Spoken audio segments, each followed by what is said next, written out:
Oh, I think I'm muted. I have been waiting all day to watch this.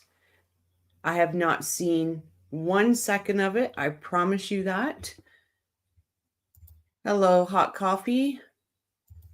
Hello, Rachel. Thank you. Hey, Patricia. I have not seen 1 second of this, not one.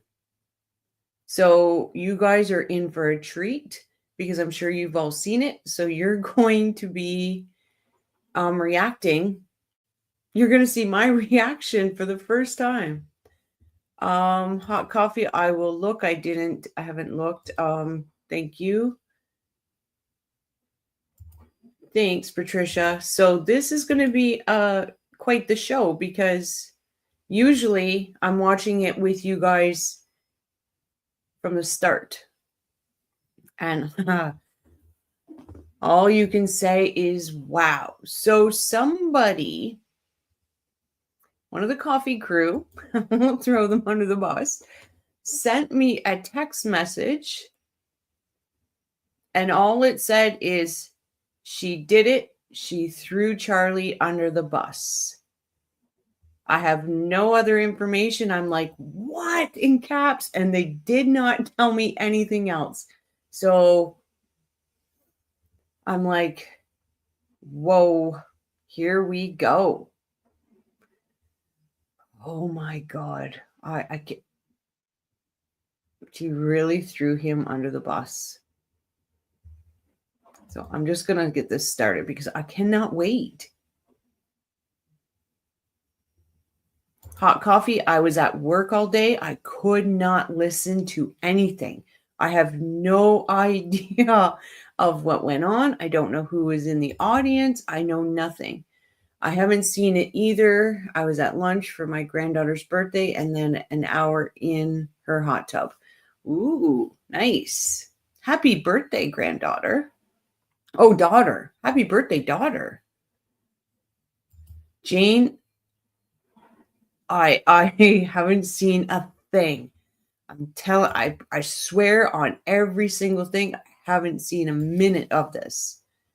So what I'm going to say, guys, in chat is, because I'm watching it for the first time, if you want me to stop, if there's something you want to see or hear or comment about it, all caps, stop in the chat and I will stop it. Jane says, fasten your seatbelts. Bloody hell. I'm in for this. But again, you're going to be reacting. You're going to see my reaction because I heard it's good. So the one good thing about this is I get to fast forward through sidebars and lunch. And today was a great day by prosecution. I heard that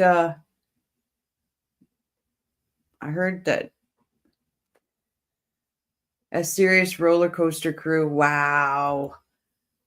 I heard that Charlie gets ran over by a bus. That's all I know. And I'm here for it.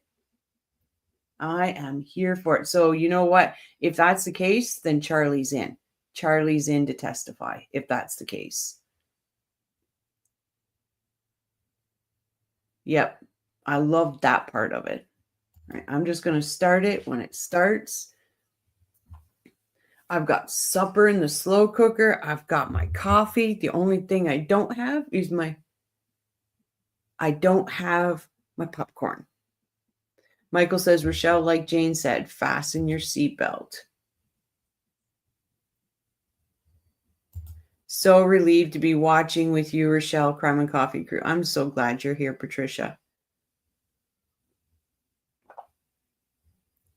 Carla says the gloves are off. This is bloody amazing.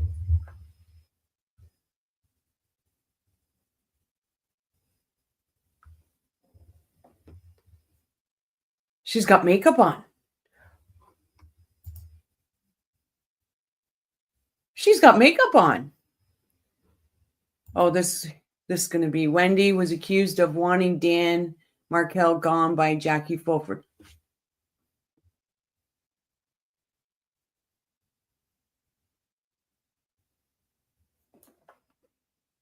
Really? Oh, fireworks. Here we go. Hey, Raven. So again, anybody, if you want me to stop at any point in time, all caps stop in chat and I will definitely stop. This is still a reaction, even though it's my first time watching. Here we go. Michael says, I won't give any spoilers. Everyone can be seated. Good morning, members of the jury. Thank you. Everyone recalled. Good job. Juror number one, how did I do on the snacks? You're welcome. Before we get started this morning, I'm going to give you some preliminary instructions as to how the trial will take place and also an instruction on note-taking. Does everyone have a pen and notepad? If you can hold those up for me so I can see. For the record, each juror has a pen and notepad.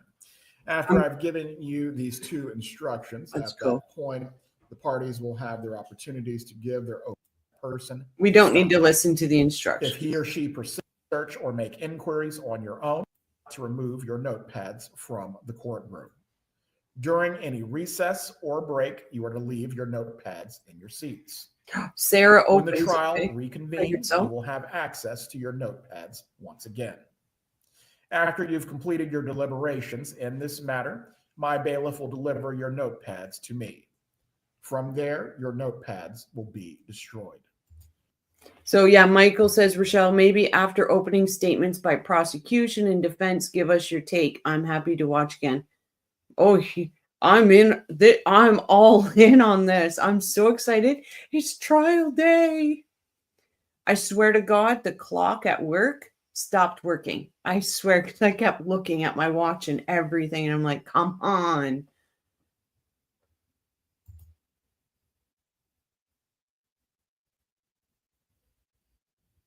Oh, Wendy was there? I'm dying to see how many people were behind her. I'm dying to see this. No one will ever read your notes. If you choose to take notes during this trial, please do not get so involved in note-taking that you've become distracted from the actual proceedings. Your notes should only be used as an aid to your memory. Is the state prepared to give its opening statement at this time? Yes, we are. Yes, we are.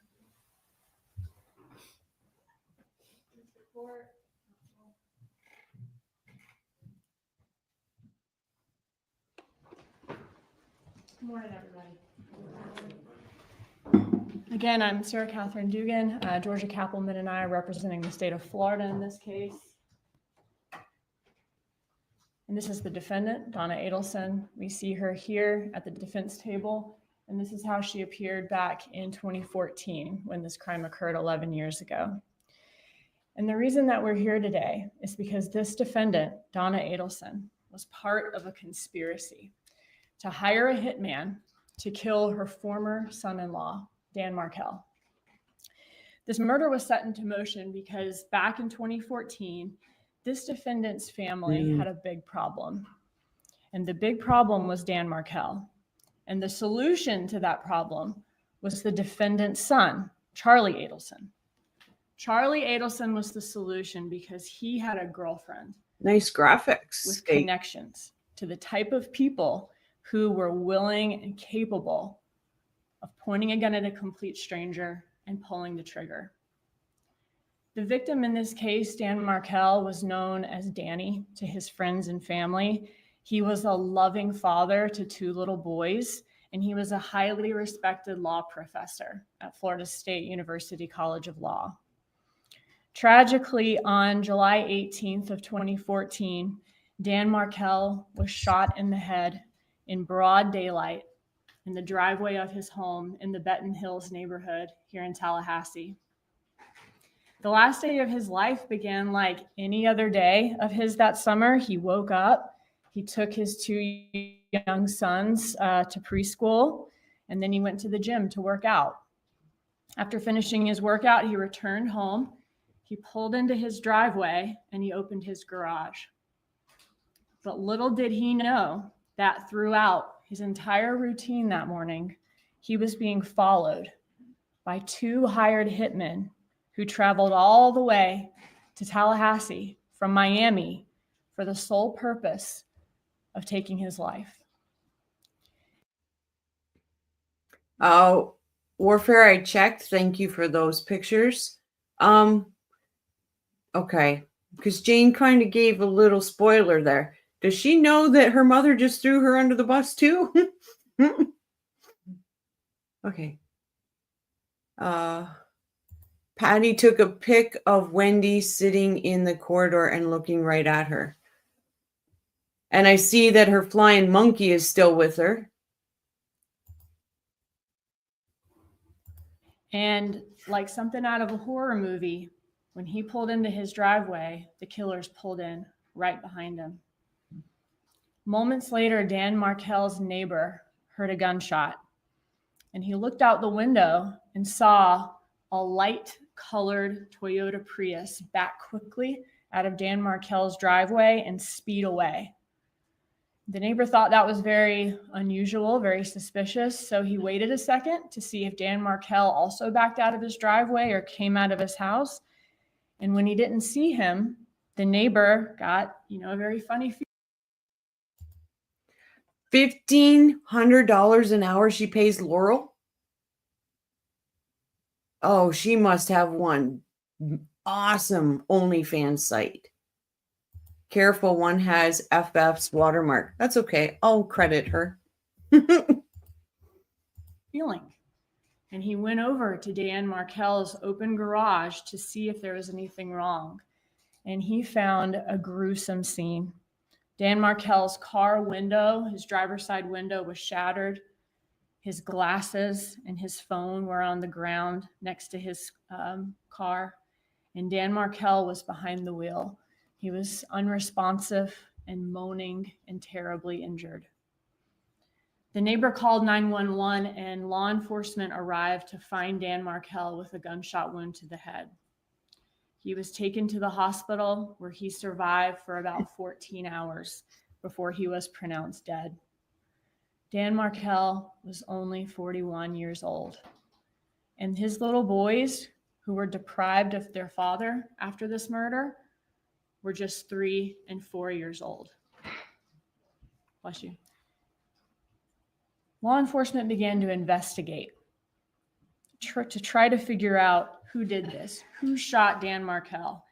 The scene there, the crime scene, left no trace of the killers. There was no fingerprints, no DNA, no bullet casing, nothing was stolen. And so police began to suspect that this may be a professional killing.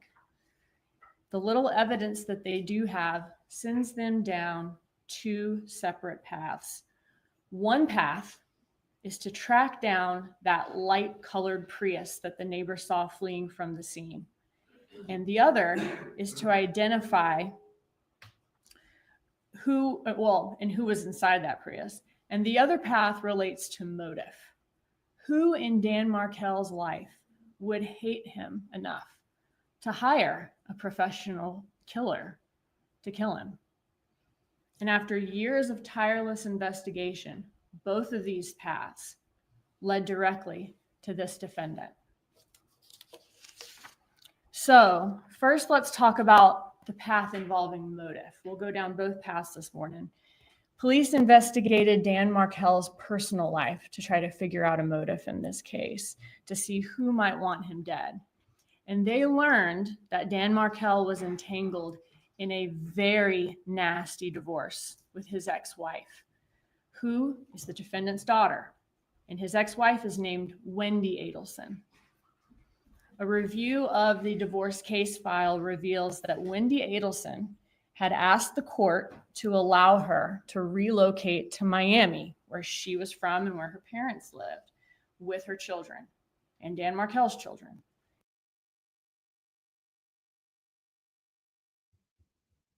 Where can we see Wendy's pic today? I can bring it up. Give me 1 sec. Guys, we're in for I'm all in for this today. I'm in for this.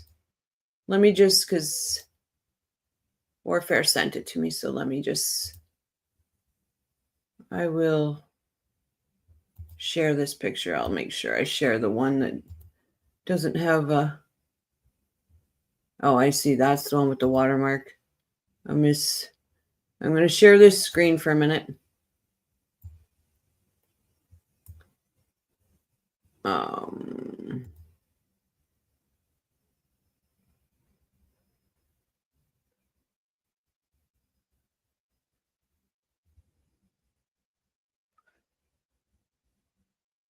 There it is there, Jane. So she's still in navy blue. So she's still in the same color that she was for Charlie.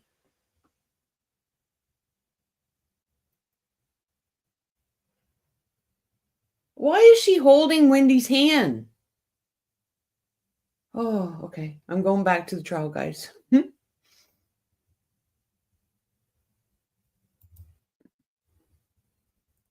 Why is she holding Wendy's hand? I don't get it.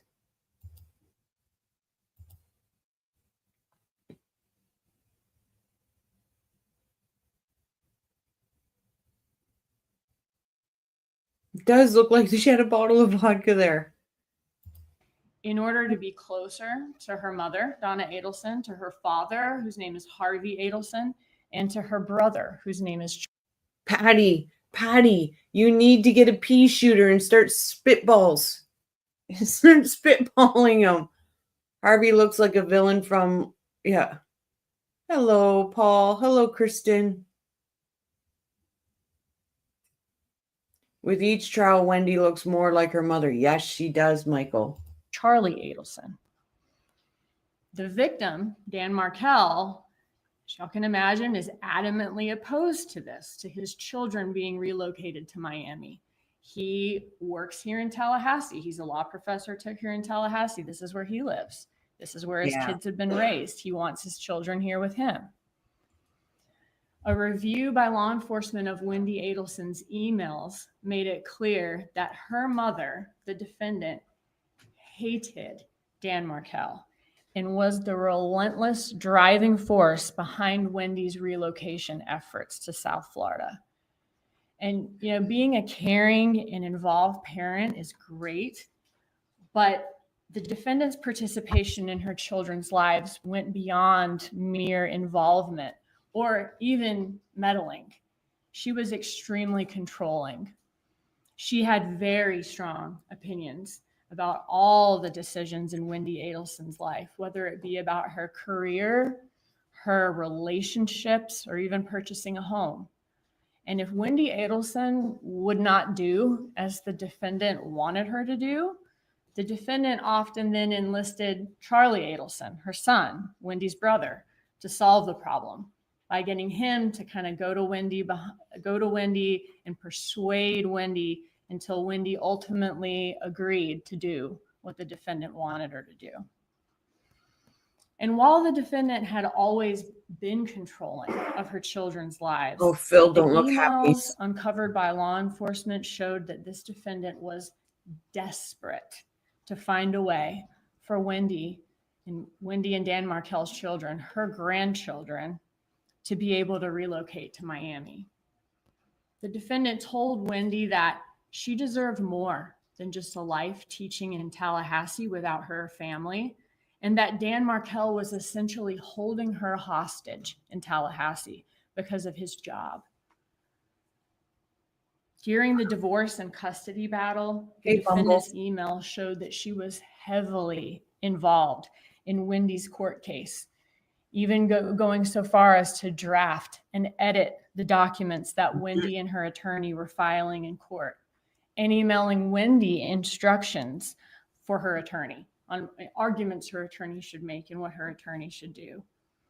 The defendant would guilt trip Wendy Adelson about how much time she and her husband, Harvey Adelson, were having to spend away from their dental practice to visit Wendy and the grandkids in Tallahassee, and complain about how the family was losing income, losing patients because of their constant absences from the practice. And the defendant instructed Wendy Adelson that relocation to Miami was the most important priority in this divorce. And if it had to be her non-negotiable in the. Okay, so far what I'm seeing is Wendy's on trial in this opening statement. Wendy's also going to be on trial with Donna, the same way with Charlie, Donna was on trial. Just so far in this opening, that's what I'm getting. The divorce. In June of 2013, the judge in the divorce case ended up ruling in Dan Markel's favor. And not only did the judge deny Wendy's relocation motion, but the judge dismissed it in a way that prevented Wendy Adelson from requesting the relocation again. So Wendy would not be permitted to move to Miami to be close to the defendant and her husband with the children at that time or ever, unless of course something happened to Dan Markel. After the judge denied the relocation motion, after that was denied, the defendant told Wendy Adelson in emails that Dan Markel has not beaten the Adelson family yet. She let Wendy know that the Adelson family is a team and they are trying to win. Donna Adelson suggested in her emails several bribes to get Dan Markel to agree to relocation, like plane tickets, paying for her grandson's education. And the defendant even suggested offering Dan Markel a $1 million bribe to allow the relocation, to let Wendy move to Miami with the boys. And if the bribes didn't work, the defendant also suggested several ways that Wendy could threaten or bully Dan Markel into submission. The defendant told Wendy to aggravate Dan Markel like he aggravates you. And the defendant set out a plan of action that the defendant told Wendy would make Dan Markel absolutely miserable. And she's detailing all of these in her emails. So, for the plan of action, the defendant knew that Dan Markel was devoutly Jewish. So she came up with the idea for Wendy to pose Dan Markel's sons for pictures in front of a Catholic church, and then post the pictures to social media, and even announce on social media she was getting the children baptized, just to make it appear to Dan Markel that she was changing their religion. The defendant assured Wendy Adelson that this would all be an act to get Dan Markel to agree to let her move to Miami, but told Wendy Adelson that in order to pull off this stunt, she had to put on the acting performance of her life.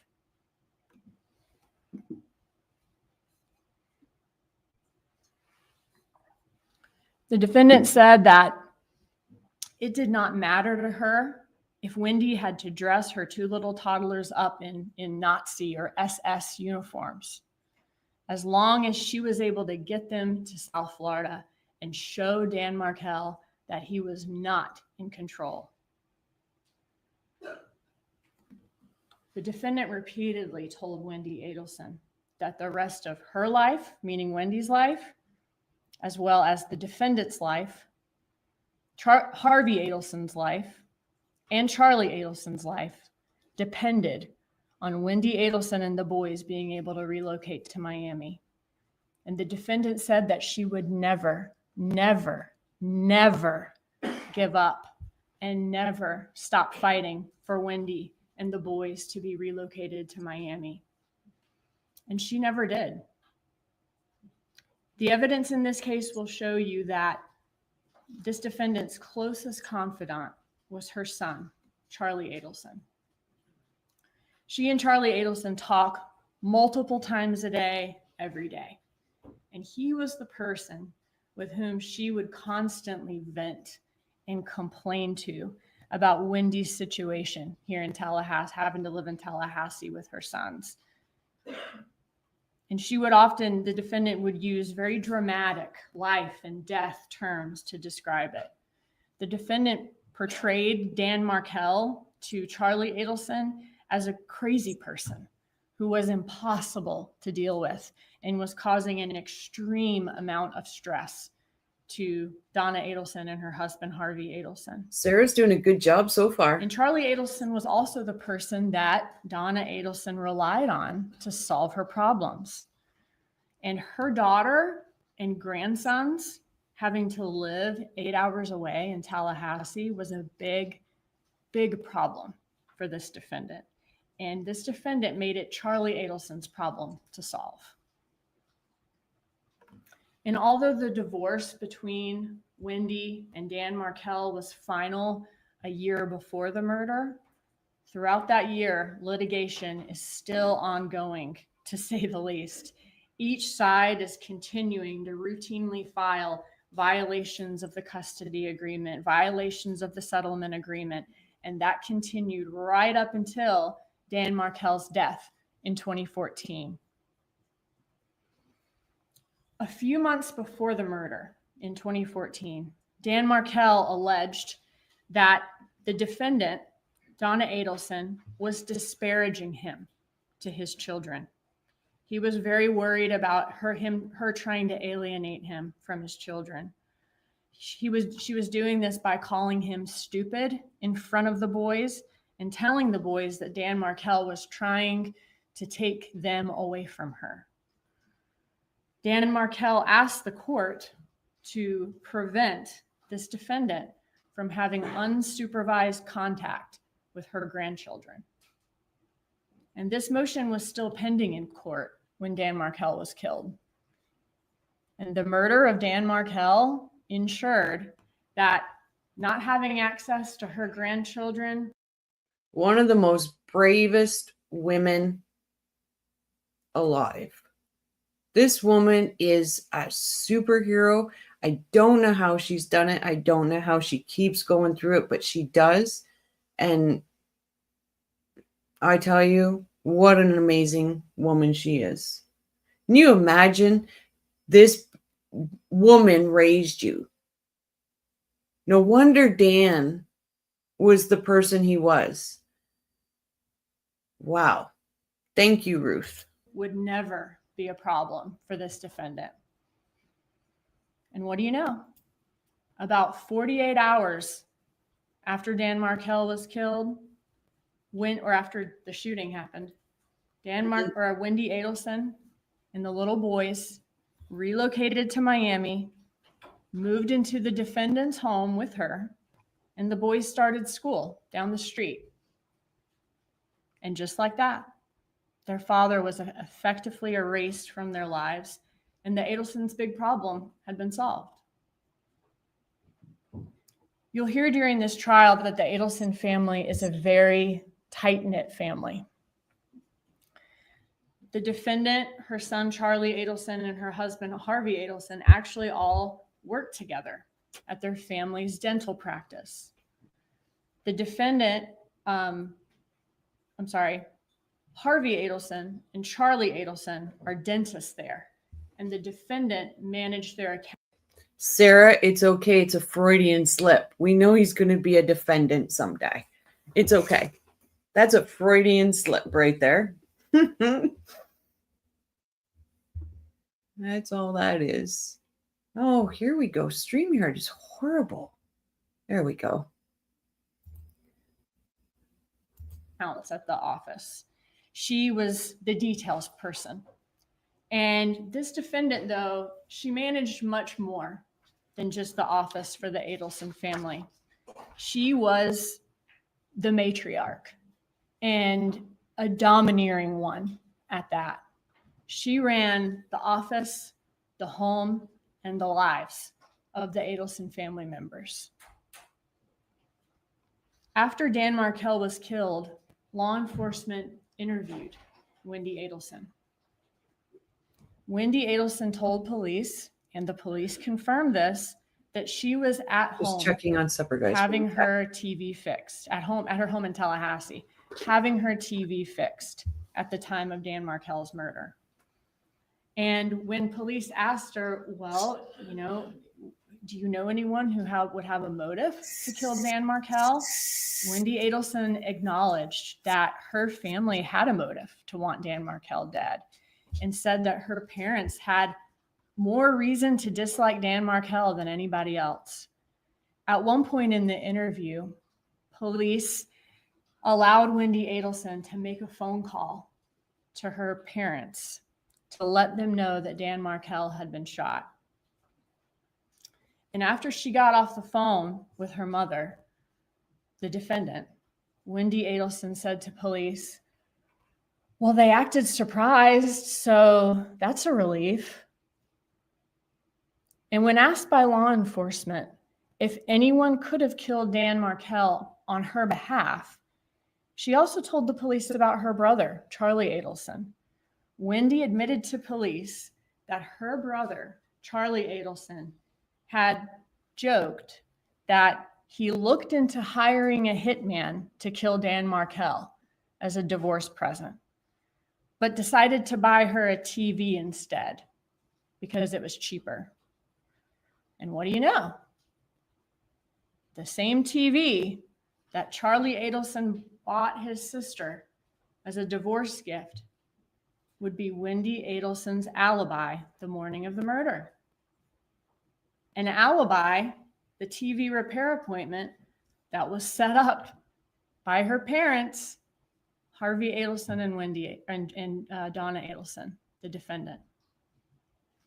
So this path of looking into Dan Markel's personal life to see who would have motive to kill him leads law enforcement to the Adelsons, including this defendant, a woman who vowed to never, never, never, never give up on getting her daughter and grandsons to Miami, and her son, Charlie Adelson, who told his family that he'd looked into hiring a hitman to kill Dan Markel, as Wendy said, was just a joke.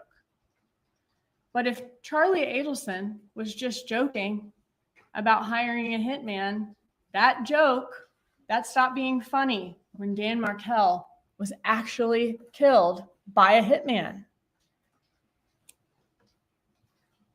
While the police are trying to investigate motive, they are simultaneously following that second path of the investigation by tracking down that light-colored Prius the neighbor saw fleeing from the scene.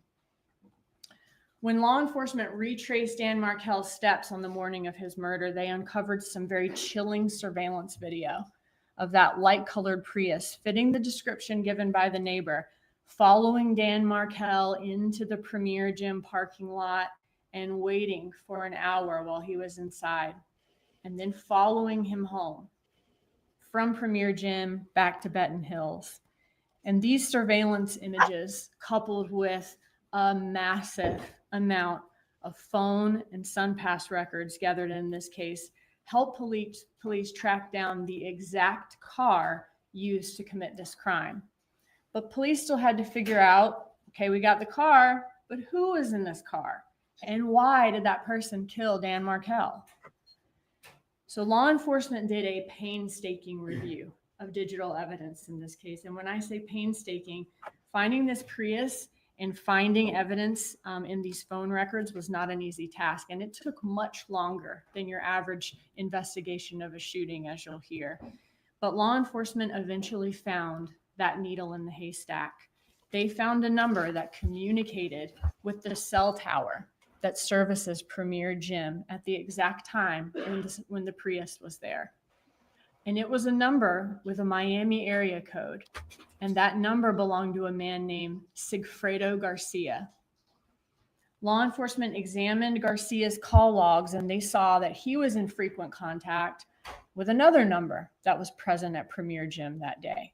And that number belonged to a man named Luis Rivera, who is a longtime friend of Garcia, and he's also from Miami. They both are. Police then looked at Garcia and Rivera's phone records, which showed that their phones left Miami 2 days before the murder, so July 16th. They came to Tallahassee, and on the day of the murder, on the 18th, they followed Markel to Premier Gym. The phone data shows that these men turned their phones off just minutes before the murder took place. And just a quick observation, I actually think Sarah Catherine Dugan is doing a better job this time than she did in Charlie's. Does anybody else think that? I really, really think she's doing a good job right now. Their phones then stayed off for about an hour or so after the murder until they were well southbound to Miami. I think around the Gainesville area, the phones turned back on. And then once they got back to Miami, a bank's ATM camera caught them in the light colored Prius at a bank drive-through and caught both of the men in the Prius. So police figured out the identity of the two men responsible for following and killing Dan Markel. Great job. But they continued to look for evidence to explain why these seemingly random men came all the way to Miami. Came all the way to Tallahassee to kill a man that they'd never met. What or who is the connection between the killers and the victim? The defendant in her emails obviously had demonstrated ample motive to want Dan Markel dead, but how do we get from these two random and hired killers to her?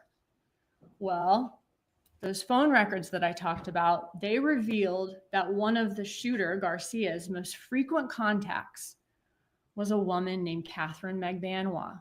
She goes by Katie.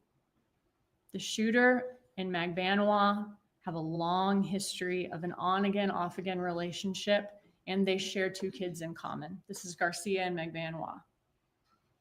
And lo and behold, these two paths of the shooter's car and the motive, they converge when law enforcement sees that Catherine Magbanua is also one of the most frequent contacts in the phone records of Charlie Adelson, the defendant's son. The same son that she had been nagging to death about his sister being stuck in Tallahassee. Law enforcement also learned that at the time of this murder, Catherine Magbanua was dating Charlie Adelson. So Dan Markel was a problem the defendant needed to solve. The defendant's son, Charlie Adelson, was looking to hire a hitman to kill Dan Markel. Dan Markel is killed by a hitman. And who ended up being a hitman? The hitman that killed Dan Markel? Someone with a close relationship to Charlie Adelson's girlfriend, the father of her children. So you can see how both paths, followed by investigators, charted the way to this defendant.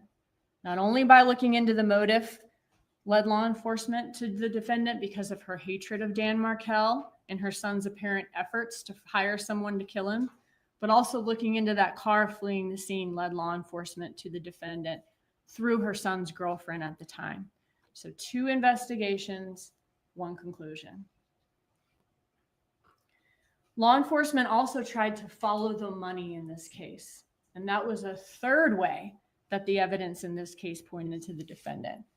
Law enforcement reviewed bank records, employment records, DHS-MV records of all the suspects, and saw that in the months after the homicide, Garcia, Rivera, and Magbanua all acquired some big-ticket items.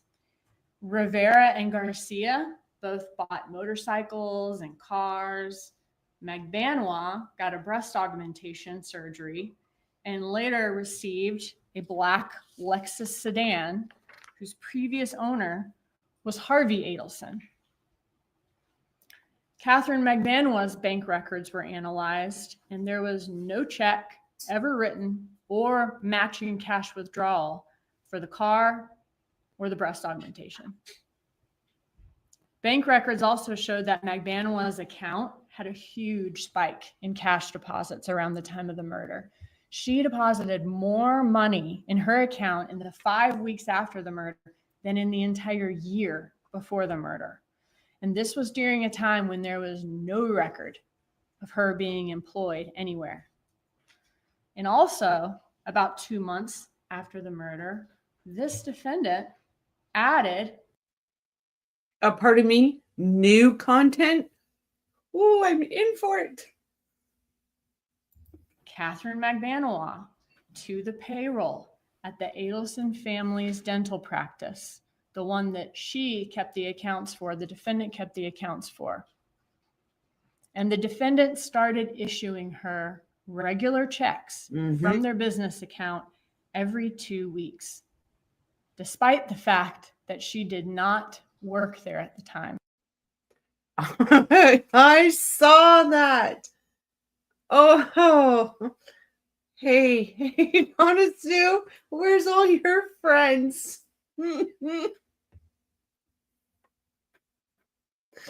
Oh my God. Where's all your friends, Donna Sue? Magbanua didn't work there. Law enforcement noticed that each one of the 44 checks that were written to Catherine Magbanua every 2 weeks over the course of the next 2 years after the murder were signed by this defendant, Donna Adelson. So the money was talking, but what about the suspects? Law enforcement wanted to know what they were saying.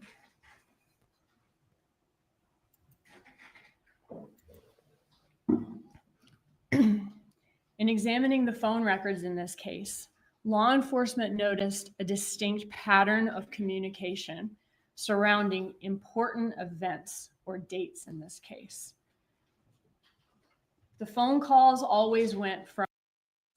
I agree that's probably why, but they did say for friends and family that want to support the Donna. She don't have any friends and her family is all going to be in jail. So, oh, oh, I'm sorry. I don't know. That makes me so happy. They need to empty seats so Harvey can take his afternoon nap. I think several frenemies punked her too, Rochelle.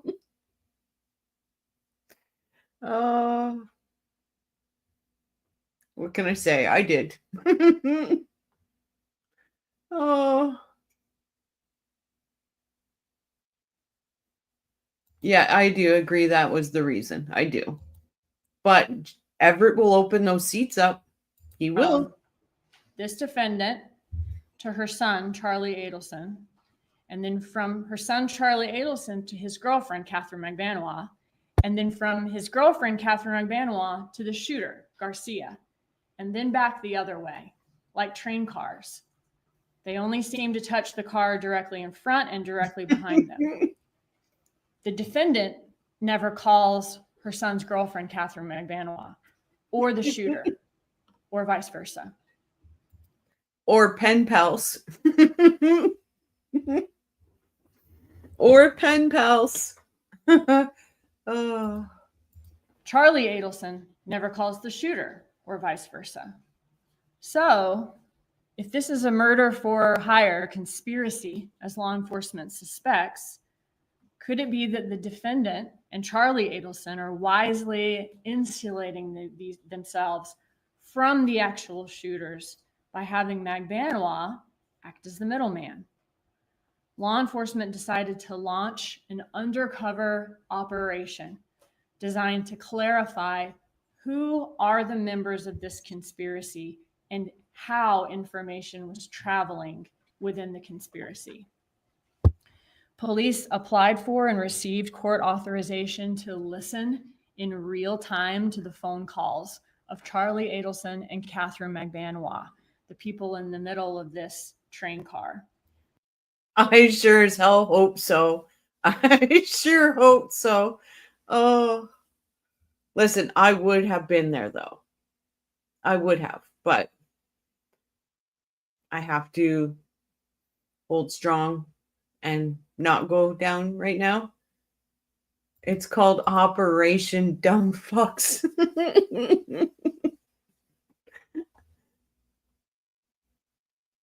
Yep.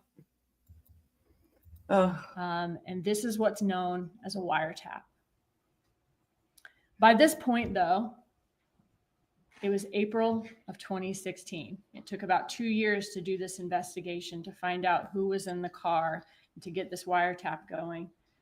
So at this point, it's been 2 years, almost 2 years since the murder. And at this point, in April of 2016, Charlie Adelson and Magbanois are no longer dating. They've been broken up for over a year. Catherine Magbanois at this point is actually back together with Garcia. We heard they're on again, off again, and have these kids together. Charlie Adelson has moved on to, he's had many other girlfriends at that point since Magbanois. And Charlie Adelson and Magbanois, though, they are still friends. They remained close friends since their breakup, and they're still in regular communication by April of 2016, even though they're not together anymore. Rivera, the second hitman in that Prius, was in prison by this point, doing time on an unrelated charge. And the defendant is happily taking care of her grandkids all day, every day. So all the members of this conspiracy have presumably gone on with their lives, believing they've gotten away with murder. So what reason would they have to be discussing the murder at that point if police are listening in? They wouldn't. So police needed. It's okay if you guys tell me this. Did Wendy testify today or no? To stage an event that would generate some conversation, some activity between the members of the conspiracy so they could see who the members of the conspiracy were. Their plan was to send an undercover agent posing as someone on behalf of Luis Rivera. He was the hitman who was incarcerated by April of 2016, to walk up to the defendant, Donna Adelson, on the street. There's a fly right in front of me. It won't leave me alone. To walk up to Donna Adelson on the street and try to blackmail her for money.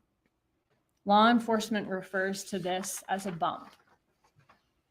So this undercover agent posing as a blackmailer, and this is an actual picture from the surveillance cameras, that this is the undercover agent passing a piece of paper to Donna Adelson back in 2016. This undercover agent is posing as a blackmailer. He hands the defendant a piece of paper, and on the piece of paper is a news article about Dan Markel's murder. And written on the piece of paper is a phone number and the amount of $5,000. He tells the defendant that he knows the Adelsons are taking care of Katie, and he's basically there to blackmail to get more money out of them or out of her on Rivera's behalf, to even things out, because he knows they're taking care of Katie. He never says Charlie Adelson's name or anything about Charlie Adelson to Donna Adelson. The defendant then puts the piece of paper in her purse and walks away without ever looking at the piece of paper, because she knew exactly what it was about. Then law enforcement listens in to see what will happen next. Will the defendant go straight to the police to report the blackmail, or will she do something else entirely? And as suspected, based on the previously observed communication pattern, the first person that this defendant calls is Charlie Adelson, despite the fact that the blackmailer never mentioned Charlie Adelson to her. On that first call, you would think the first thing that Donna Adelson would say to Charlie Adelson is, "Oh my God, it's so crazy. Some man just came up to me, handed me an article about Danny's murder, and he's demanding money from us." But she never says any of that. In fact, the defendant never says Dan Markel's name at all. Instead, she tells Charlie Adelson that she needs to talk to him in person about some paperwork that was just delivered to her. She said that it involves the two of us, and that he should know what she's talking about. Okay. The defendant and Charlie Adelson continue talking, and she says that he should bring cash to their meeting. And she says The TV is probably about 5.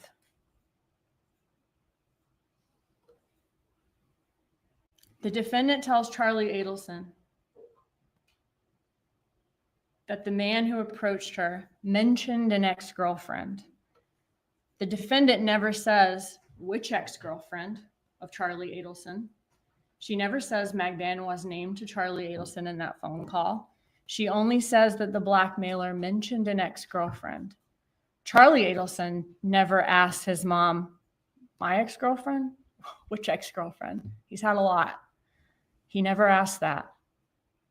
Because as the evidence will show, he didn't need to.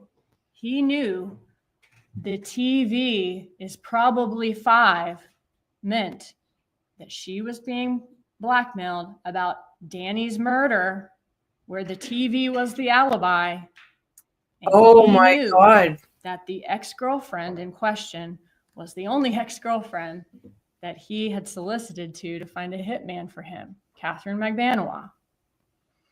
And we know that because after this call with his mother, the defendant, Charlie Adelson, calls Catherine Magbanwa.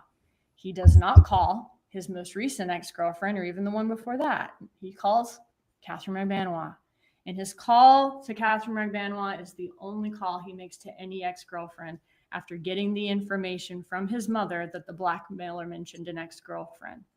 And he hadn't dated her for about 1.5 years at that point. And although they threatened to do it very often, neither Charlie Adelson nor the defendant ever reported this attempted blackmail to the police. You all will hear the calls between the conspirators, and as you listen to these, you'll notice that they're being very cautious about what they say.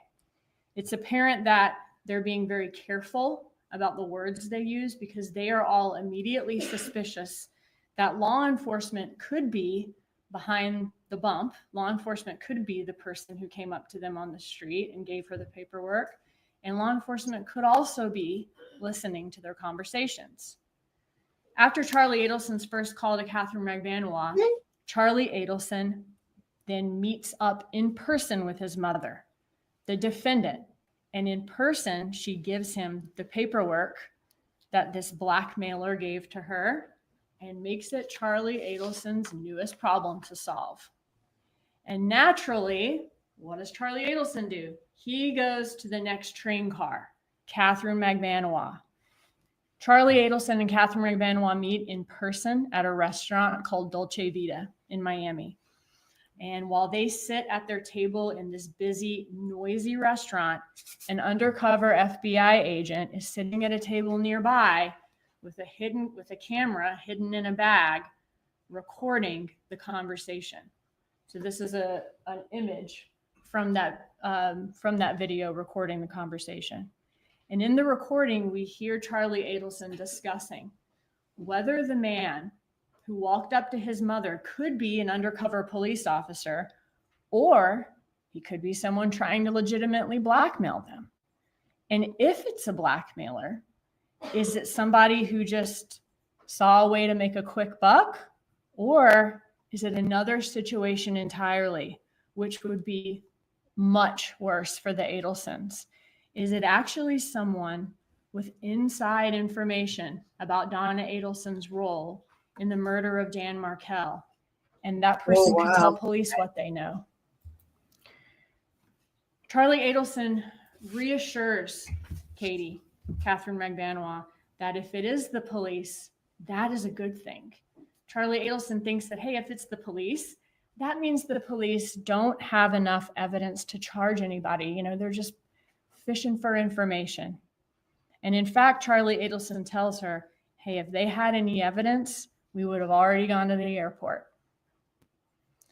It's important to note that at the time of this conversation at Dolce Vita, no arrests had been made in this case.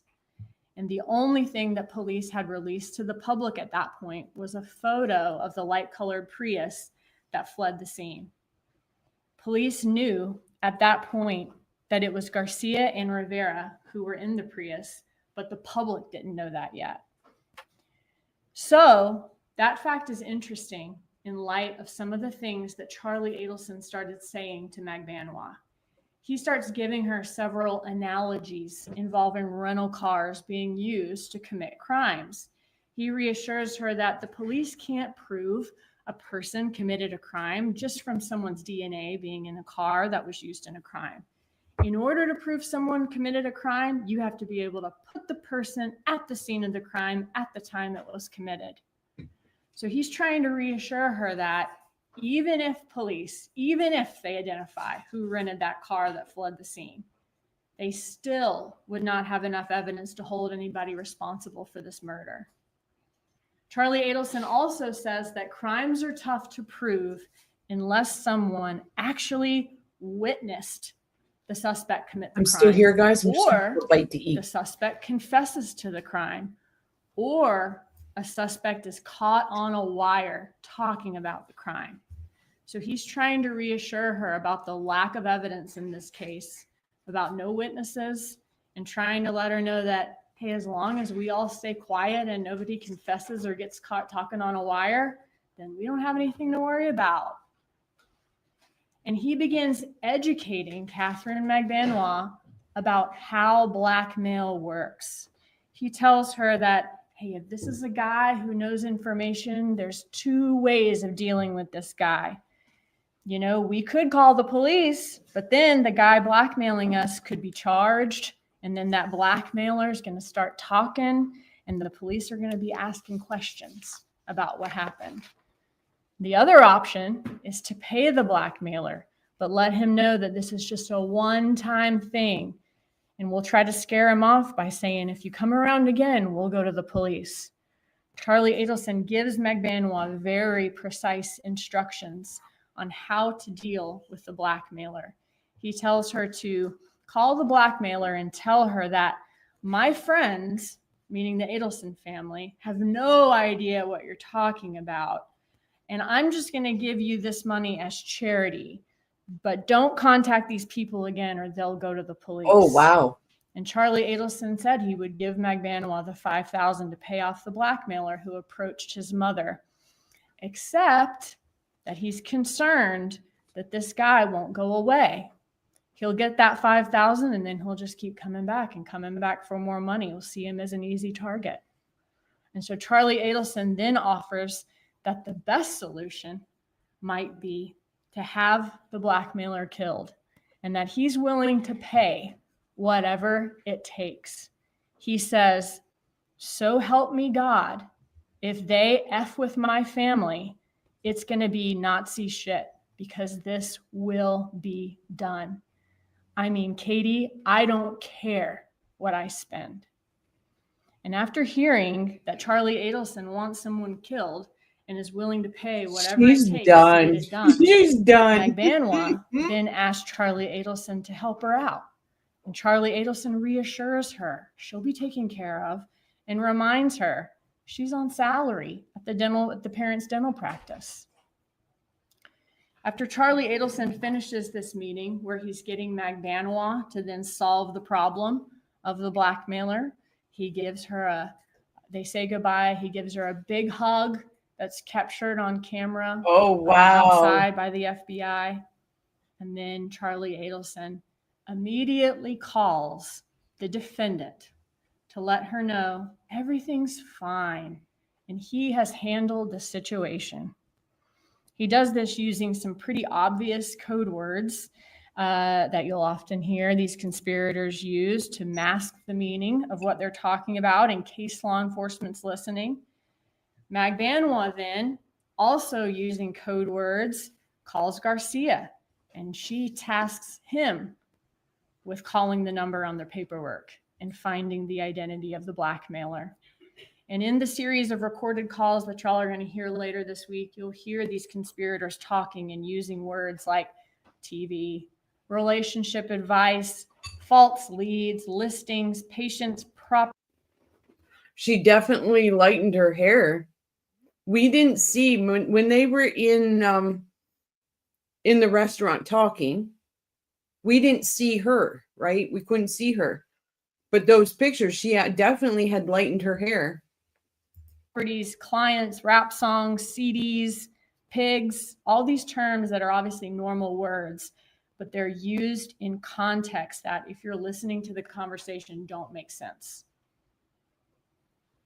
So after that undercover operation was over in 2016, Luis Rivera and Sigfredo Garcia are arrested, and they're charged with the same charges before y'all in this trial. Luis Rivera, who was the second person in that Prius, cut a deal with the state and told law enforcement the truth about the murder of Dan Markel and the people responsible for it. He told police that he was hired by his longtime friend Garcia to help kill Dan Markel. Rivera described how Garcia told him that this was a job that Magbanua was able to get for them, and it was in Tallahassee, and it paid $100,000, and that Rivera was going to get a third of the money. Rivera said that during the trip to Tallahassee, Garcia had a piece of paper with a picture of the man that they were hired to kill and some handwritten notes. And during that trip, Rivera said that the first call that either of them made after the homicide was from Garcia to Magbanua, where Garcia told her that the job was done and Magbanua assured them they would get their money the next day, which they did. That Magbanua brought the money the next morning to Rivera's home. And law enforcement checked cell phone records, which corroborated Rivera's information. Law enforcement told police that the money that he received from Magbanua the next day was packaged in a very unusual way. The money was basically in stacks of 1,000. Each stack was made up of $100 bills that were then stapled together. And after each stack was stapled together of 1,000. And after learning this from Rivera, Magbanua was arrested, and that was in October of 2016. Oh, please say she pissed. During this trial, you'll hear that the Adelson family had access to a lot of. Oh, Sarah, you missed a golden moment to say, and she pissed her pants. Pardon me, guys. Sarah and Georgia are both so good. I wish they would just go ahead and arrest Wendy and Harvey. I think they can convict both of them right now.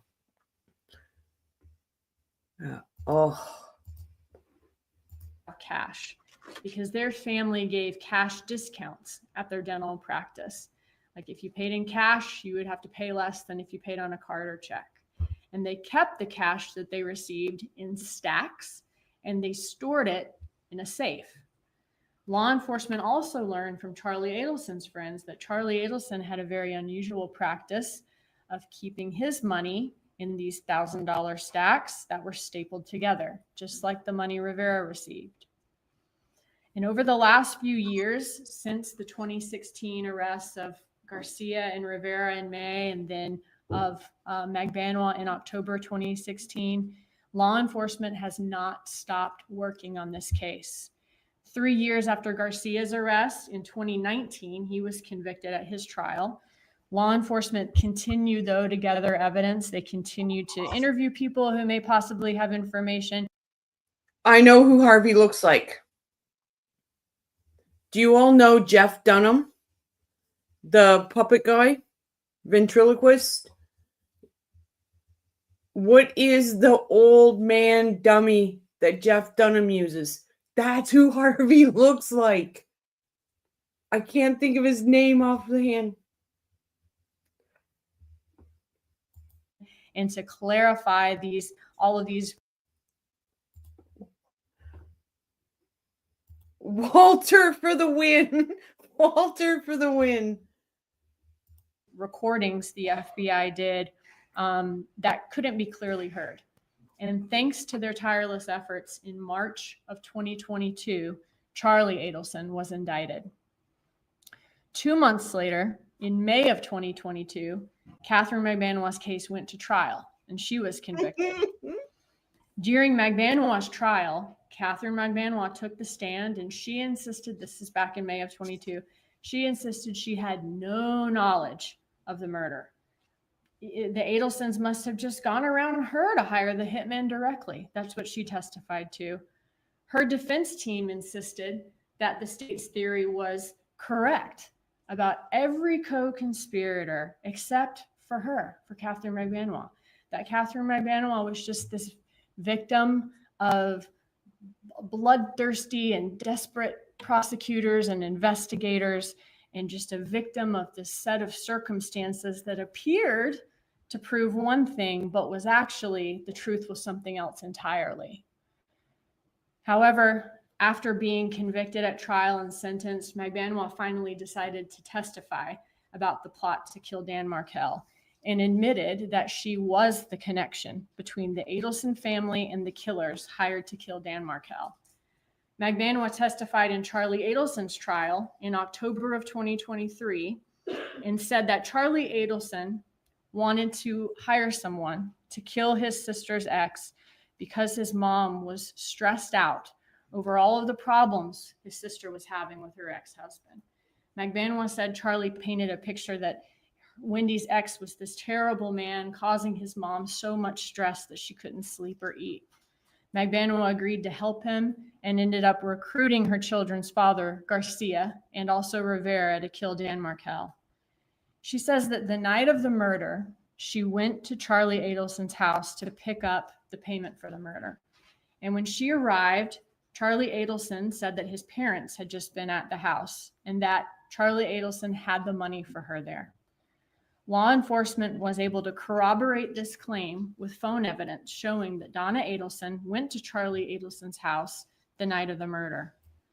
Magbanua then spent the night with Charlie Adelson that night, and the next morning, on July 19th, he put the money that she was to divide up into the trunk of her car. Magbanua says several things about the money stood out to her. She said it was stapled together in stacks of $100 bills and that it was damp like wet. She then delivered the money to Garcia and Rivera afterwards.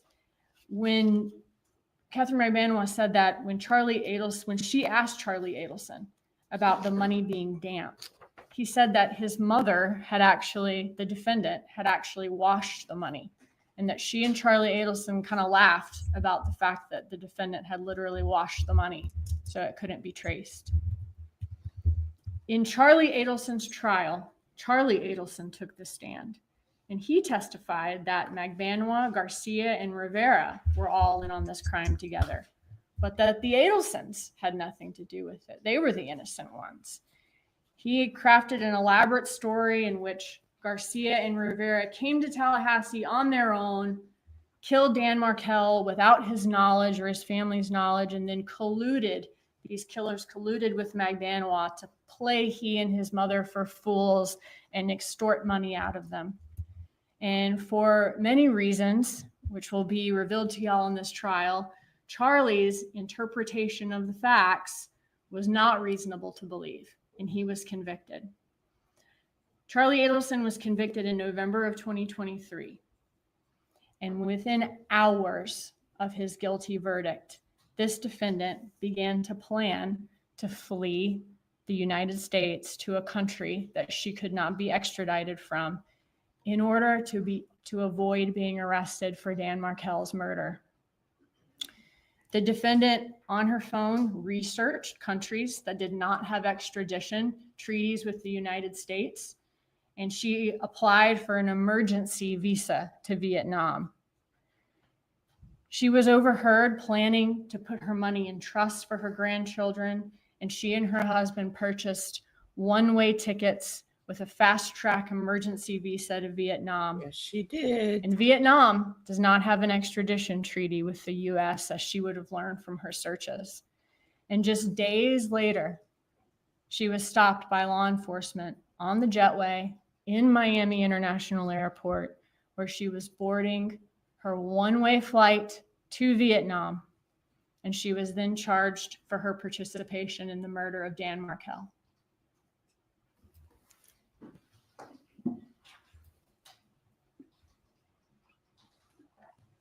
After the defendant was charged, law enforcement received information from women who said that the defendant, Donna Adelson, was offering them bribes in exchange for false testimony in this trial. They said Donna Adelson promised them money, housing, veneers, prescription drugs, if they were willing to testify that Catherine Magbanua told them a completely different story about the crime than the one that she would be testifying to.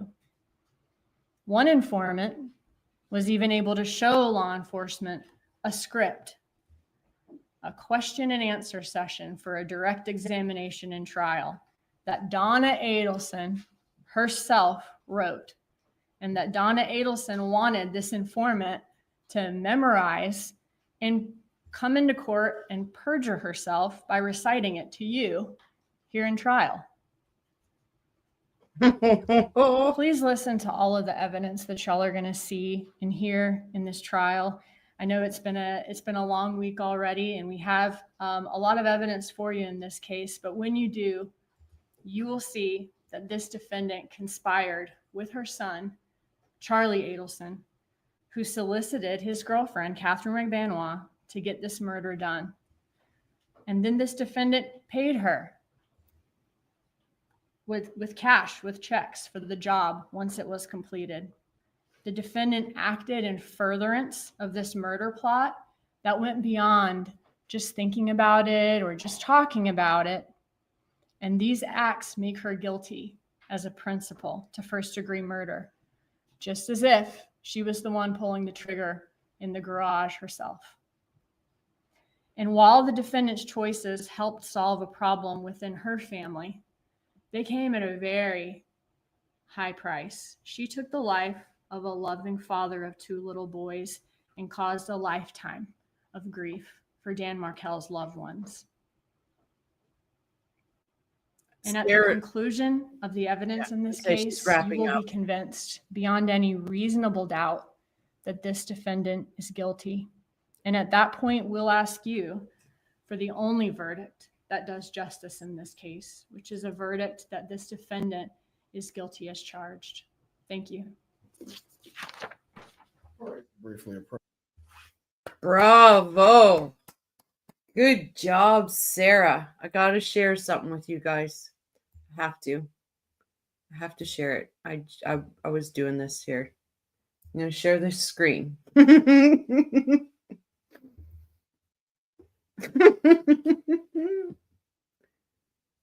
It's Harvey's long lost twin.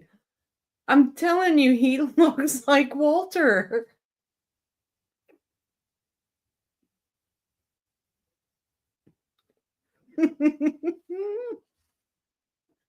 He looks like Walter.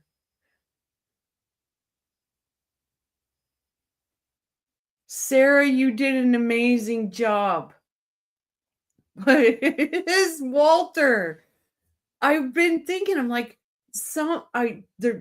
Harvey's reminding me of something or someone.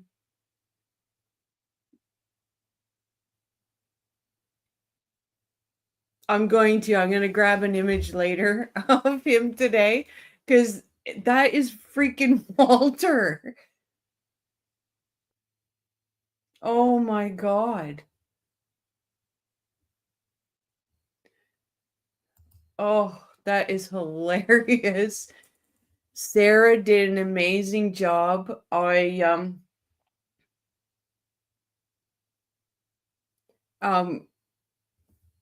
We already kind of knew everything she was going, like what the opening was going to be. But yeah, great job, Sarah. And Victoria, I am just watching this for the first time. I haven't seen anything, heard anything. And Sarah did a good job. And I will say, I was like, oh, I think Sarah's amazing and all that. But she was so quiet toned in that in Charlie's trial that I was like, But she did a great job. So good job, Sarah Catherine Dugan. Bravo. And the graphics are really good. Oh, I'm not too young to know Planet of the Apes. My grandfather watched it and made me watch it. I will check that out. Walter is poor Walter. Who's Peanut? We need a Peanut. Okay, so I'm assuming this is sidebar.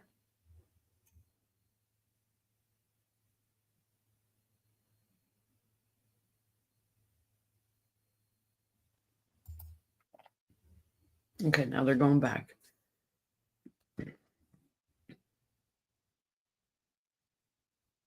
She's got a brown tank top on, blue and white striped shirt with a cardigan. Okay, so I thought of something today. Charlie was dressed in a suit and tie, looked decent, and stuff like that. I'm almost thinking that Donna thought I need to dress down because I need to play down that I am rich. I need to play that down. So, oh, look at that look. Look at the freeze frame on Judge Everett. He doesn't look happy there. Yeah, that she needed to play down, not look wealthy. I understand look like a granny. I get that, but I think she realized that dressing up didn't work well for Harvey or for Charlie. So she's dressing down. Michael says, wait until he is very not happy. Okay. Wow. Yeah, 100%. 100% Eagle. Okay. How does this go? I'm nervous. I'm nervous about the defense opening. Everybody thought they were going to leave it. I'm like, no, I don't think so. I'm glad they didn't. Gallery or the observers need to use the restroom, please do so at this point, so that way when the defense is ready, we can continue moving on seamlessly. We'll resume again at 10:20. Oh, there goes our friend. Bye-bye, friend. Okay.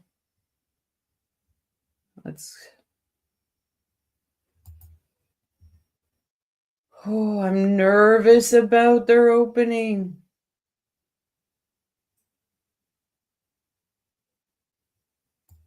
Oh, they should have left it. It was abysmal. Who did? Okay. I don't even know who did the opening.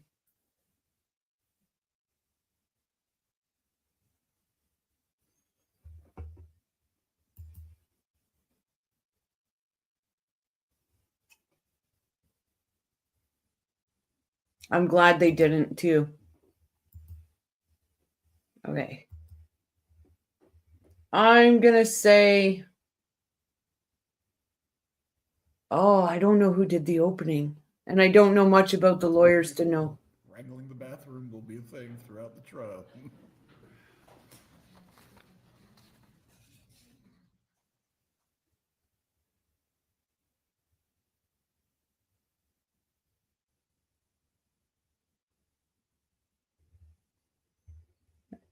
Everybody's got bathroom breaks.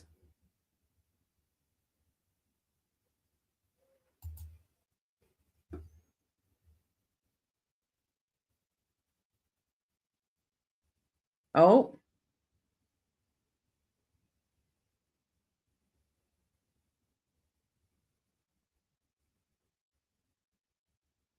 Don't start glitching. It's getting windy outside again. Oh no, don't do this to me.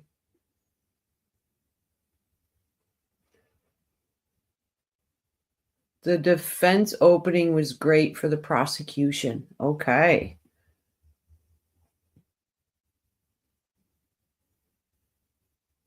Why is it glitching? Did it glitch in the regular or is it me? I hope it. Oh, Fulford does the opening.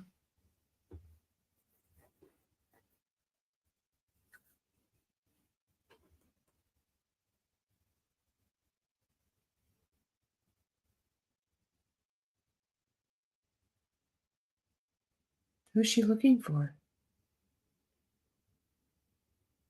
Donna makes a fool of herself at the same time. What happened? What happened?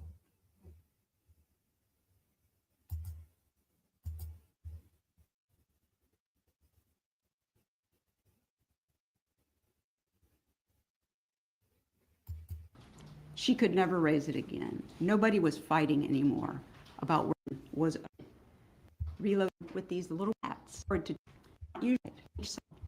Sorry, guys, I didn't get this. I didn't see this, so I don't want to skip it. Oh, they must have had a glitch.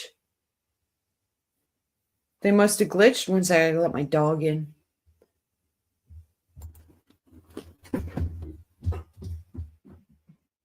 Educate himself so that he could get near at the law school as a professor. He worked very hard. He earned a lot. What he did not earn was for somebody to do this to him. You're going to hear that Wendy Adelson, the daughter of my client, was married to Danny. And I'm not trying to be informal when I say that. I respect Mr. Markel, Dr. Markel. What? But because so many people in the trial are going to refer to him as Danny, I'm going to do that if that's okay. Oh, no, sir. No, no, no. Mm-mm. Nope. No, no. Lady, you haven't even gotten a minute in. Mm-mm. You are representing the murderer. And you're going to call him Danny? No, no, ma'am. Mm-mm. Oh, hell no. But I don't mean any disrespect by doing that. That's right. Freudian slip there, Fulfer. You don't mean any respect by doing that. Oh, hell no. Put your tongue back in your mouth, bitch. More important to Danny Markel than anything in the world were his little boys. He had 2 little children when this happened to him, a 3-year-old and a 4-year-old. When the divorce first happened, when Wendy moved out, he did not want the divorce. That was in 2012. And they squabbled during the divorce. They did. Each side argued for their side. The other side argued for their side. That's what happens to divorce. Divorce is not fun. Divorce is not usually friendly. Some of us have had friendly divorces, but not everybody does. And a lot of things were said. But moving forward to 2014 is where we're going to concentrate on, because that's when Danny was killed. And in 2014, with these little boys that he had, the divorce had been over for a year.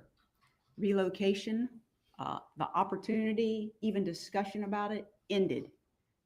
On July 31st, when the final judgment was entered, relocation was over. The state told you that. The court denied it with prejudice. She could never raise it again. Nobody was fighting anymore about where these little boys would be. Danny advocated for not only himself in the divorce, he advocated for his children. They are an important part of his life. He wanted as much time as he could get with them. They ended up splitting the time equally between Wendy and Danny. Their schedules changed a little bit on how they worked that out, but it was 50%. This bug is driving me crazy too. What in the world is that? Sorry. He continuously, from the time Wendy moved out till the time that he was killed, spent as much time as he could get with his children. He loved being with them. If it wasn't his time to have the children, he would go to their little preschool and spend time with them there. He wanted to talk to them on the phone as much as he could. You guys are way younger than me, so maybe you don't even know about this, but I guess there was a thing called Skype. I don't even know if it still exists, but I guess it's like FaceTiming, but doing it on your computer. And that's how he wanted to talk to his kids, so that he could see them when he wasn't with them while he spoke to them. Now, at 3 and 4, it's kind of hard to wrangle them to sit down in front of a screen. So Danny came up with a really good idea. When he Skyped the children, it would be most of the time after the kids had had their dinner and had their baths, where they're kind of calmed down. They're not in their little running around state. And he would read bedtime stories to them.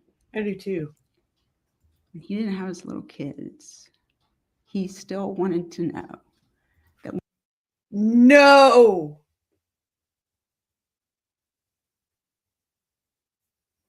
Is she pretending to cry?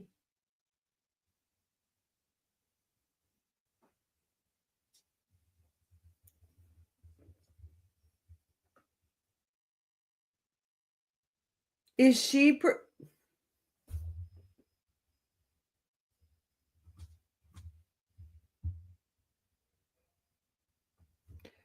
Jane, my friend, I'm losing my shit right now. And you're saying just wait. That just wait means it's getting worse. No tear ducts like Wendy.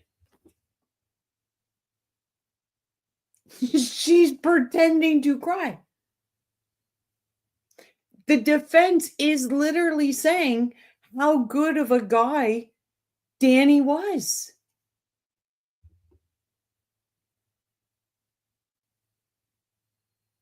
Is the defense literally throwing Wendy and Charlie under the bus at this moment? When the children went to bed, they didn't forget about Daddy. And he made sure that didn't happen. These kids are not deprived of their father. Their father was brutally taken from them. Not just when they were 3 or 4, or 5 or 6, or 7 or 8, but up into their teens.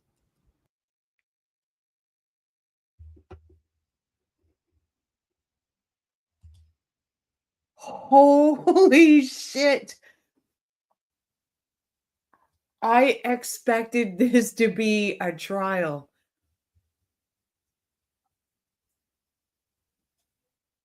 Oh, I'm sorry, guys. I'm so sorry.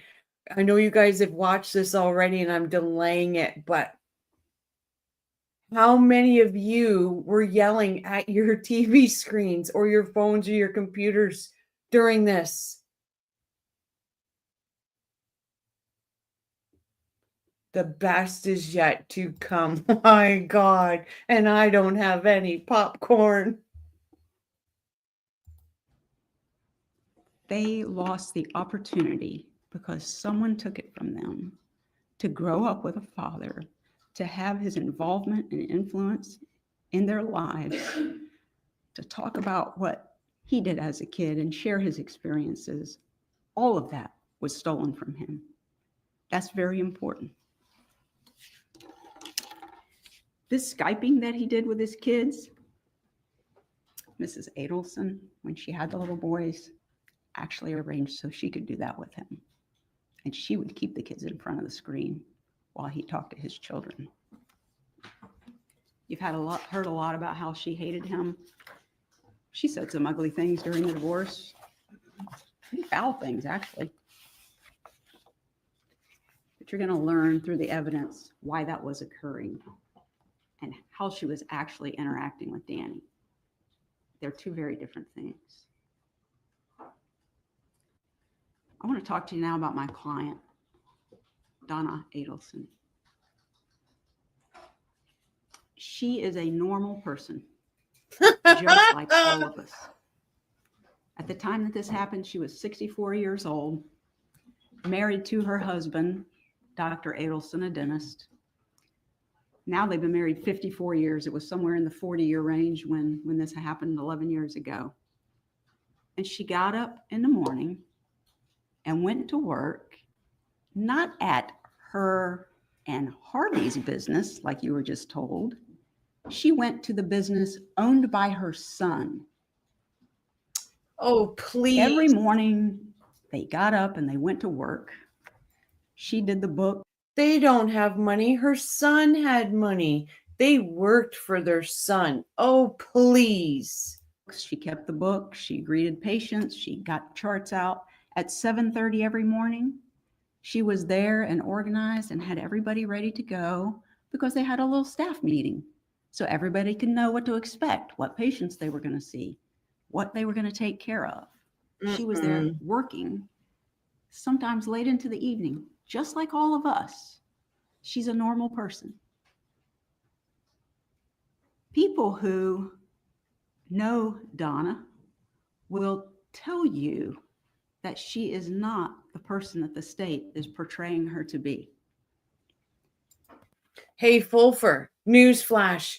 Where are those people? They're not sitting behind her. They're not supporting her.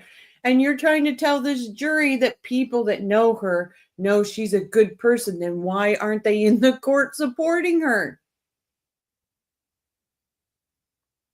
The jury can't be that. Jury can't be dumb.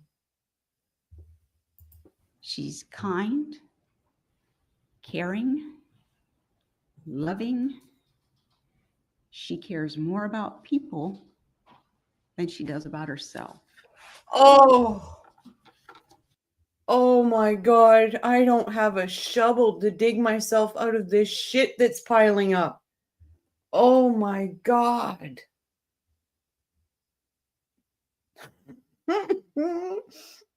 Says the woman that faked having cancer.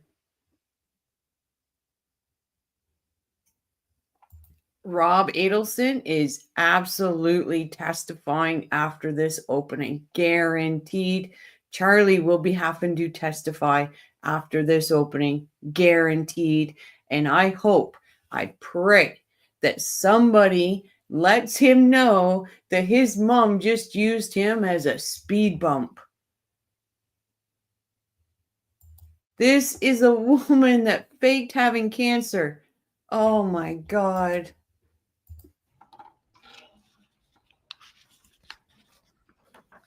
Now, what happened on July the 18th of 2014? You've heard the state describe it, but I want to talk about it for a minute. Sure you will.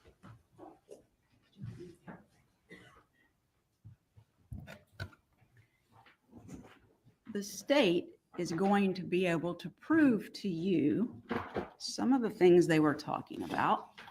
Does she not know how to work that?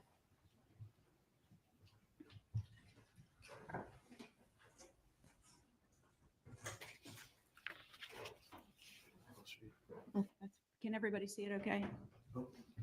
No? Oh, Just arrange the easel. Just raise your hands and everyone can see the easel clearly. Thank you. thank you. Thank you. They couldn't get graphic? So the state told you that he got up every day, just like he normally did, on July the 18th of 2014. And I just want to say this also. Throughout the trial, you may hear me say that he was murdered on that date. Somehow he survived for another 11 hours. But How dare this woman pretend like she is? She's defending the defendant. I get it. How dare she fake cry? Budget constraints would only allow for cardboard and crayons. in my opinion, all the evidence is going to show that what killed him took place on the 18th, and he was just able to survive long enough into the next day. So on that date, July 18th of 2014, these two men, Sigfredo Garcia and Luis Rivera, followed Danny all over town. Started at his house, followed him to the school where the little children were going to school, the preschool where he dropped them off, watched him drop those kids off, followed him to the gym, waited outside the gym for him, followed him to his house, pulled up in the driveway, Mr. Markel is talking on the telephone to someone, and he notices someone's coming into his driveway. And while he's talking on the phone and says something about needing to see who this is, he turns and looks in the direction. Georgia looks And amused. this man, Sigfredo Garcia, is holding a revolver. And he points it at him. And you may hear testimony that there's some evidence that maybe he tried to, well, you know what you do in defense when somebody's going to hit you or whatever, you put your hands up. He saw this man pointing a gun similar to this at him. And in that instant, I cannot fathom how terrified he must have been when this man shot him, not one time, but twice. One of the shots is almost right between the eyes. He was brutally murdered by this man. This man, Luis Rivera, who you've heard them mention in the state's opening, traveled with this car. This is an actual picture of the car, and the state's going to show it to you. This is the Prius that they were traveling in. This is surveillance photo that the investigators were able to find to know that it was a Prius that they were looking for. This man supplied the gun and drove the car following Danny,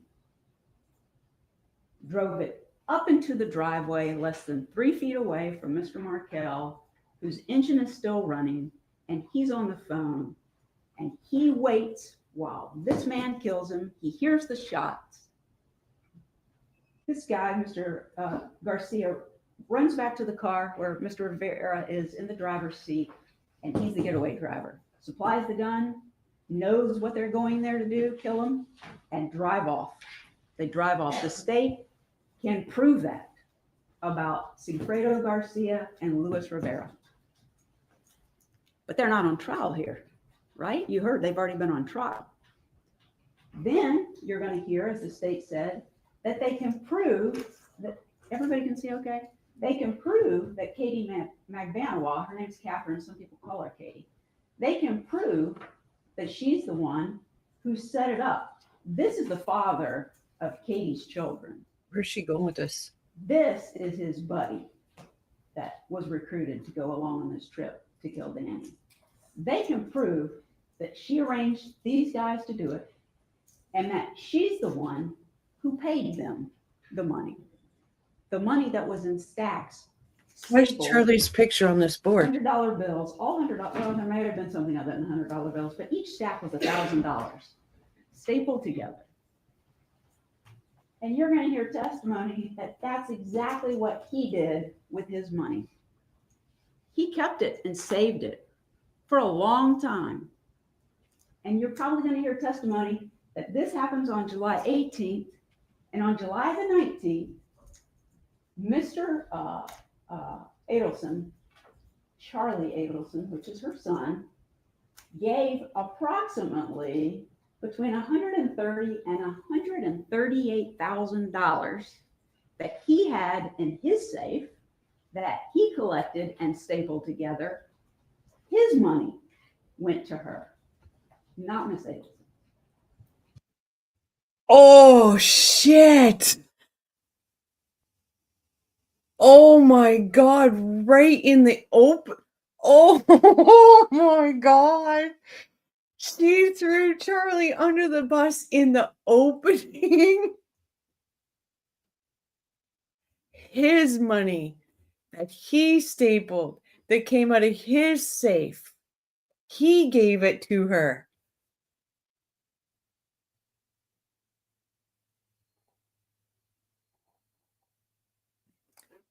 Oh, please, dear God, let Charlie know that his mom just threw him under the bus. Look, she didn't just throw him. She ran over him and backed up and ran over him again. Oh, that is some fireworks. Don. know. I'm wondering if George is like, there is a God. Oh my God. Oh. Well, I did not see Donna throwing Charlie under the bus. Didn't have that on my bingo card. They can prove and how that he paid her to get them to kill Danny Markel. Oh shit, she went further than I. They can prove that he paid her to get them to kill Danny Markel. She is getting herself away from the double extortion. She, bloody hell.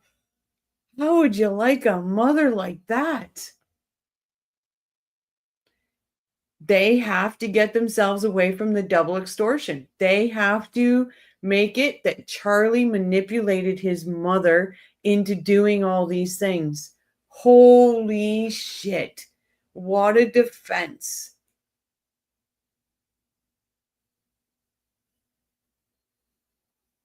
Oh, Charlie's got to find out. Please, God, let there be some kind of way he finds out that his. Oh, if that was a bust, then she is going to throw Wendy under the prison. Just wait. If I was Wendy, I'd try and escape tonight after that. What happened today? Somebody has had to tell her.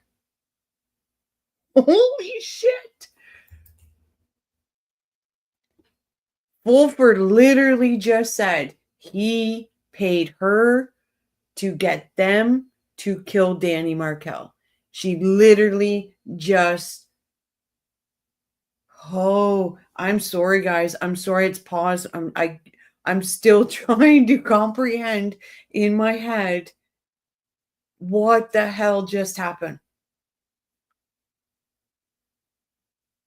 If that's not a big FU for not allowing the first trial to go, holy shit. That's what they can prove. And they've done it 1, 2, 3, 4 times.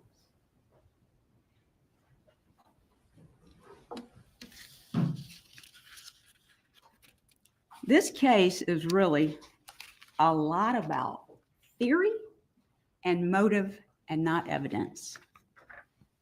The state has a theory, and for the past 9 to 11 years, in fairness, probably 9 years, they have told the whole world that Mrs. Adelson was the reason that this happened. Mrs. Adelson was the reason that this happened. They've told this story, and it's outrageous. It gets people's attention. It's made a lot of money for the media, interviews, specials. Some people in jury selection said they had watched these specials. Lawyers on there, investigators on there. They made a lot of money for the media, and it got big attention because this is outrageous, what happened. It is truly outrageous. But what's more outrageous is, without any evidence, only motive and theory, they put her at the top of this pyramid. She's the matriarch. She's the matriarch mastermind behind Danny being killed. And they don't have evidence of that. That's what's outrageous. It's outrageous that he got killed, but it's also outrageous that we're sitting here with a jury. Stop and you're yelling. Hear a lot of theory, a lot of motive, and a lot of what they believe the evidence means. They don't get to decide that. The evidence is what the evidence is. And I ask you to patiently sit here and really pay attention to all of the evidence that you hear, every witness that they put on, every piece of evidence that they present to you, all of it. Don't, for 1 second, I'm not asking you to ignore any of that. Please listen to all of it closely. Look for what they actually have as evidence that Mrs. Adelson planned. She planned Danny Markel's murder. that she engaged these men to kill him, and that she gave the money to her son to give to Katie to pay them. You won't find evidence of that. The evidence about the $3,000 a month, I have that here on this board, $3,000 a month. Charlie Adelson gave $2,000 a month, and he instructed his mother, for reasons you're going to learn in the trial, out of his business account to put her on payroll. She worked for him and she paid that money. It's this man's money, not Donna Adelson. At the end of listening to all of the evidence, we're going to have an opportunity to make closing arguments. And the judge is then going to give you. How does this bitch sit there and throw her kids? Charlie's done. Charlie's done. Oh my God. Oh, Leah, you're right. Laurel's, Wendy's lawyer, is in the courtroom letting Wendy know all that is going on. Holy shit, this is going to get good. How utterly low budget to work the entire opening off one poster board.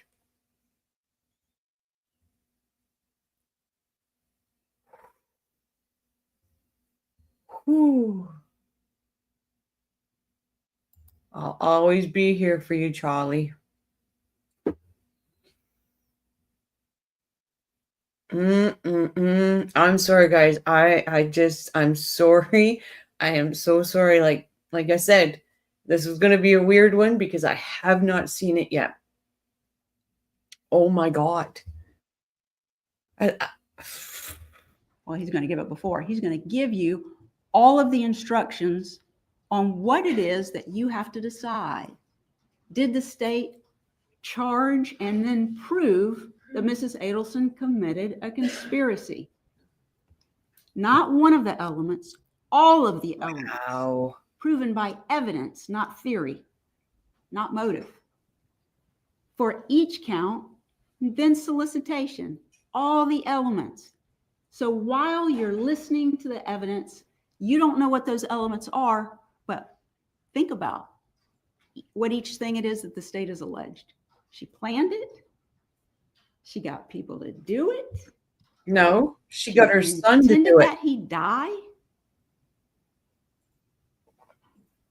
That this woman wanted to take away the father, The two of her us. grandchildren, for the rest of their life because of relocation that happened a year ago and was done and over. And at the end of the case, because there's not going to be evidence that she did this, keep an open mind. Listen to all of it. We're going to ask you to find her not guilty of every single count. Thank you. Thank you, Ms. Fulford. Holy shit, guys. Now I didn't hear her throw Wendy under the bus. I didn't hear her throw Wendy. But Charlie, wow.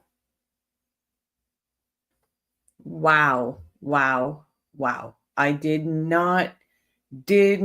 She literally said, I'm going to have to pull that email up. Literally said she needed to win this so she could save her family. By her winning it would help Charlie.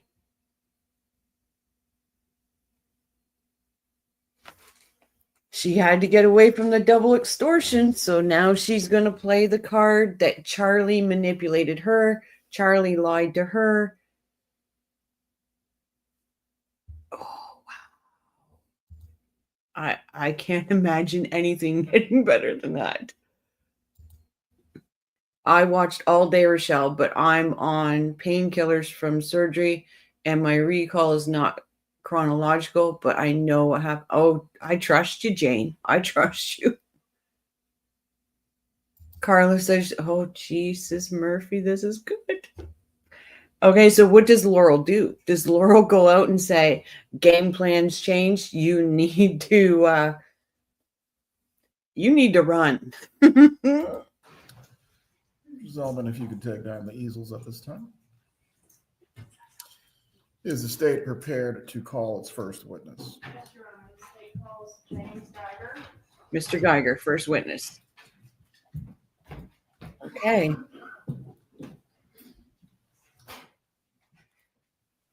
Wow.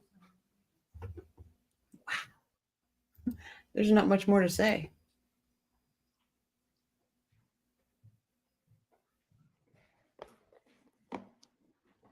Yeah, There goes our friend. Bye-bye. Fancy. Patty looks really nice in green. Green suits her. Oh, there's Steinbeck.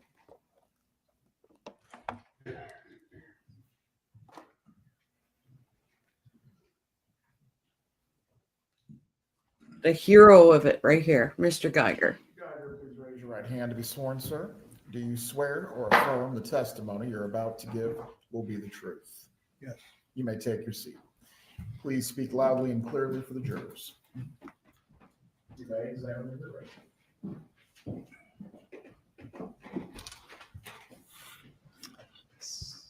Yes, sir. Perfect. Thank you. Please say your name and spell your name. My name is James Geiger, Geiger. Sir, where do you live? I live at 2122 Trescott in Tallahassee. How long have you lived at that residence? It's getting pretty close to 50 years now, I think 48 or 49. All right. I want to take you back to July 18th of 2024. Now I've got an ad on me. Do you recall something unusual that happened that day? I'm sorry, I said 2024, 2014, sir. You know what case we're here about. Do you remember what happened on that date? Yes, I do. All right. Could you please tell our jurors how something unusual first got your attention? It was a Friday morning, about 10:30. My wife and I were sitting in our living room looking out towards Trescott Drive out to the street. And as we were sitting there, we were doing something with our iPads, and we heard a noise, a popping, loud sound, bang sound. And we immediately got up and walked to the front. We have a big picture window. Walked up to see if we could determine what had happened and where it had come from. We weren't sure it was to the right or to the left. And all right, let me pause you right there and show you a couple photographs that I have as marked as states 1, 2, and 3.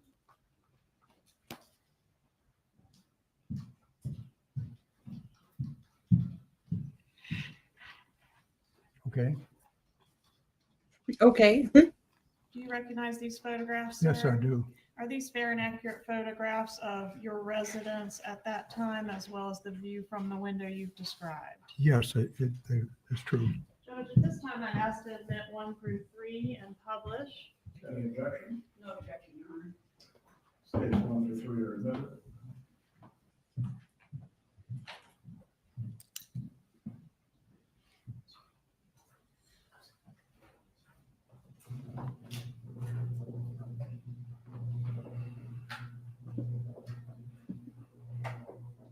Oh, the screen.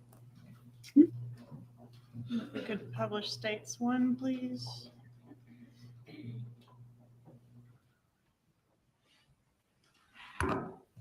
It is brilliant that they made Wendy think that she was going to testify today, and she has to wait now till Monday.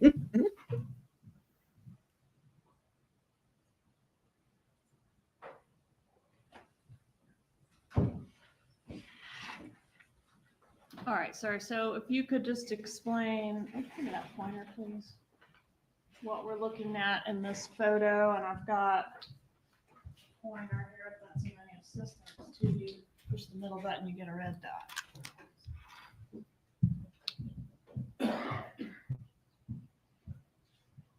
You don't have to use it. Oh, if you are going to use it, though, use it on the big screen, please, sir. All right, so just describe what we're looking at in this photo. States 1. This is taken from Trescott Drive. The house on the right is my house, and the house on the left was Danny's house. Okay, and the bay window that you've described, is that what is pictured in this portion of the photo right here? Yes, sir. Yeah, that's correct. Mhm. Publish States 2, please.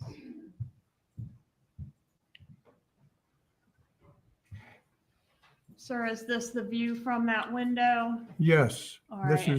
is what I saw as I looked out. Okay, and the driveway that we can see there on the right side of the window, is that Dan Markel's driveway? Yes, it is. All right, so you've described that something got your attention. Can we have States 3, please? Well, as I mentioned, I wasn't sure where the noise had come from, and I looked to the left and to the right. And as I looked to the right, there was a car that was rapidly backing out of the driveway and immediately headed down in that direction towards Benton Road. It caught my attention because it seemed to be going so fast.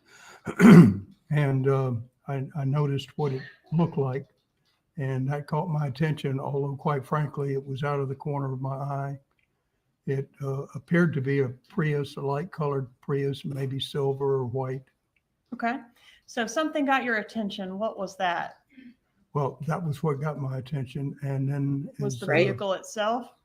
excuse me? Was the vehicle itself, or some noise preceded the you seeing the vehicle? Well, initially we had heard this loud noise, which we weren't exactly sure it was. It could have been a gunshot. We weren't sure. And then when I saw the car back out, that prompted me then to walk next door. There had been in the neighborhood a few break-ins, burglaries, and my first thought was that somebody was trying to break into the Markel house. And so I went out the front door and walked across over to Danny's house to see if anything had been damaged, maybe tried to be broken into the garage or something. Yes, sir. When you looked out, you said you saw the car back out and then exit toward Benton Road. Would that be going this direction to the right of the photograph or toward the left of the photograph? It would be towards the right. Okay, so out this way. And you said you walked over there just to sort of look around, make sure everything was okay. What did you see? As I approached his garage, I noticed that the garage door was open. His car was inside, and the motor was running. And so I thought then, well, I guess so much for a burglary. I don't think that's happened if Danny's there. So I turned around and walked back to my house. Okay. What happened next? After that, I can't tell you why, but I just stood at my front window and looked out and waited for a few minutes, maybe 3 or 4, up to 5. And for some reason, it just didn't quite seem right. Danny hadn't backed out. And I thought by this time he should have backed out of his driveway, and he didn't. And so I said to my wife, I think something just seems wrong. I'm going to walk back over. And so I did that. All right. And what did you see when you got over there? Excuse me? What did you see when you got over there the second time? Well, when I went back the second time, I noticed that the garage door was still up. The car was still running. And this time I thought, maybe I better walk on into the garage. He's probably in the driver's seat. He's probably on the cell phone talking, but I just wanted to make sure everything was okay.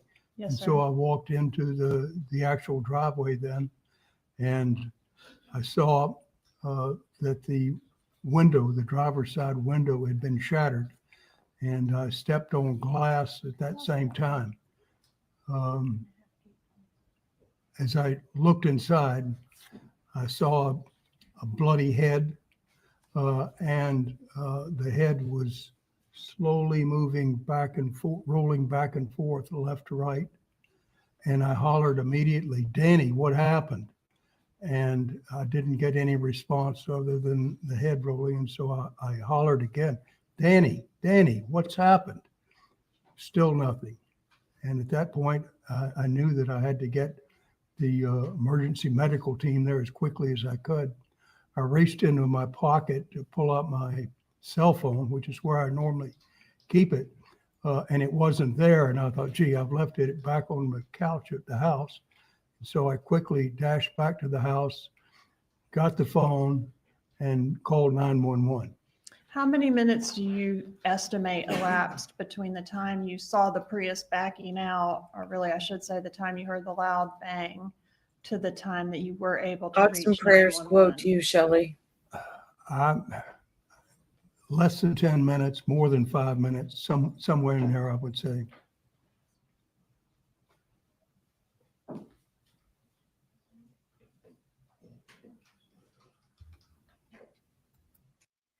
I almost feel like I'm watching Charlie's trial because word for word is exactly the same. This man is exactly the same. Or not even just Charlie's trial. Katie Sigfredo's trial, Charlie's trial, he has not changed a word.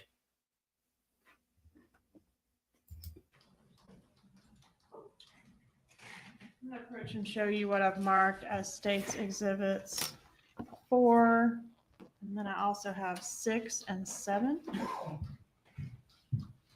What did Jane say? Jane says Donna knows they will show some crime scene pics here. Donna is prepared to offset the horror that Charlie complains so much about. Guess what she does? Oh, I'm in for it, am I? I don't know. This is number 4. What does she scream out loud? Some initials on number Start 4, bawling? and then also 6 and 7.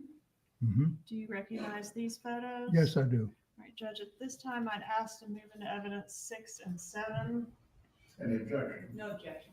States 6 and 7 are admitted. Publish State 6, please. You may.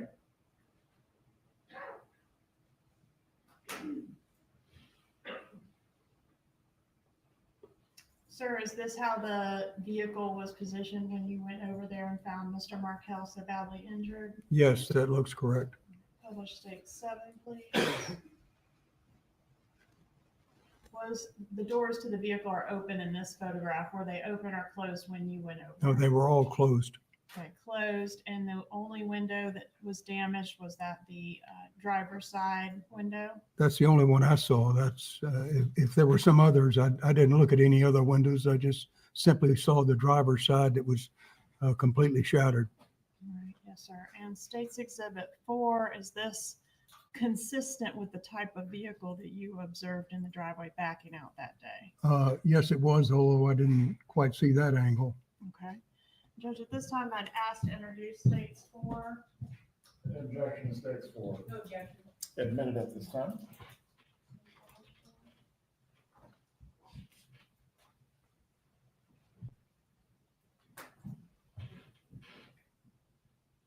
Please tell me she doesn't act up when the Markels, You like described she's it not as a going to be light-colored that disrespectful. Prius. You weren't exactly sure of the color, maybe white, maybe silver, right? Yeah, silver came to mind first, I guess, but certainly a light colored vehicle. I'm going to approach and show you States Exhibit 5. Recognize States 5?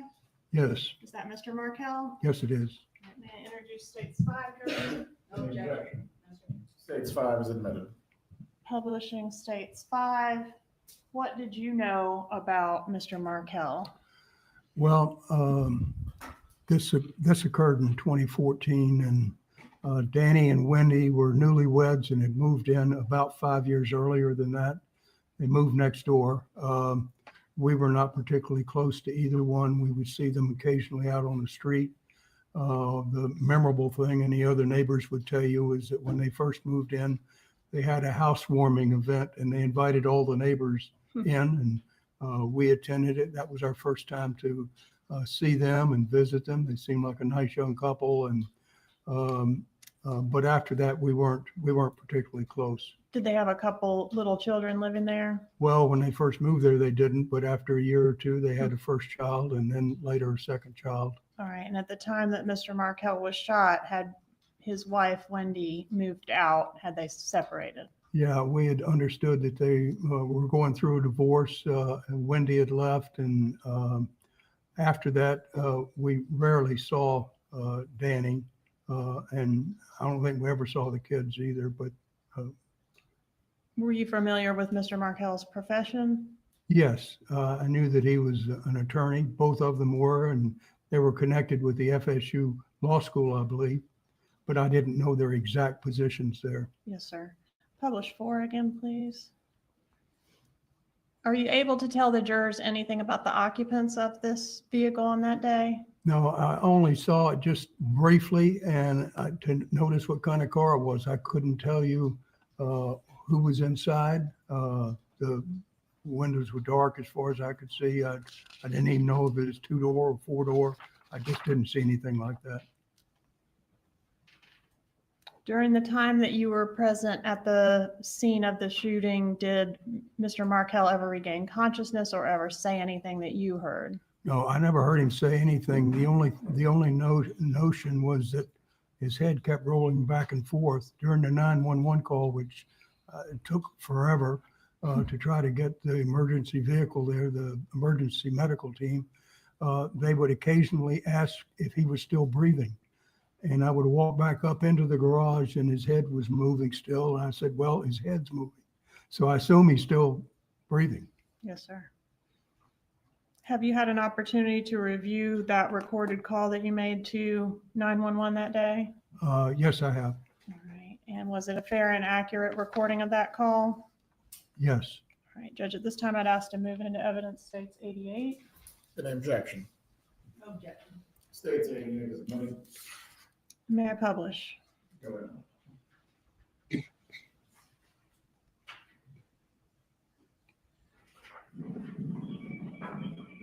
What's your emergency? It's right next door at my house, which is 2122 Trescott Drive. Can you repeat that for verification? 2122 Trescott Drive, the T. Okay, the phone number you're calling from? I'm calling from 850-2. Yeah, like blank his number out. What happened? We heard a loud bang and a cross pulled away from next door. I came over and looked in, the garage door was up. And I thought the gentleman was backing out, and I went back to my house, but he never backed out. And I came back over, and his driver's side window was shattered, he's spattered, he can't answer. Still here though. He's inside. I don't know if somebody tried to shoot him or if he shot himself or what. I don't know. And it was at this location, correct? Right next door. I'll give you mine. I don't know if the address is next door. Okay. He didn't send an ambulance in a hurry.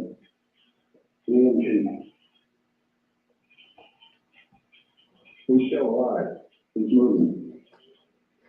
Okay. What's going on with it? I don't know. The driver's side window is all bashed in. He's inside. The car is running, and he's got blood all over his head. He's not responding to me. That number, by the way, is 211-21.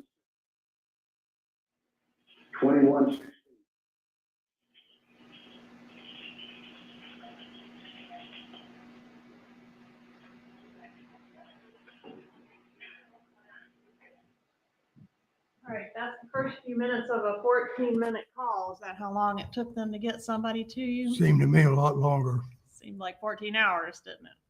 long time. Nothing further, Your Honor. Cross-examination for Mr. Geiger. No question, Your Honor. Mr. Geiger, you may step down, sir. Is he released from his subpoena? Will anyone need to recall him for any purpose? He's released, Your Honor. Have a good day, sir. Please call your next witness. The state calls David Sims. before he's just asking me to approach, please. Please approach.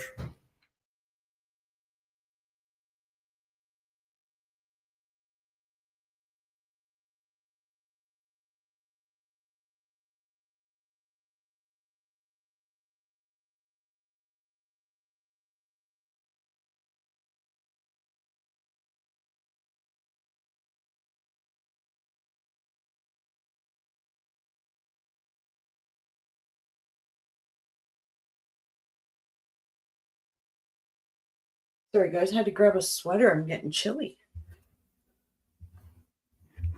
Waiting for Donna to bring the heat.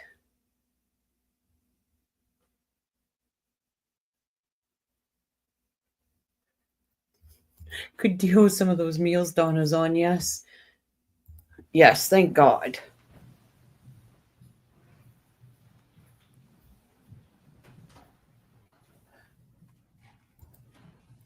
Please raise. Mr. Geiger did not change a word. Not one word. That's how you know you're telling the truth. That is how you know that you're telling the truth. That's Raise your right hand to be sworn. Do you swear or affirm the testimony you're about to give will be the truth? I do. You may take your seat. Please speak loudly and clearly for the jurors. Sir, please introduce yourself and spell your name. David Sims, Sims, How are you? Go ahead. retired sergeant from Tallahassee Police Department. How long were you with Tallahassee Police Department? 28 years. Okay. And were you employed with them back in 2014? Yes. Did you respond to a scene in response to a 911 call 2116 Trescott Drive on July 18th of 2014? Yes, I did. Is that location in Leon County? Yes, it is. All right. And do you know what time you were dispatched to the call? I was not dispatched. I was actually at the station working on paperwork, and I heard the call go out, so I just responded. Okay. And were you the first or? First on scene. You were first on scene. Yes. And did you make contact with Mr. Geiger, the neighbor? Yes, I did. And did Mr. Geiger indicate something going on in the garage next door to his residence? Yeah, he said it's his neighbor. He thinks it was his neighbor in there, and he heard a loud noise, and there was broken glass in his car. All right. I'm going to publish states 7, please. That's in, right? Yeah. Has the vehicle been moved from the position it was in when you first arrived? No. Okay, other than the doors being opened, right? Correct. Okay. When you got there, was the vehicle running? Yes, it was. All right. What did you do when you first arrived and observed the vehicle? I walked up to the driver's side window. Mr. Geiger had told me that the homeowner's name was Daniel, and I saw someone in the car, and I spoke his name and said, Daniel. There was no response, and I got a little closer and found that the driver's side window was broken kind of at an angle. Some of the glass was in, some had come out, but there was also a small rounded spot in that glass that was still in there. I said, Daniel, again, no response. He was slumped over and kind of gasping for air, and it was just a sucking sound. I noticed that he had a set of eyeglasses. Half of a set of eyeglasses was laying in his lap. He had a cell phone in his left hand. He had a business card in his right hand.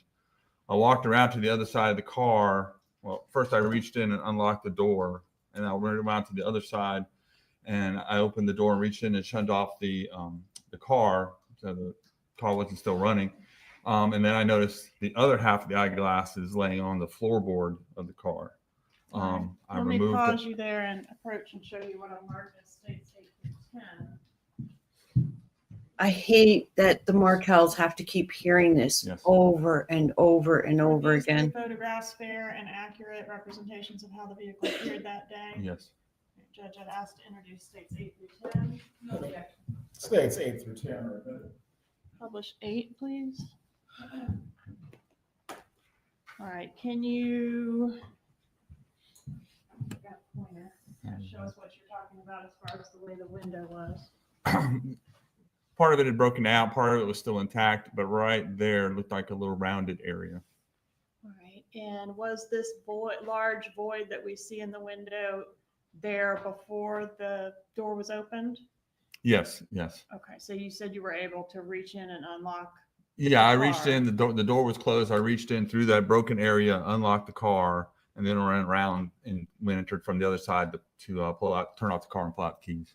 All right, and during this time was EMS already en route? Yeah, I could hear Assist? them. I could hear them coming down the street. They were almost there. Okay, and were life-saving efforts made to try to help Mr. Markel? Yes, when I was on the passenger side, I pulled out a gym bag or something that was in there and pulled it out and set it on the ground so they can make better entry into the vehicle to extract him. Okay. And did he ever regain consciousness or say anything during the time you were Not there? in my presence. All right. Publish 9, please. Publish 10, please. All right. Do you see the half part of the eyeglasses there in that photograph? Yes. Could you indicate with your pointer? Yeah, we're right there.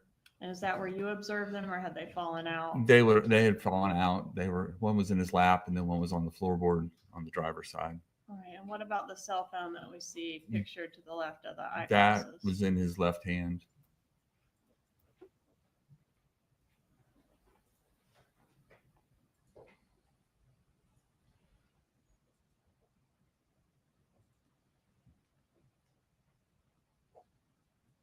Was there a safety search done of the house? Yes, after EMS was removing him, then myself and a couple other officers, we took the keys that were in the car. The person door from the garage into the house was locked. We unlocked that, did a search of the house, found no one, nothing amiss. Any indication that this was a burglary, a robbery? No,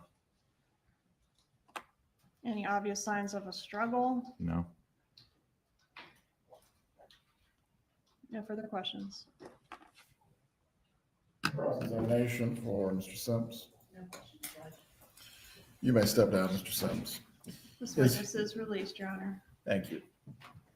Please call your next witness. Joanne Maltese.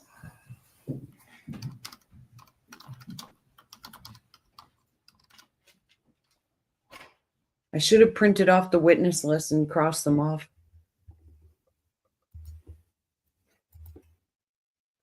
Rochelle, how do you feel about replaying Carl?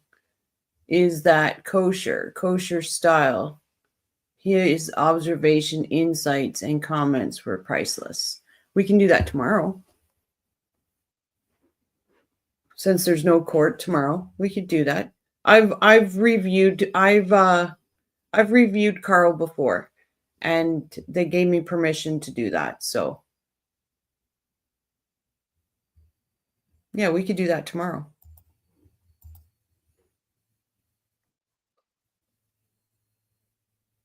Hello, Armand. I started early, Armand, because tomorrow's Saturday, my dear.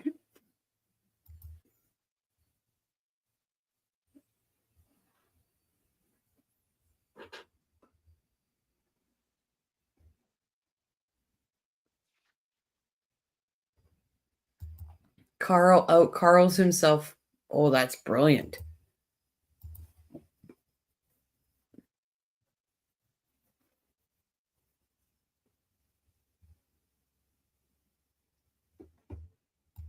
That's okay. You're forgiven. We know you're on medication. Hope you feel better, though. Please raise your right hand. Don't be sorry.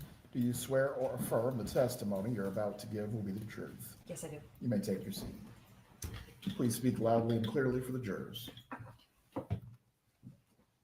Please introduce yourself and spell your name. My name is Joanne Maltese. Joanne, Joanne, and Maltese, Maltese. Are you employed, ma'am? Yes, I am. Are you employed as law enforcement, in law No, enforcement? I am retired Tallahassee Police Forensic Specialist. How long have you been retired from, it's Tallahassee Police Department, right?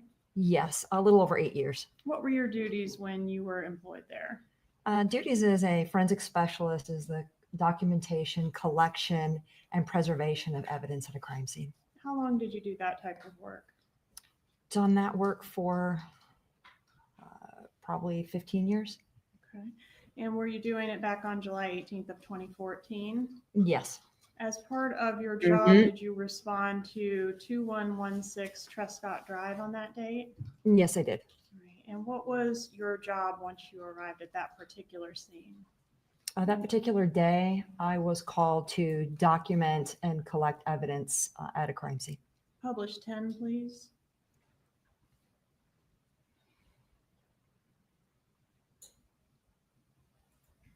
Is this the scene that you're referencing? Yes, it is. All right, I'm going to approach and show you states 11 through 17 as well. Georgia's flying through some witnesses here today.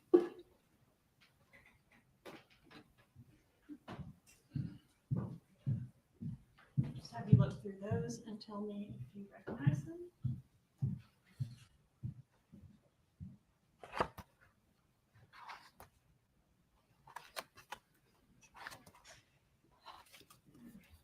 I may or may not have called this bitch's office and left her a little message, just so you know. Yes, I do. How do you recognize them? I took these photographs at the scene. All right, Judge, at this time, I'd ask to move into evidence states 11 through 17. 11 through 17 are admitted. Publish 11, please. Publish 12, please. Did you collect the eyeglasses shown in State's Exhibit 12? Yes, I did.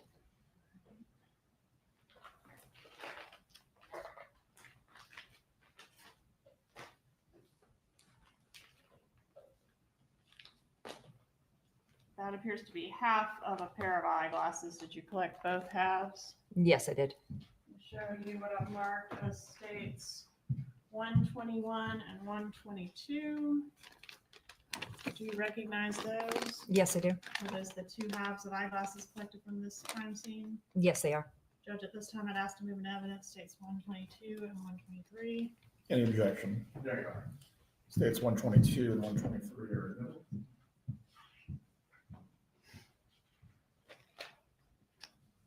Publish the next exhibit, please. Did you collect this eyeglass lens? Yes, I did. Where was it located?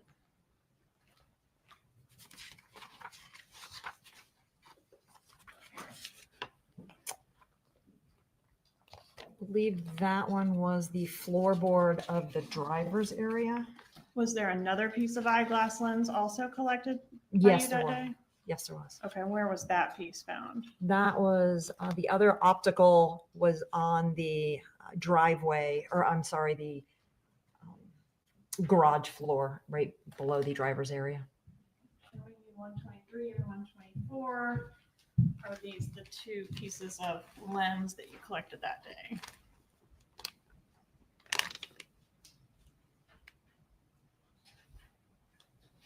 Yes.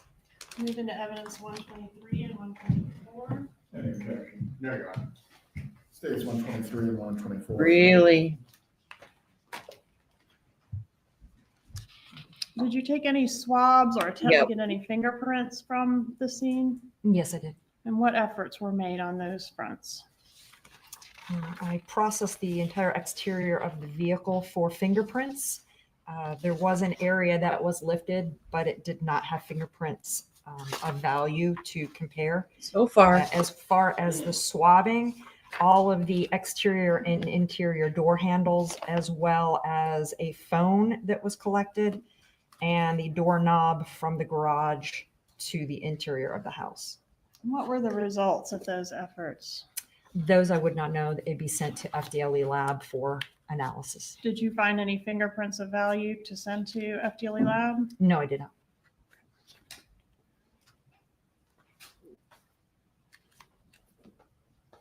Publish states 14, please.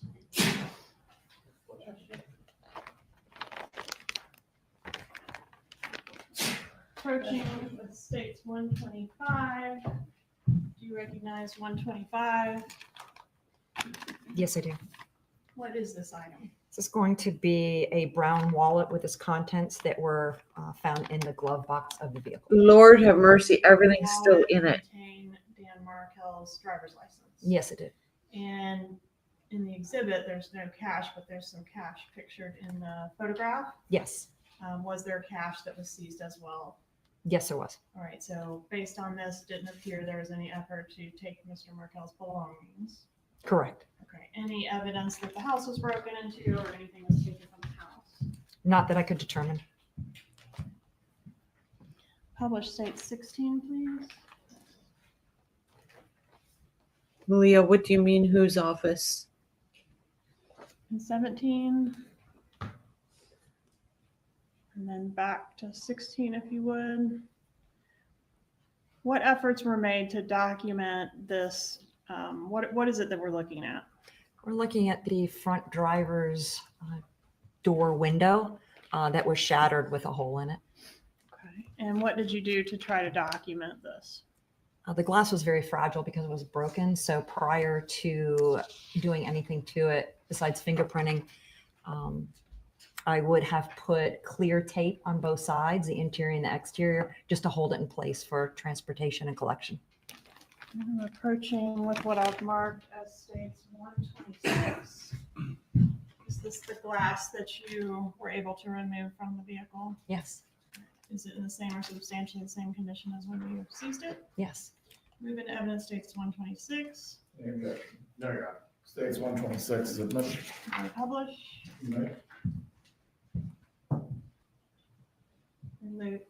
And the glass evidence, is that consistent with the gunshot? Yes, it is.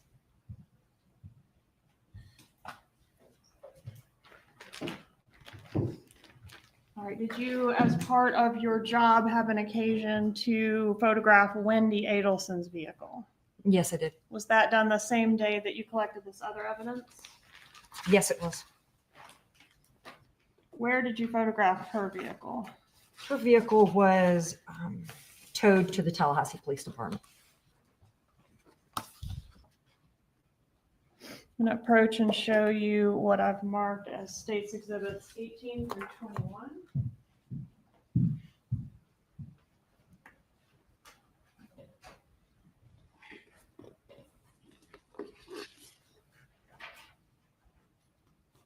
Me too, Jane.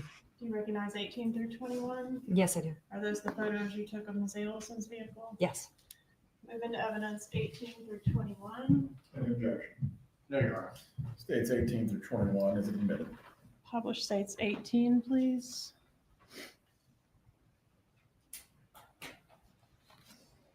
Published 19. Published 20. What is this item? This was on the front passenger seat of the vehicle, and it is a bottle of alcohol and a receipt. All right, and did you take a closer photo of the receipt? States Agree. 21, please. Yes. And what does that show about when the alcohol was purchased? On 7/18 of 2014 at 12:49 from ABC Fine Liquor and Spirits, or Fine Wine and Spirits. Did you also go to the hospital? Yes, I did. What were you asked to do at the hospital? Document and collect any evidence. At the time that you responded to the hospital, was Mr. Markel deceased or still alive? He was still alive. I'm going to approach and show you what I've marked as states exhibits 22 through 24.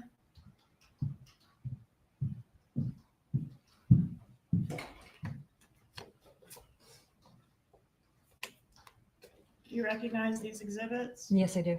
How do you recognize them? I took those photographs at the hospital. Are they fair and accurate photos of how Mr. Markel looked that day? Yes. Move into evidence, states exhibits Oh, wow. 22, 23, and 24, Your Honor. Any objection? No, Your Honor. States 22, 23, and 24 are admitted. Publish 22, please. This is how Mr. Markel appeared, Yes. and this was done on the 18th. Yes. Yes. Publish the next exhibit, please. This is 23. Why did you take this photograph?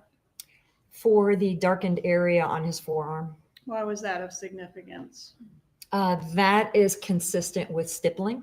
What is stippling? No, Stippling sir. is being No, sir. Nope. Mm-mm. Nope. Nope. This stupid bitch. I know.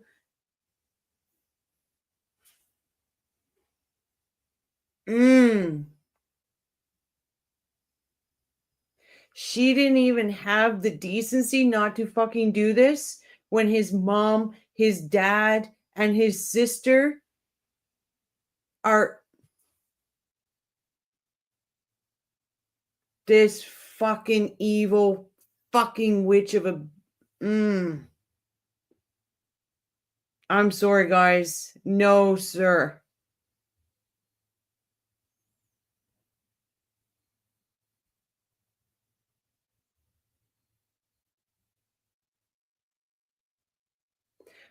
Oh, there's an email going tonight.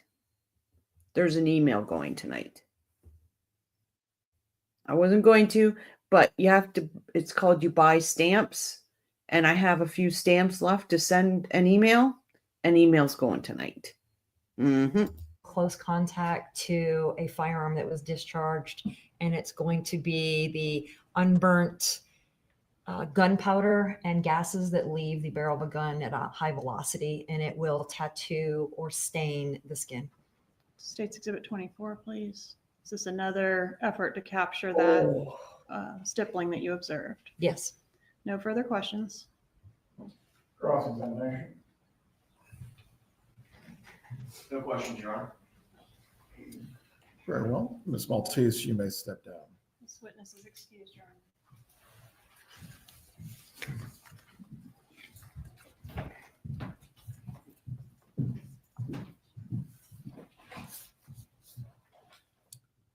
Please call your next witness. State calls Dr. Clark.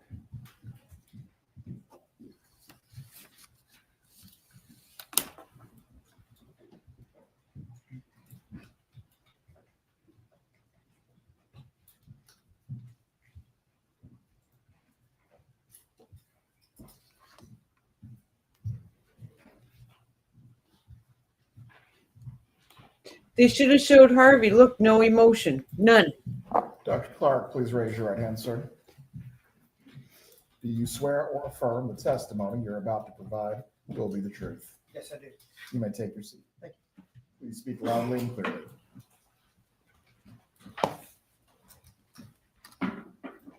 Sir, please introduce yourself and spell your name. I'm Dr. Anthony J. Clark. I'm not muted. Thonyj Clark, Clark. How are you employed? I'm currently employed as Associate Medical Examiner for the Georgia Bureau of Investigation, Division of Forensic Science in the Central Regional Office in Macon, Georgia. What are your duties there? I work as an Associate Medical Examiner. I perform what's called the autopsy and forensic autopsies and death investigations. Was there ever a time that you worked here in Tallahassee as an assistant medical examiner? Yes. What time periods did you do that? It was from 2007 to 2023. All right. And how many autopsies have you performed during the course of your career? It's over 8,000 now. And what is the education and training that you have that qualifies you to do that type of work? I obtained my Bachelor of Science degree from the Massachusetts Institute of Technology. Do you see her side eye the jury? Like, are they watching me still? What an evil I did 2 years of bitch. animal research before moving on to Jefferson Medical College in Philadelphia. I graduated from the college and then traveled over to New Britain General Hospital in New Britain, Connecticut, and did a 2-year general surgical internship. I then went to the Hartford Hospital in Hartford, Connecticut, did 4 years of anatomic and clinical pathology. I then traveled from that program down to Atlanta, Georgia, where I did a 2-year forensic pathology fellowship at the Fulton County Medical Examiner's Office in association with Emory University. I am board certified in anatomic and forensic pathology. I have medical licensures both in the state of Georgia and Florida. Have you ever testified as an expert in the area of forensic pathology? Yes, I have. How many times? Several hundred times. Tender Dr. Clark as an expert in the area of forensic pathology, Your Honor. Does the defense wish to voir dire the witness? No, Your Honor. Is there any challenge to his ability to provide Right. an opinion? No, Your Honor. Members of the jury, the witness will be permitted Oh, to fucking testify suck it up, before you Donna. today in the form of an opinion in the fields of both medicine and forensic pathology. You may continue. Doctor, did you conduct the autopsy of Dan Markel? Yes, I did. When was that conducted? We performed it on July 19th, 2014, and we started at 11:55 hours. Where was the autopsy conducted? At that time, we were in the Tallahassee Memorial Hospital morgue. Did you take photos as part of your autopsy? Yes, I did. Would use of those photos assist you in your testimony? Yes, they would. Would they assist the jury in understanding your testimony? Yes, they would. Has Ruth left? 25 through 34. Usually leaves at this point. Let me know if you recognize them.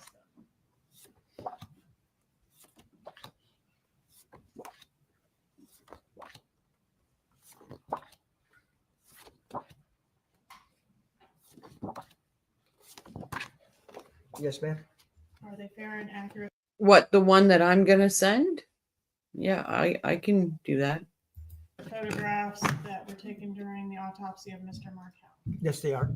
Moving to evidence states 25 through 34, Your Honor. Objection. No, Your Honor. States 25 through 34 admitted at this time. Publish 25, please. Before you publish, if the parties can briefly approach.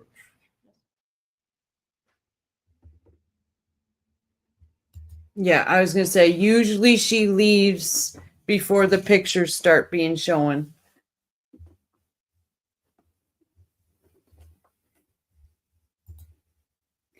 She's thinking they're going to see what I caused. Yeah. She's pretending that she's so shocked to see it. Wait till the phone call comes out when they talk about it, when Charlie and her are talking about it. That'll change.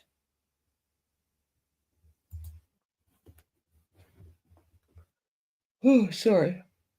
Charlie acted like the photos of Dan did him in, so Donna saved her performance of a lifetime now. Yep.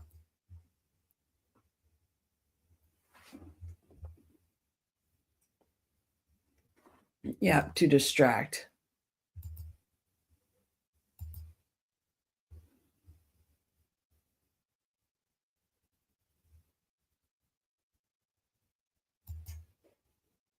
Is she still blubbering? Holy fuck. A brief break before we continue with the examination of Dr. Clark. The bailiff will take you to the jury room. How much do you want to bet that sidebar that Everett called? It was Everett that called that, was to tell her attorneys, get her calm down. Get her to stop. I bet you that's exactly what that sidebar was. Everett called the attorneys up.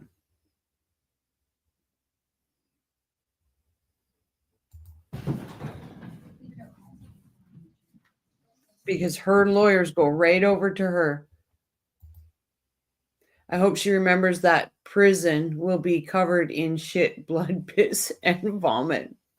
Right?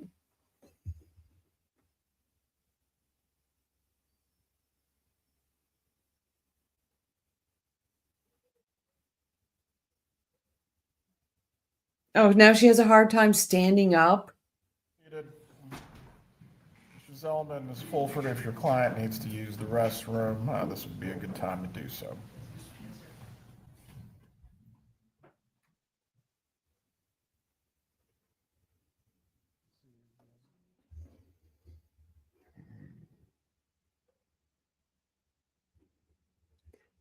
Yep, I know. Yep.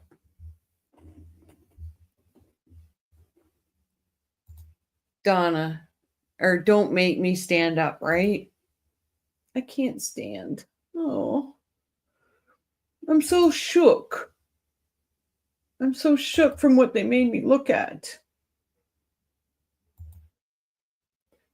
I'm just gonna get us back in.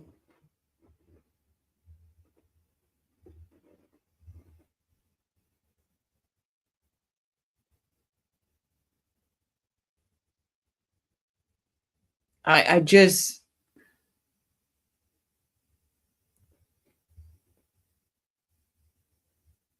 Oh yeah, I figured. Can you imagine being the Markels? State, you may watch resume that? with your examination of Dr. Clark at this time.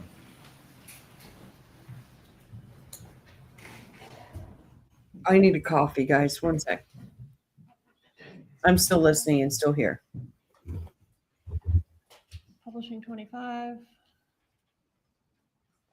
And doctor, you should have a pointer. All right, explain what we're looking at in states 25. As part of the examination, particularly in gunshot wounds, we like to know whether the bullets are still in the body or how badly they are broken up, etc. So we do X-rays, and this is an X-ray of the head. You can see the top of the head here, the jaw, right side, left side, and these really bright spots here and here are the bullets that we recovered from this individual. They come out because they're very dense. The X-rays bounce off and turn them white here, just like bone. It's fairly dense. These are the bullets here, here, and here. Published states 26, please. How many bullets were in Mr. Markel's head? There were 2 bullets in his head, and you can see on this one here that hit the left cheek, actually fragmented a little bit. And then we had a bullet inside the head, back to the left side, right side, excuse me, right side. States 27. What are we looking at here, doctor? This is actually the identification photograph of the individual. We like to get them cleaned up. We'll put the identifying tag underneath their chin, the case number, the date, and usually my initials. And you can see that there has been quite a bit of damage here, particularly in the left side of the face. We have a gunshot wound here. It's labeled number 1 in the autopsy report. And this is number 2. You got to be effing kidding me, Donna. Gotta love Jumpsuit Pablo.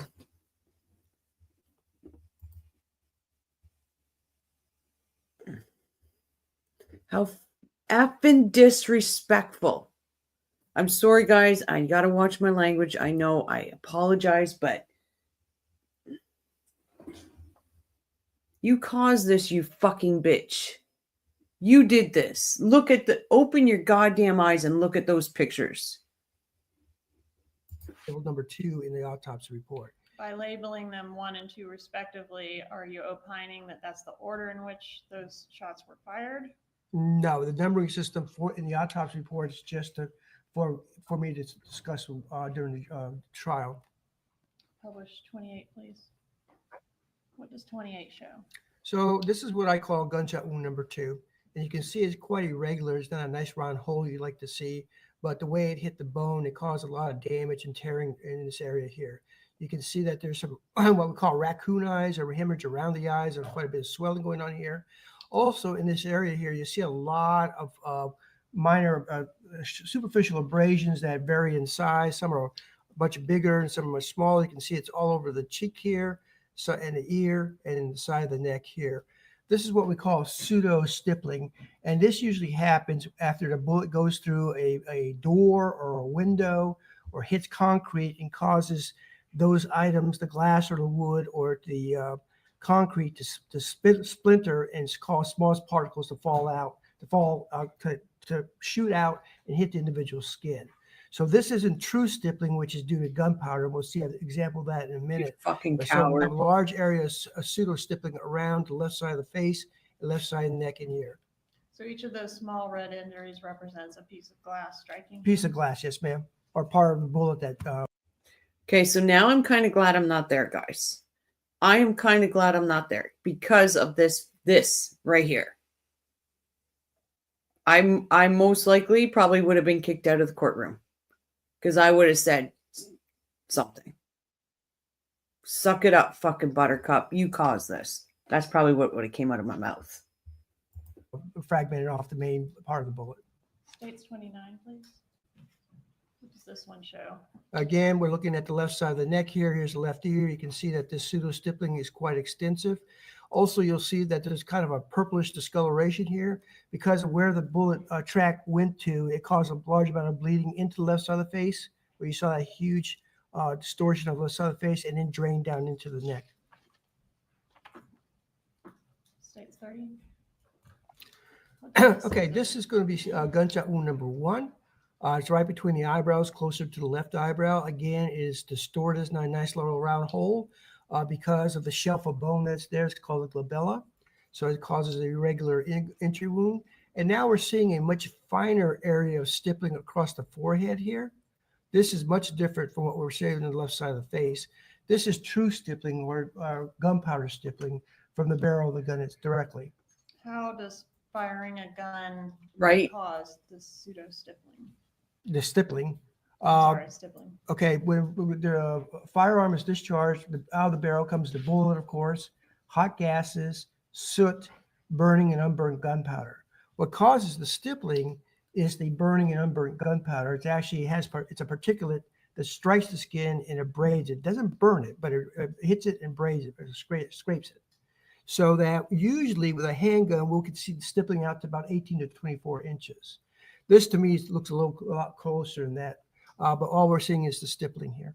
So the presence of this evidence suggests that the muzzle of the gun was quite close to Mr. Markel's head when it was fired. Yes, I'm thinking inches. Yes, ma'am.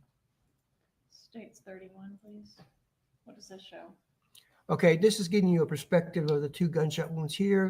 What I call labels 1, what is label 2, the pseudo stippling on the nose, the fine stippling on the forehead, the hemorrhage around the left eye, part of the raccoon eye pattern. So far. States Exhibit 32. This is the left forearm, and what you see here is kind of a ring of soot, partial ring of soot here, and some stippling on the forearm here too. What is that consistent with? That to me is suggested that that arm was up near the gun when it was discharged. That's at one point in time.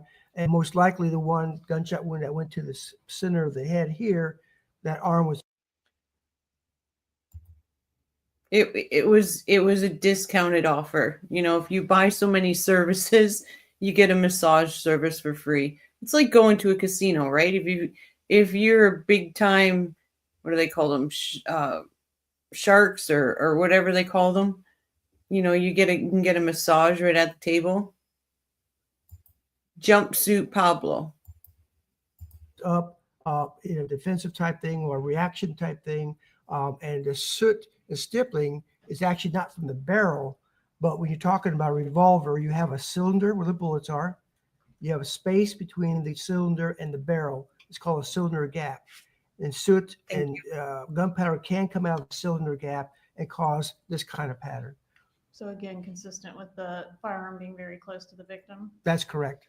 And also, is it consistent with the victim at least having enough wherewithal of the impending danger to raise his arm in defense? In my opinion, yes, ma'am. Right. And you said that the number that you order the shots for purposes of your reports does not necessarily mean that's the order of the shots that were fired in this case. Do you have an opinion as to which shots were fired in what order? Yes, after discussions with the investigators and looking at the scene photographs, the first shot went through the closed car window. So the first shot would have been to the left cheek area, which traveled from the left cheek just before the left ear, hitting soft tissues, fracturing the jaw, fracturing the left cheek bone. Again, this is maybe slightly incapacitating, maybe stunned him, but would not immediately put his lights out. Okay, so that is where all the pseudo stippling is coming from that glass shattering. Glass is not there anymore. The second shot is to the forehead, where the actual gunpowder can strike the skin, and the hand was raised somehow into the vicinity of that cylinder gap. And that's the second shot is the one that was not survivable? That's correct. And was there any amount of medical attention that could have assisted Mr. Markel, say, if it had gotten there sooner? Well, these are pretty devastating injuries, particularly the gunshot wound in the brain.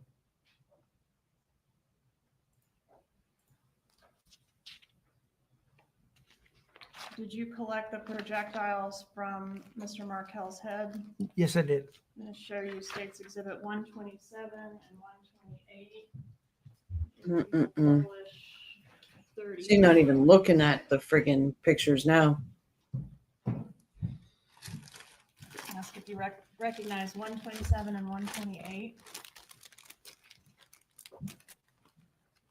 Yes, I do. How do you recognize those?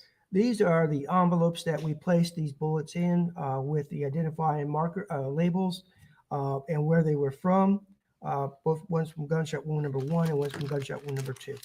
Are they in the same or substantially the same condition as when you collected them? They appear to be so, yes, ma'am. Move into evidence 127 and 128, Your Honor. There you go. 127 and 128. You guys are blowing my mind here. Can't believe the best stuff is yet to come. There's more. There's more drama.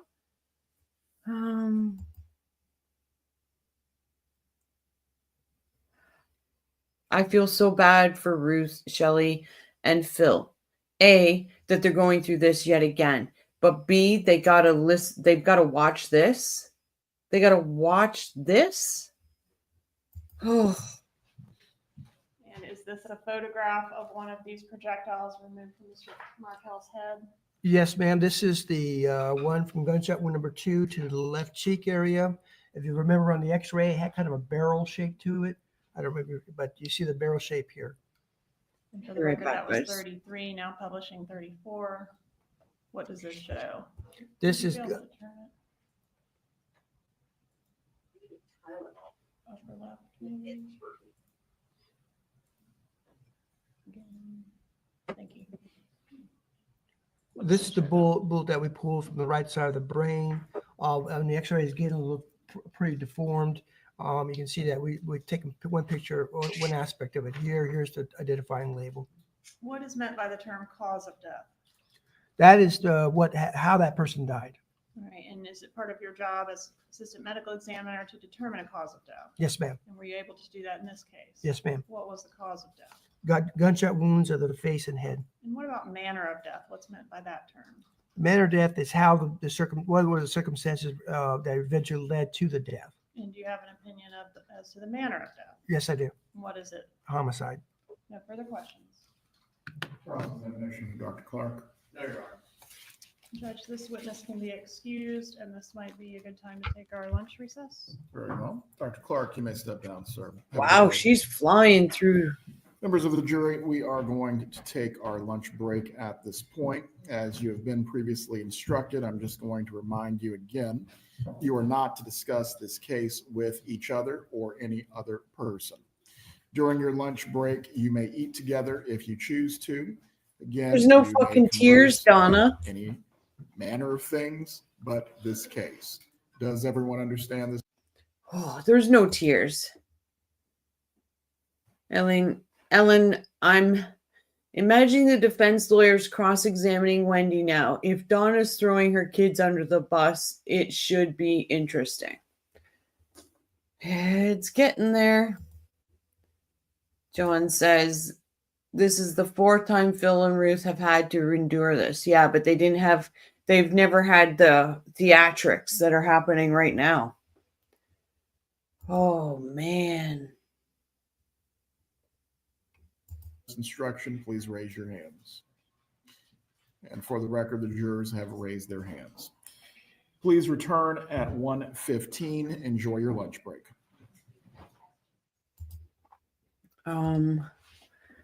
That's good at Warflare. I think Rochelle will feel more like me. I was pissed at the whole motion thing that never ends. Okay. Spoiler alert. Coming soon to the defense table.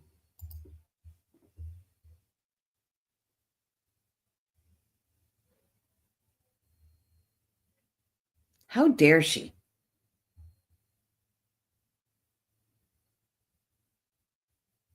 How dare she?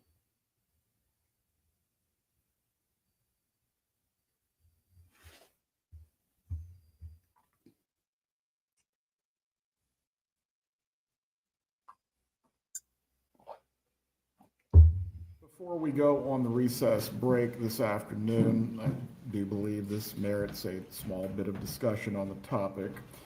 The matters that we've discussed at sidebar concerning emotional responses. Told I do feel it is important at this point. Mrs. Adelson, When the testimony is occurring or the evidence, I know you may have a natural reaction, but as best possible, you need to control your reactions concerning any head movements, any expressions of disagreement, or any emotional outbursts. The jury must decide this matter on the merits, on the evidence. Do you understand this? Very well. I do not wish to do this in front of the jurors at all, but it's very important that you are able to control your emotions. Do you understand what I'm saying? Does either party need to be heard before we before we go into the lunch break? No, Your Honor. No, Your Honor. Right. Please report back at 1:15 as well. I believe we. Good job, Everett. Call that shit out. Armand says, I haven't watched any of this yet. We'll do so later. Is Donna sobbing? Donna's pretending to sob because they just showed the pictures of Dan in the hospital and autopsy pictures. So she's making a fake and phony reaction to it. Jane says, yeah, get ready, Rochelle. They start challenging motions again. Holy Jesus. So she has unnatural reactions. Yep. Not even trying, right? Fair play. He could have blocked her in front of the jury, but didn't. Yep, he could have. Have 3 other witnesses that we can possibly get through this afternoon.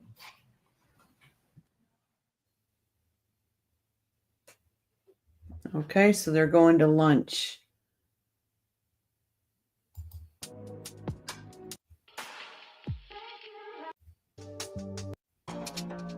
Well, they play. At least they played music this time around. Last time they didn't. Charlie's trial, they didn't. It was just dead air.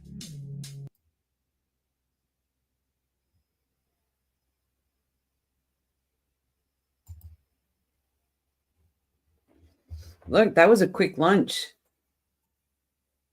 He did sidebar them when they the first set they showed, and her lawyer went over and said something to her, and then so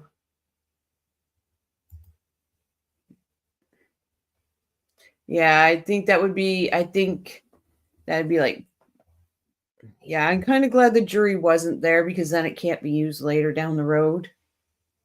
What did he come back in for and then he left? There we go.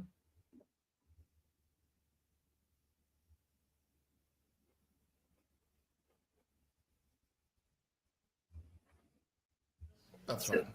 Okay, but can I just point out, what was that whole big ass motion thing that we had to listen to about putting a table so she could see the jury better?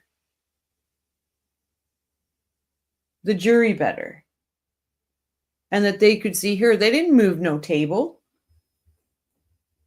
Oh my God. Break the defense advised they've got some objections to my exhibit that I intend to introduce with this next witness. Today's exhibit 64 is email exhibit, composite, and I haven't had time to look at all of it. Armand, best thing ever.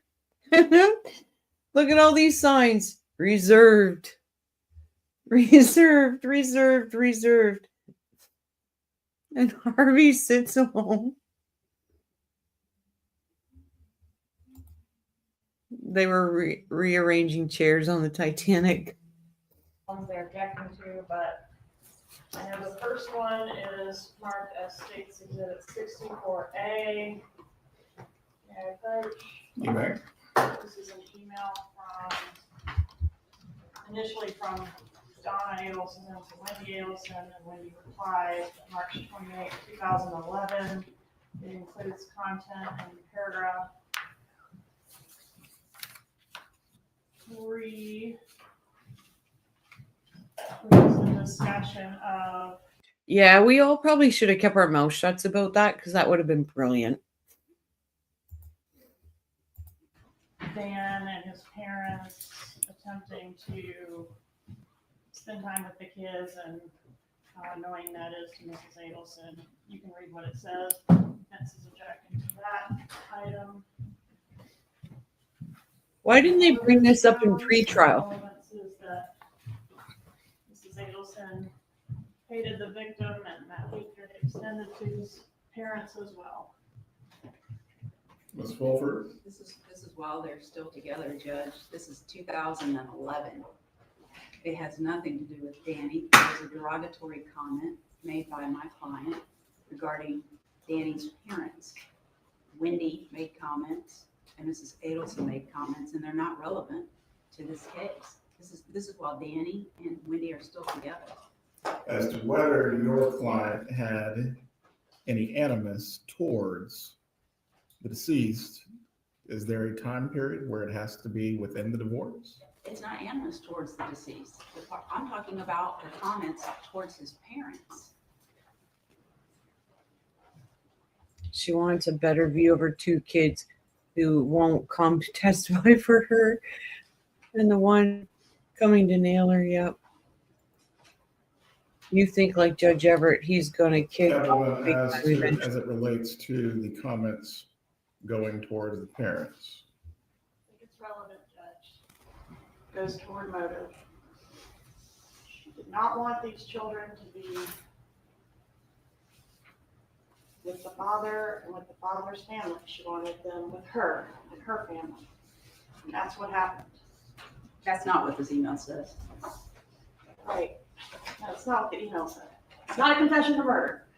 It's a expression of dislike, which just goes to the motive. Yep.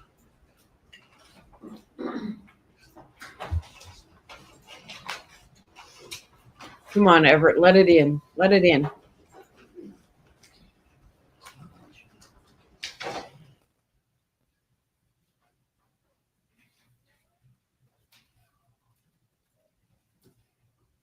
Come on, Everett.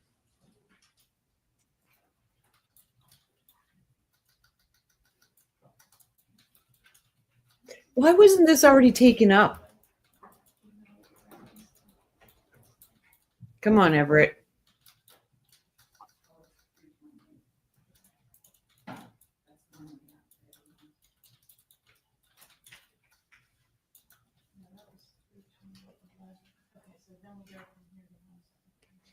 She showed a little disdain to Georgia when she was when Georgia was talking there. With a bit of jail glow. All right. Much of this email does lack relevance or probative value for the jury. However, Ms. Kappelman, does this tie into other messages which otherwise would demonstrate the motive you're trying to prove? Or is this a standalone item? I mean, there are other emails that express similar sentiments. I don't think they're specifically tied to the visit that's referenced in that particular email. Are you arguing then that the defendant had a consistent animus towards the deceased? Oh, yes. Very well. Over objection, I will permit it only on the grounds that it shows that the defendant had a consistent animus towards the deceased or his family. However, if the defense is asking for a limiting instruction as to this evidence, you may request it now.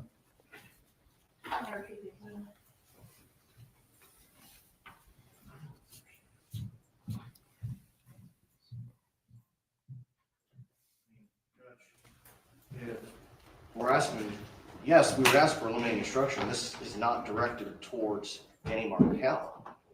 I mean, if you take a look at it,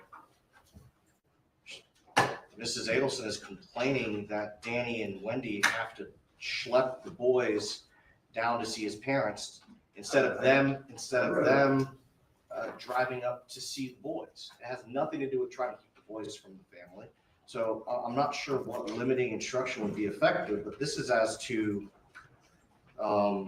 it doesn't express any animus to Danny. So I'm not sure what the court would suggest. Or his family. the state's theory is not hatred towards Danny Markel's family. That's, and so I'm Ms. Kaplan, confused. as to the state's theory, please clarify this issue. State's theory includes that Mrs. Adelson hated all things Dan Markel, and all things Dan Markel needed to be erased from these children's lives, including the grandparents. Now, I know Your Honor has precluded me from mentioning visitation with the grandparents and things like that, but obviously that's always been a part of the state's theory, and I understand that I'm limited from including that, but it is important to show that this animus existed as far back as 3/28 of 11. And this is the first item in the exhibit because it goes back the furthest in time. I think it's important. We're not going to be wasting a lot of time on this back and forth. This is the point of pretrial motions. Yep. On this point, as it relates to the state's theory of the case, that the defendant had animus towards the deceased or his family. It will be permitted on those grounds. If the defense is asking in some way for a limiting instruction to be given, please request it now. Yes, Your Honor. What is the limiting instruction that is requested?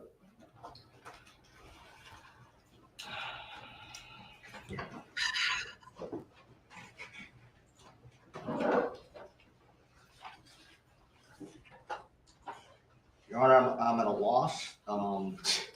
I think that an instruction that, I mean, this doesn't show hatred towards Danny. So again, I'm not sure. Obviously disagree with the state's argument concerning this. So I'm open to suggestions. Be considered for the defendant's state of mind as it related to the deceased or his family. I would ask that it be related to the deceased's family. It's not to do with the deceased. Ms. Kaplan. Well, down. Let's go through them. Yes, sir. State's Exhibit 64D is an email dated 10/26/12. May I approach? You may. This email is from Donna Adelson to Wendy Adelson, showing her a list of. How long does this go on, guys? Because I know you've already watched it. I'll speed through it. As long as you tell me, does it get in?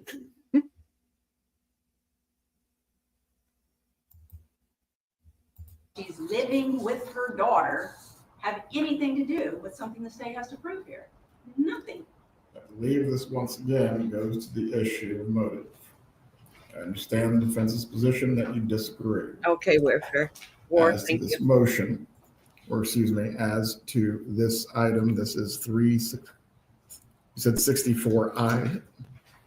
64D and I, Your Honor. Right. As to whether the defendant in any way possessed a motive concerning Wendy Adelson, or excuse me, as it related to the deceased in controlling who Wendy Adelson may have sought as a romantic interest. Ms. Kappelman, do you have other evidence that's going to tie that to this particular item? I do have other evidence that Mrs. Adelson, she's on the wire speaking about Wendy's love life and her current love interest and who she wants her to date, and discussing with Charlie Adelson, wanting Charlie to intervene with Wendy and encourage her to date a certain person. So I do think it is a theme that reemerges with other evidence. Well, as the state of mind and motive, I will permit this evidence to be given over objection. However, as to the foundations for these things, Ms. Kappelman, they'll have to be laid through the appropriate witnesses. Okay, all of these items came from a search warrant executed on Wendy Adelson's Google account. The next item, Judge, is just a moment to locate this. Nobody's bringing you water, Harvey. Why was this not done in pretrial? W, an email dated June 27th, 13. And the objection in this case relates to characterization of Judge Hobbs as a, can't find the quote, but something like a Southern black lady. They just were proposing redacting that. Find the page for your honor.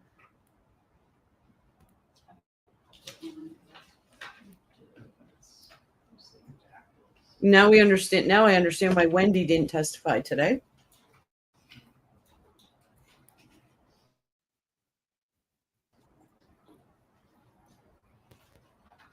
It's page 2 of He's not email. happy. And to second page, 2/3 of the way down in the second paragraph, mention of Judge Hobbs. Jane, everybody else is crowded together because they're afraid that the Adelson will rub off. They don't want anything to do with it.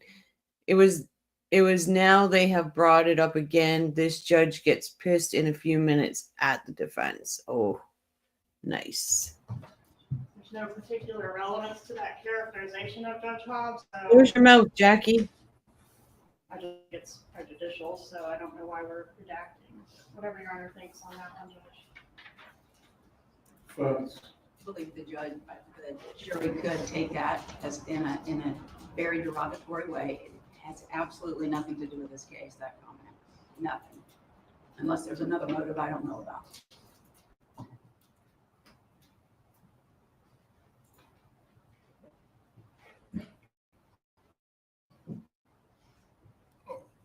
if in some ways, For the amount of money that Jackie is getting paid from Donna, you think she could buy a suit jacket that actually fit her. I'm just saying. It's bugging me, hanging over her hand like this. since you have two jurors of African American descent that would otherwise impute on the defendant a negative character trait, I will permit the redaction for that reason. Beyond that, the item will be admitted. Next judge is an email dated April 7th, 2015.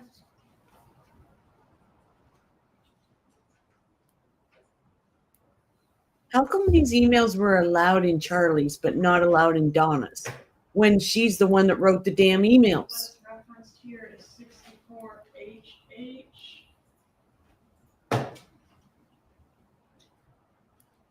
Yep. Yes, sir. She liked all types of N-words. I have the other exhibit. Friggin', you know what? It's weird. It's weird that she's Email such a is racist pig. email regarding Wendy moving, and the evidence is going to show that she moved from a more secure location to a less secure location. So the relevance is sort of going to have to be developed as the trial goes on. Yeah. That email is dated. 7/15, I believe, is the last date in June. Thank you. Foundation with one witness, but enter at a later point. Certainly appropriate. What is the objection? Well, Judge, I have a question. The email that I'm looking at that was provided to us on July the 15th, 2014 is to Jeff Lacoste from Wendy Adelson. I believe these are from David Trafton at MiamiRealEstate.com.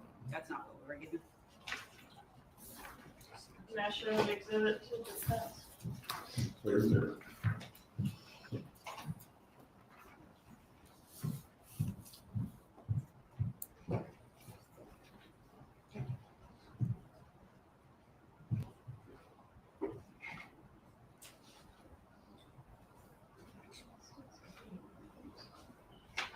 This is ridiculous. Sorry to make you guys sit through this again.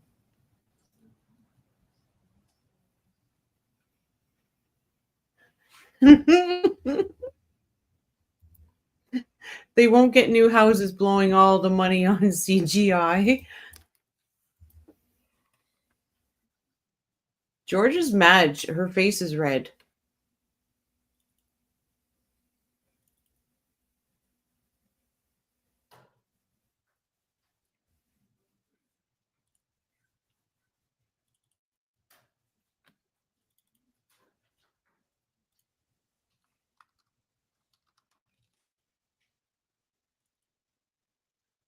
If I was the defense. Email that we've been handed is April 7th, 2015, 4:42 p.m. regarding Wendy. It had the same security as where she was living with her mother, so less secure. There's nothing in here that indicates that. I'm going to ask Adelson about it. It is less secure. They're asking lots of questions, but they're not about security, but they're being actively extorted. One would expect and would inquire about such a thing. You may lay the foundation, or at least begin to lay the foundation for that item with when that witness is examined.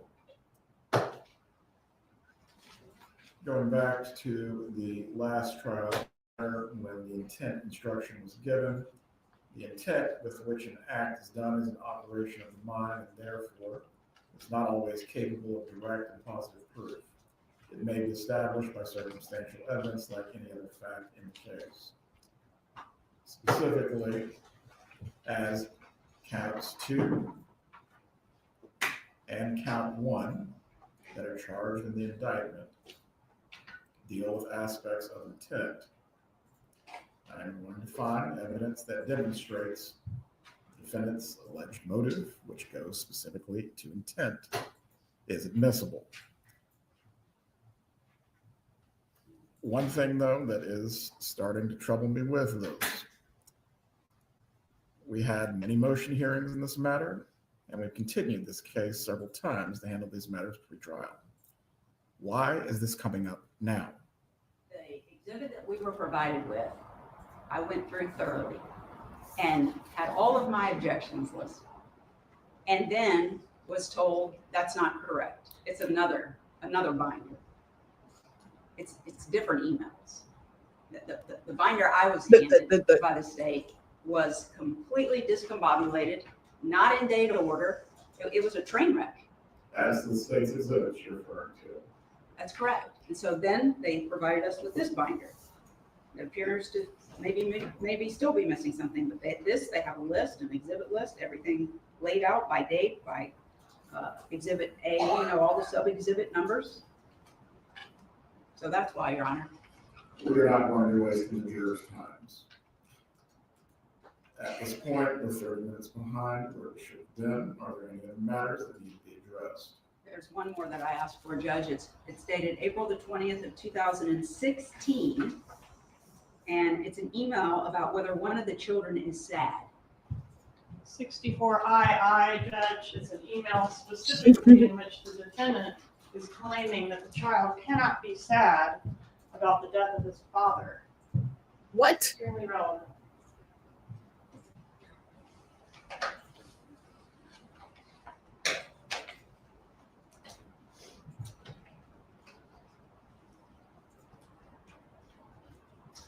Its probative value is outweighed by the undue prejudice, Your Honor.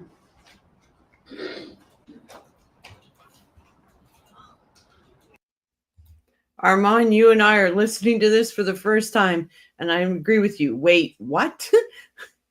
There's an email saying a child cannot be sad over the death of his father? And the defense is trying to say it's not relevant? What? Bloody hell.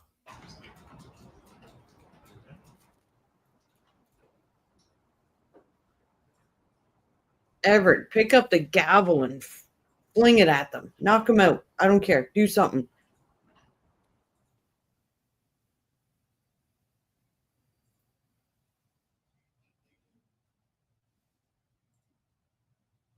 Wow, there's a lot of emails we don't know about. I'm assuming there's a lot we haven't heard yet.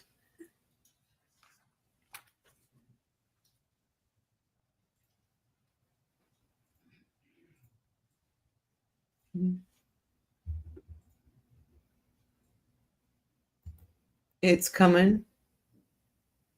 It's not even kicked off yet. Oh my God.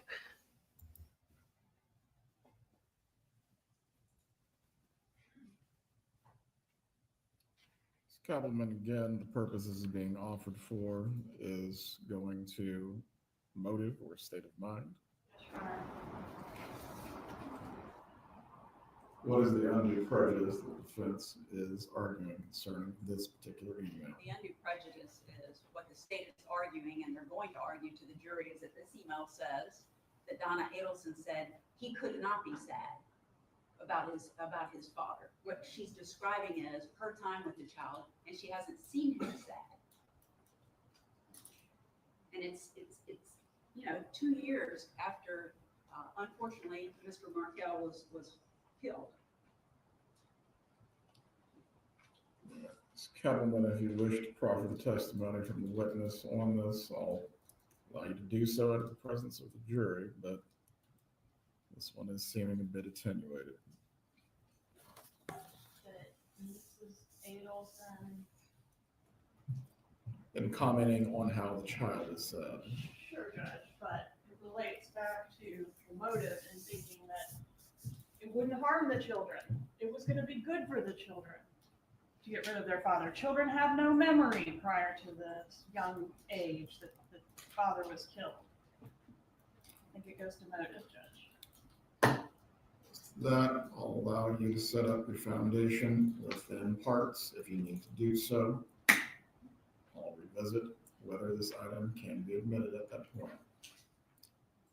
Sir, there's one item that I've added today in light of the opening statement regarding Mrs. Adelson's use of the Skype to facilitate visitation with the father, stated December 18th, 2013. It has been previously provided. It's now marked as State's Exhibit AA.1. While the defense is looking that over, I also have a stipulation of the parties may approach. Right. This will be the first thing. I'd like to have your honor read this to the jury as soon as they come back in.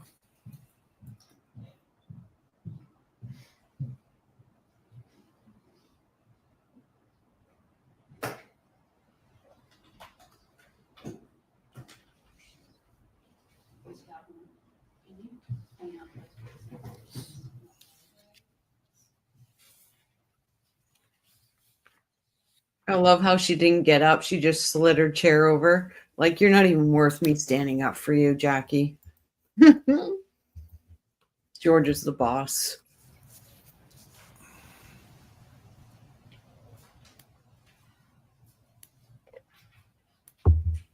Sorry, Judge, I handed them the wrong thing. I'm gonna have to circle back to that. With that, stipulation, we're ready. No other issues. Yes. Right. As to 64, I believe D and I did rule over motion that these can be admitted with a proper foundation. I'm saying Tuesday or Wednesday. I believe that's the item that the state is going to, 64II, I should say, that's the item the state is going to attempt to lay the foundation for as it relates to motive in this matter.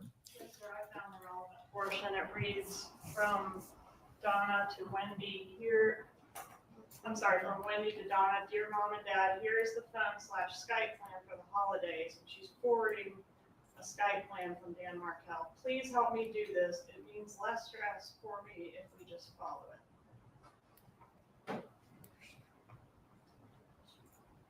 I don't know what the relevance of that is. Wendy Adelson sending an email to her mother because her mother takes care of the children very frequently and saying, here's the schedule, let's do this? It doesn't say Mrs. Adelson has not done it. I think it suggests that Mrs. Adelson has not done it, or at least that there's been issues and problems with Skype and facilitating Skype satisfactory to Mr. Markel. So I would ask to admit it based on the statements made in opening statement by the defense. Well, the opening statement is not evidence. The jurors are not considered as such. As to any foundation that you wish to lay for that particular item, that it was not previously followed, and now when Adelson sent that item to her mother, you'll need to establish the foundation first before it's offered. Please bring in the jurors.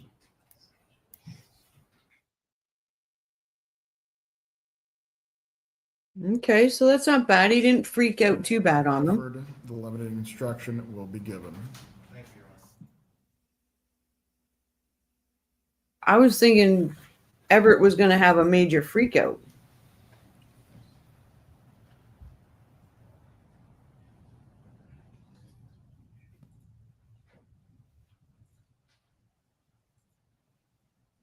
John says it's coming to you guys.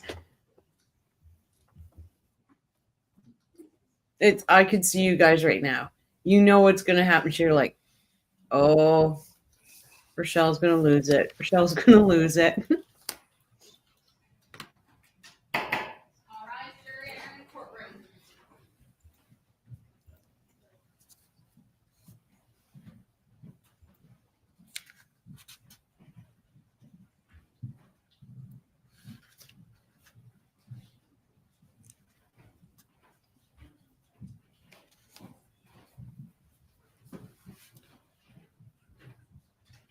Does he have to send the jury Everyone back be out? seated.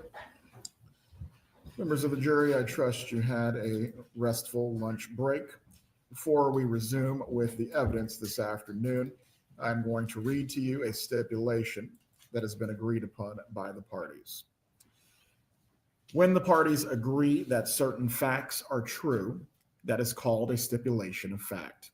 You must accept stipulated facts as having been proven. However, the significance of these facts, as with all facts, is for you to decide.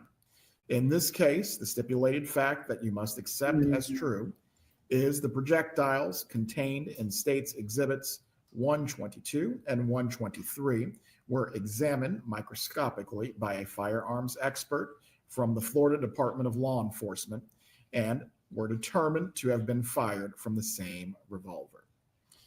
Ooh. Ms. Kappelman, you may call your next witness. Thank you, Judge. The state calls Craig Isom. Woo.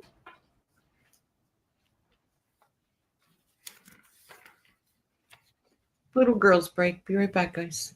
I'm still listening, though. Still here.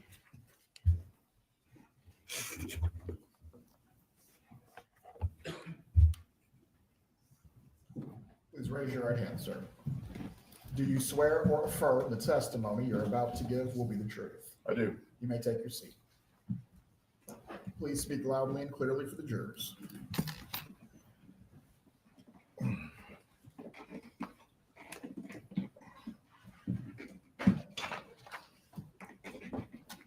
Please introduce yourself and spell your name. Craig Isom, Craig Isom. How are you employed? I'm currently retired. Congratulations. Where did you work when you worked? Sent to Tallahassee Police Department, How long were you with the Tallahassee Police Department? 28 and a half years. Were you assigned to investigate the murder of Dan Markel? I was. How long did Dan Markel live after being shot? I believe my understanding was around approximately 11 hours. As part of your investigation, were the people closest to the victim interviewed, Yes, including his ex-wife, Wendy Adelson? yes. When and where did you approach Wendy Adelson? She was at a restaurant in Tallahassee on Market Street. What date and time did you approach her at the restaurant? That was on the day of the shooting, which was July 18th, 2014. July 18th, 2014. It was approximately 2:15 in the afternoon. All right, so approximately 3 hours, 3 hours and 50 minutes after the shooting. Approximately, yes. What did you say when you approached her? I told her that I needed to discuss something with her in private. She was with two other individuals at the table. 2 ladies having lunch? 3 total, yes. All right. And when you told her that you need to speak with her, were you wearing police insignia? Did you identify yourself as law enforcement? Immediately before I identified myself and said that I was there for the purpose of speaking with Wendy Adelson. Okay. And I had my badge on. I was readily identifiable as a police officer. All right. And did you reassure her that she wasn't in any trouble? Did you? Yes, I got her to step away from the table she was eating at, approximately 10, 15 feet out of earshot of the other 2 individuals that were sitting at the table. And I told her that I needed to discuss with her something that happened with her ex-husband and that her children were not involved. I reassured her because the children had already been checked on. They were still at the daycare and they were fine. As part of this approach of Wendy Adelson, were there any handcuffs involved? No. Any Miranda rights read? No. Any use of force at all? No. She was not detained or under arrest? No.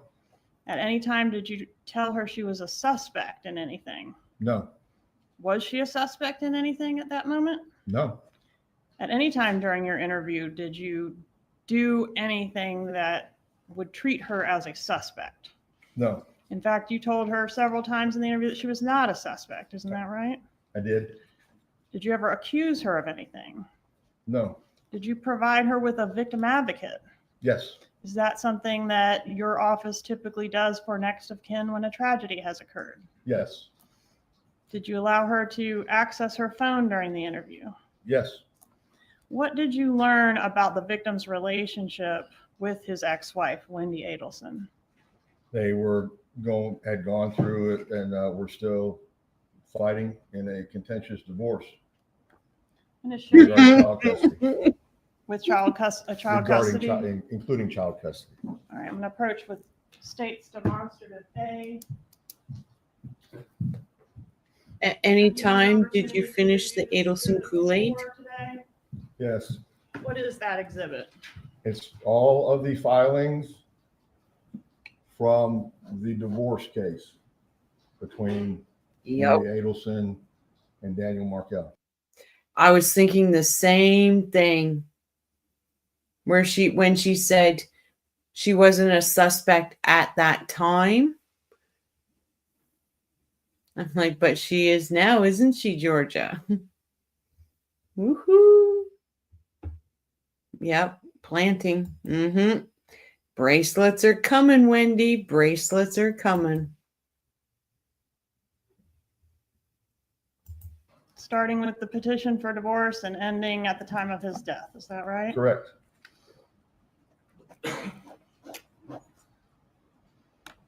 And the filings in here, have you had an opportunity to review them? Yes. All right. And did this litigation include arguing over things so petty as a tennis racket? It did. Objection, Your Honor. Nothing's been entered into evidence, and we would object to a witness testifying to the contents of the file. Of the rule, the witness may testify concerning his personal knowledge of the investigation. Thank you, Judge. As part of these proceedings, did Wendy Adelson seek to relocate with the children from Tallahassee to South Florida? She did. Did she say why she wanted to relocate to South Florida? Objection, hearsay. Staying, answer to the call for hearsay unless you have an exception. I'm going to show you what I've marked as State's Exhibit 60. Have you had an opportunity to review State's Exhibit 60? The red velvet judge. Yep.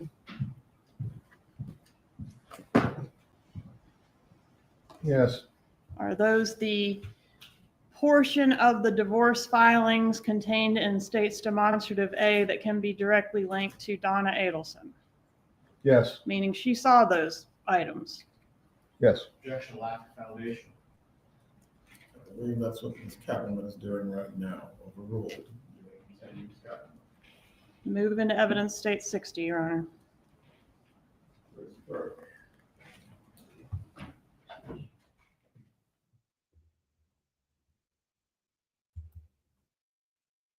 Interesting that the line of questioning is with Isom and not Wendy.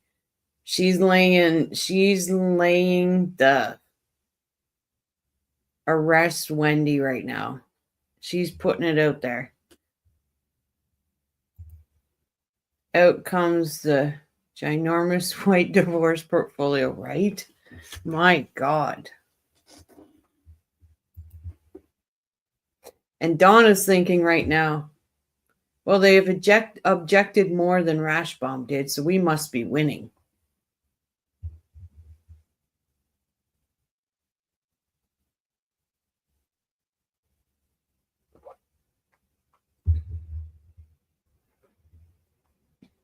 The little chuckle that Isom had. Have you reviewed this before? That was great. Yeah, I knew if it was going to go like Katie's and Charlie's trial, then I knew either Wendy or Harvey was going to be on trial here too. And it looks like it's Wendy.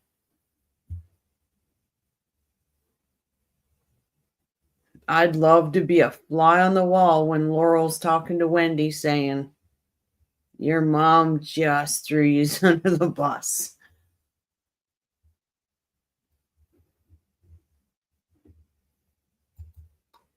I think I caught Donna smiling sometime soon with Zellman and his bull. Oh, he forgets a lot, though. Isom does. Well, that's because he was drinking the Wendy Kool-Aid.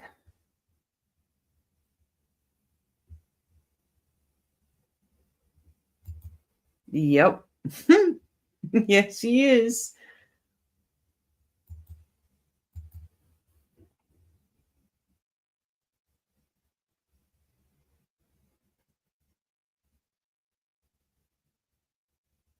There's some new faces in the gallery from that wasn't there for Charlie's trial.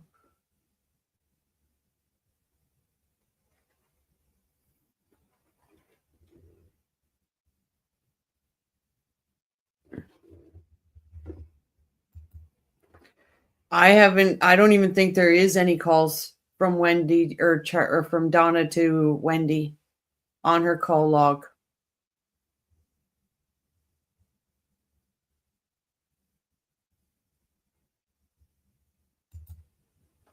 Yeah, Patty's there, Joel's there, Mentor Lawyer's there, FF is there.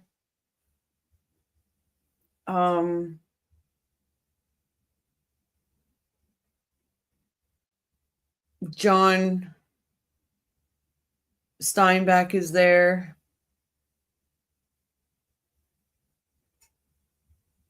Yeah, me too. I'd rather not talk about some of these faces.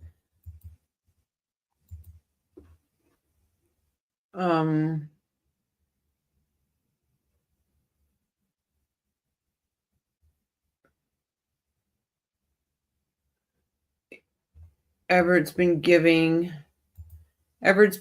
Donna the side eye. He's on top of it.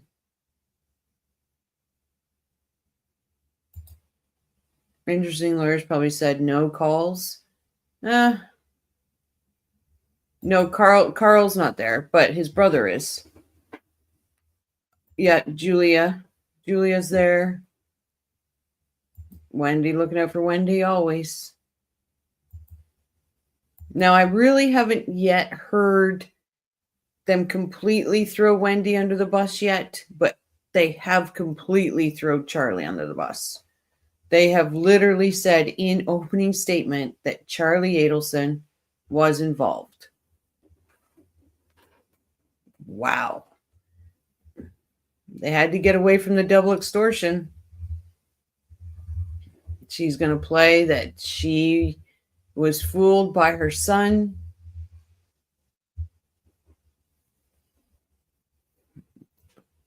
I did not see that coming, guys. I did not see her doing that. Yeah, Armand. Oh, defense's opening statement throws Charlie under the bus, then backs up the bus, runs him over again, and then backs up and runs him over again. Yeah, and Wendy's sitting out in the hallway, won't come into the courtroom.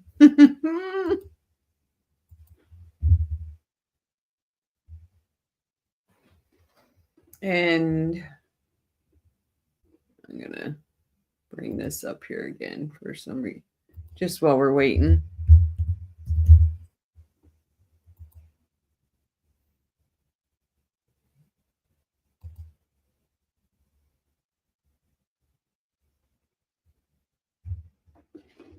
Why does this keep going?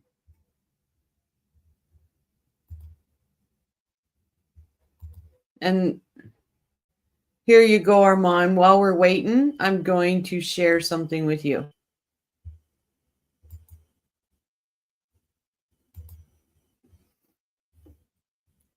Tell me Harvey Adelson does not look like Walter. While we're waiting, we might as well. He's Walter.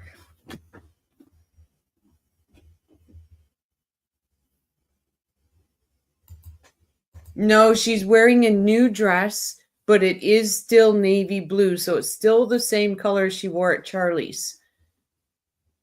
But it's new. Hello, Michelle. Sorry I didn't see you come in, my friend.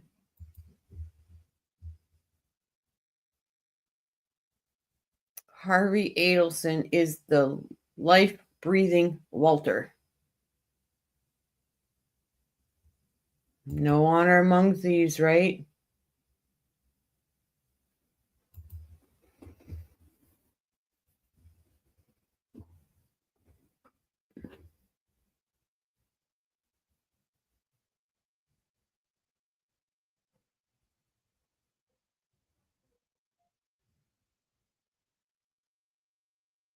I knew he looked familiar.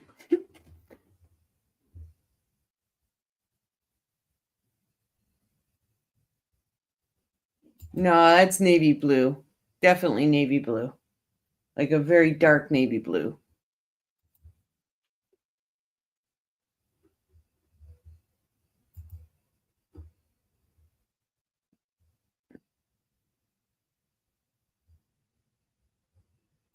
Not going to be an extortion defense. No, not in my opinion. He sent the jury out.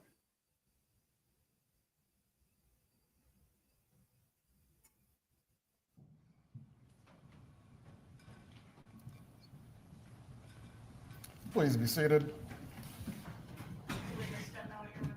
What's that? You can step down, Mr. Ison. Please step outside the courtroom. Sure.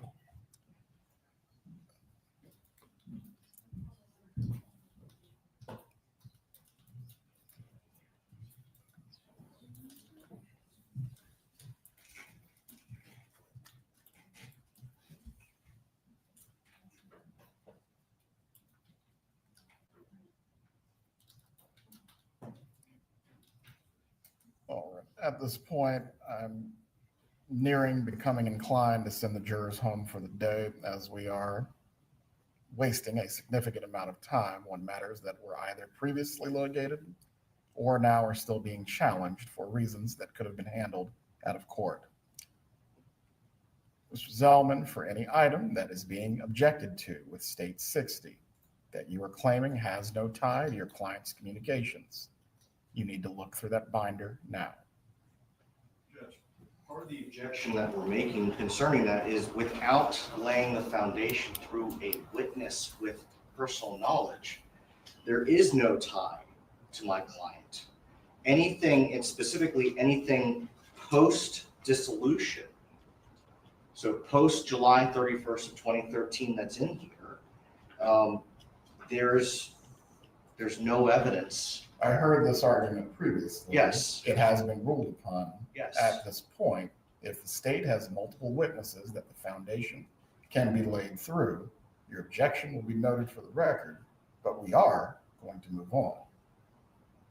If you need to look through this binder to match it up with specific communications in which you believe no foundation can be laid, you'll need to take the time.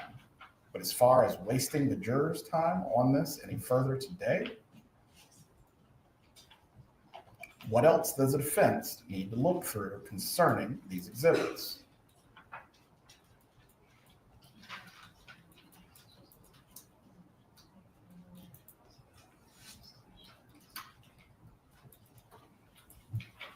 They're already scrambling like they're losing. Right, Bob? Before we leave here today, if we need to go through every single state exhibit to deal with any objections concerning them, we will do so, however long that takes. But we're not going to be wasting the jurors' time.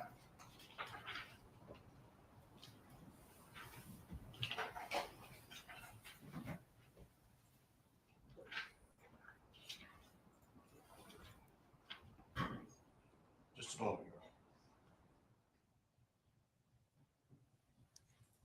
Yeah, right, Bob? Don't incur the wrath of the red velvet judge.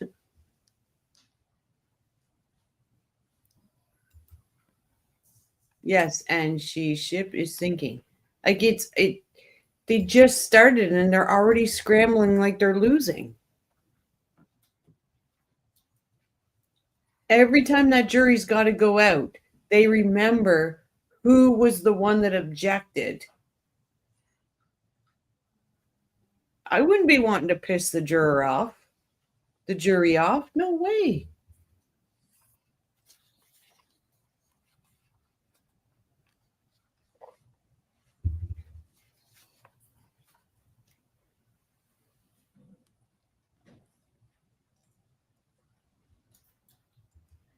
These are motions that were already agreed upon in pretrial, and now the defense is now arguing the same motions over again when this all should have been done in pretrial, and Judge Everett isn't having any of it. Look at the look, the eyebrow raise.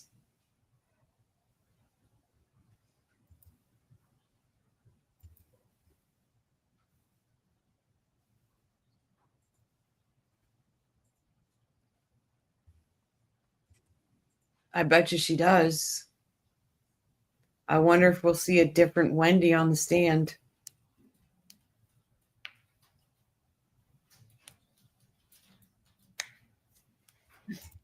Nobody fixes Donna's collar either. Yeah, 100% she watches.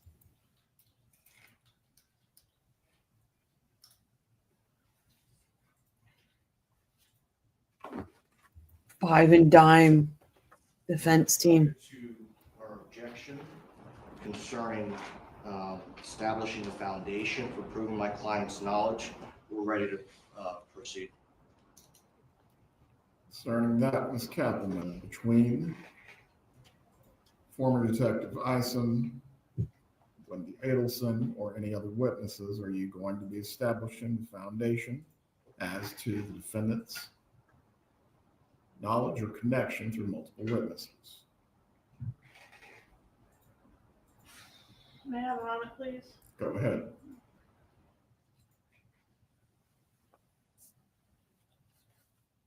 All this stuff was allowed in Charlie's trial. I don't get it. When he wasn't the one that wrote the emails. I plan to do that. I provided this exhibit to the defense. I have not heard anything about an objection, so I have not planned to go through every single piece of paper with this witness. I can do that, but that is going to take some time. I will need a recess to prepare for that. I do have a list of how each piece of paper is related to the defendant, but this witness isn't prepared to go through every single piece of paper in this exhibit. Are you requesting for me to send the jurors home for the day? No. I think I've complied with the court's ruling, and I'm requesting that the exhibit be admitted pursuant to that, and we'll move on. There does have to be a foundation as to the nexus between the defendant's either communications or actions and these pleadings. That was the ruling. For what was provided in discovery,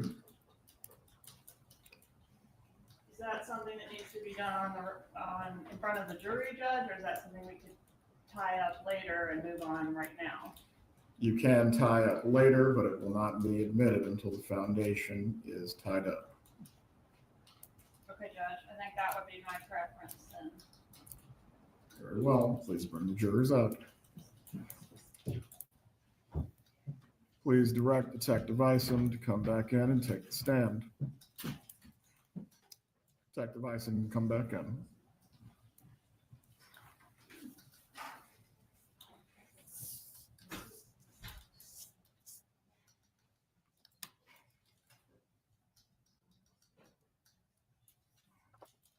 I just don't understand how all this was allowed in for Charlie's trial. But it's emails Donna wrote. It's stuff like yeah, Detective Isom testified in no.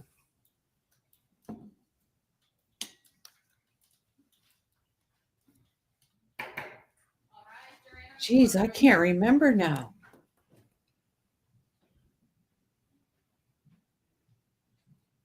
Sanford did. No, I don't think Isom did.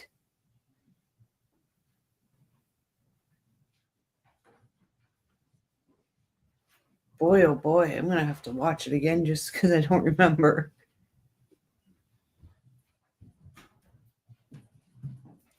Everyone can be seated. You may continue your examination. Agreed. Thank you, Judge.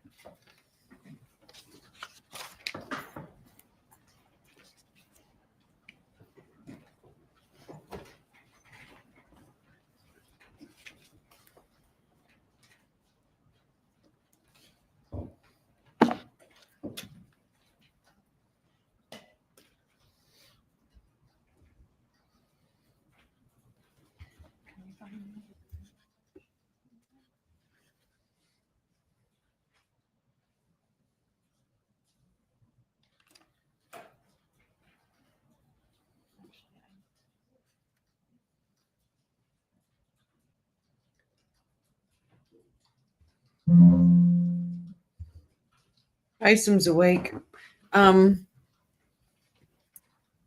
Yeah. Did not expect it to go this way so far. With State's Exhibit 64. You recognize State's 54? Yes, How do you recognize it? these are the emails, I believe.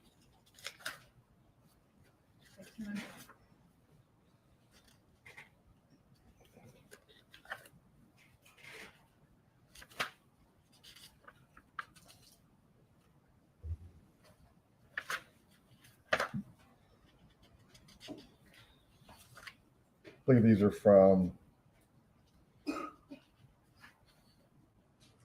Wendy Adelson's computer. Was a search warrant issued to Wendy Adelson's Google account? Yes. And did we receive emails subject to that search warrant? Yes. And does State's Exhibit 64 contain fair and accurate copies of emails between Wendy Adelson and Donna Adelson? Yes. And if you'll turn to the yellow tab there.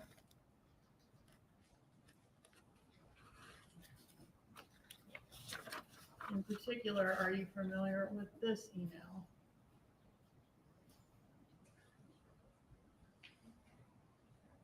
For the record, Judge, this is tab AA. I can't believe they go after Wendy.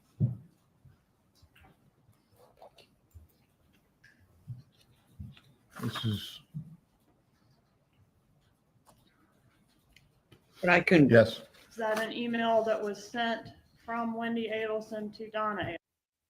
Hot coffee. Everybody's been commenting. Just if I don't pull it up, it's because I'm just listening for the first time. Like I said from the beginning, anybody, if you need me to stop, it's a comment that needs to be made, it's important to where we are, then please use caps and say stop, and I will stop. On the bottom. This is from Donna. Well, okay. It starts out as something from Danny, right? Right. Dan sends this email to Wendy, Okay. and what it's is, CC'd to another individual. okay. And what does Wendy do with it? She forwarded it to her mother. Okay.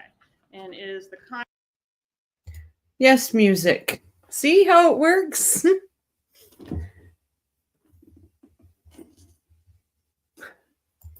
I know, but I did.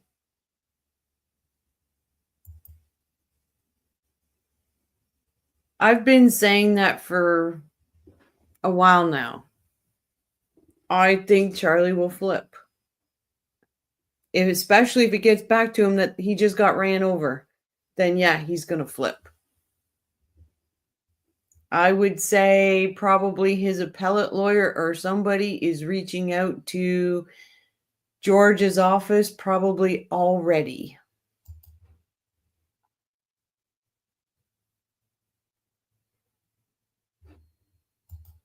I was gonna write stop in the name of love.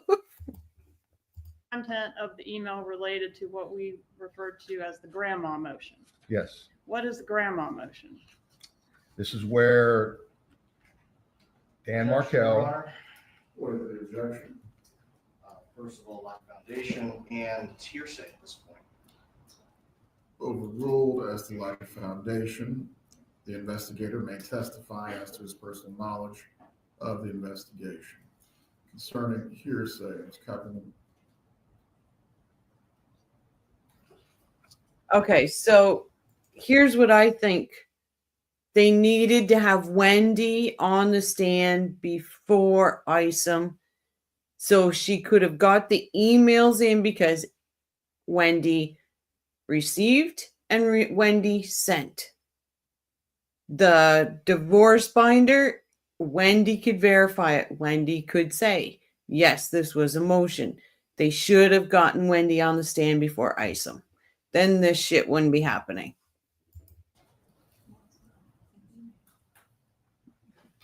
No problem. Did Mrs. Adelson respond to this email? Your Honor, then object again. Mrs. One Adelson. moment. Members of the jury, the bail is in order to take you out.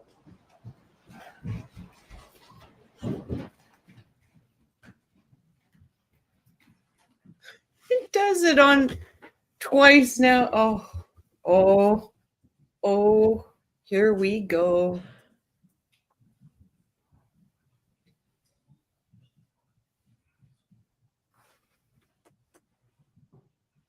Yeah, and I think they needed to get Wendy on the stand prior to Isom to get everything in. Investigator Isom, if you could step down, please, sir.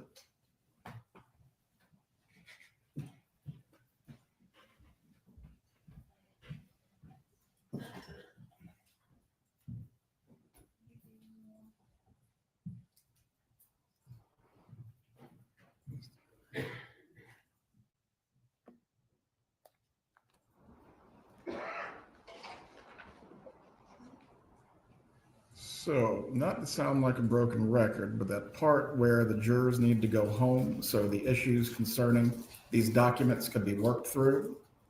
Concerning that, Mr. Zellman, what is your position? Judge, I've said all along. I know what your argument is, but as to the items the state is seeking to admit today, are there going to be more challenges of this nature? If you have objections, I will rule on them, but we're not going to waste the jurors' time. Judge, as to 64AA, my client and her husband shared an email address. There's no evidence as to who sent the response that the state is trying to get to. How many?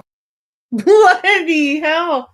Now they're saying, Harvey could have sent these emails. So the man is sitting there by himself, and her defense attorney is now throwing him under the bus. Holy Jesus. This is wonderful. Wendy handled the divorce binder like it was Dead Sea Scrolls. Yep. Parts of 64 is the defense objecting to.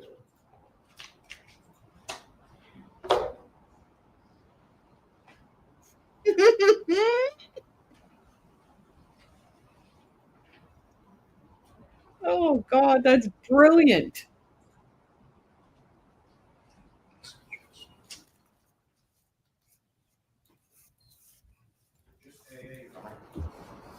If I was Harvey, I'd get up and walk the fuck out. Concerning AA, does the foundation need to be laid amongst multiple witnesses, or is Detective Isom capable of doing this? As far as to whom the email address belonged, that will have to be tied up with Wendy Adelson.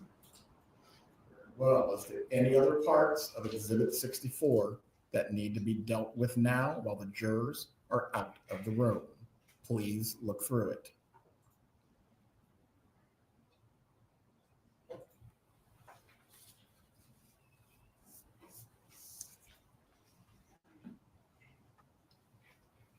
He's pissed. Yep, Michelle, he is not effing around.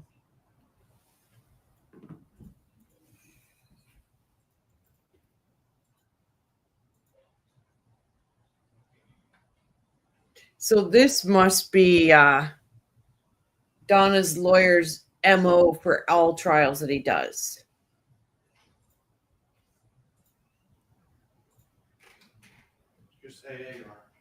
Are there any other exhibits that pertain to Detective Isom that need to be dealt with while the jurors are out of the room? Would you like to know what items I intend to introduce, Judge, through him? Please, so we can handle these objections now, and there will not be a constant back and forth. Look at Georgia being all helpful. Exhibit 55. Show that. I think we stipulated for that. Well,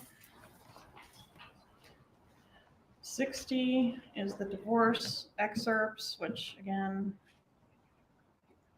we're going to deal with separately. Not too sure. The email, 64, my understanding is we're going to deal with AA, and then the rest of it is going to come into evidence with this witness at this time. 65, Mr. Rivera's ticket, which is certified. 66, Garcia's ticket, which is certified. 67, Save Gas records with certification. 68, Adelson Institute records with I certification. know, right?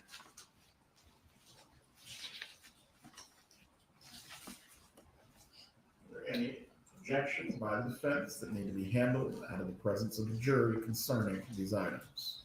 No, Your Honor. There's a couple more, Judge. Go ahead. 89, premiere video clips. 90, bus video clips. 119 is a thumb drive containing the raw data from Sincere. Premiere, and 120 is Got a her thumb head drive bent containing down the raw data behind from the lady bus. with the bun. No objections to those, Your Honor. Please bring back in the detective.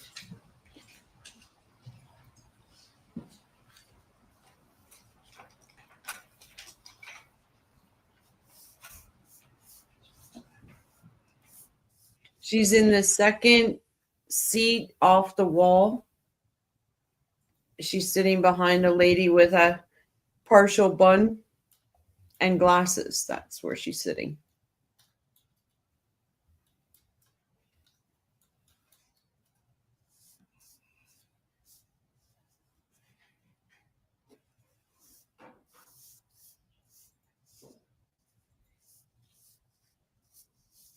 Oh, I cannot believe they did that in the opening for Charlie. I'm sorry. I'm still stuck on that. That was brilliant. I bet you Georgia was just like, what the F just happened?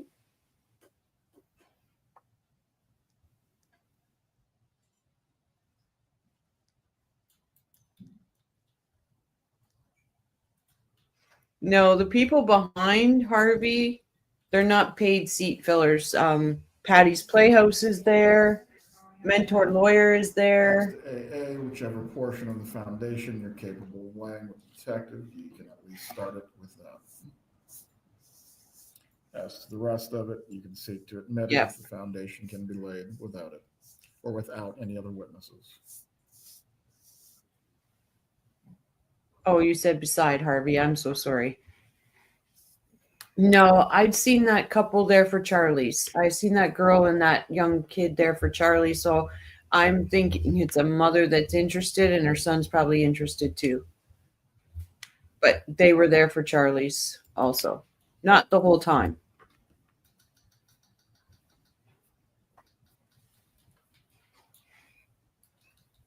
Actually, the young lad was actually in the back at one point.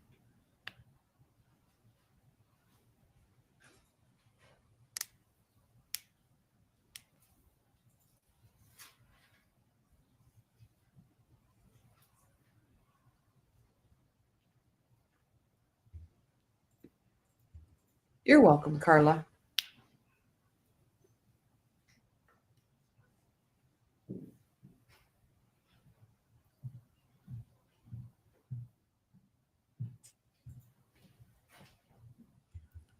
Please bring back in the jurors. Isom's feeling like a little bit of a yo-yo right now. Harvey's still got his man boobs.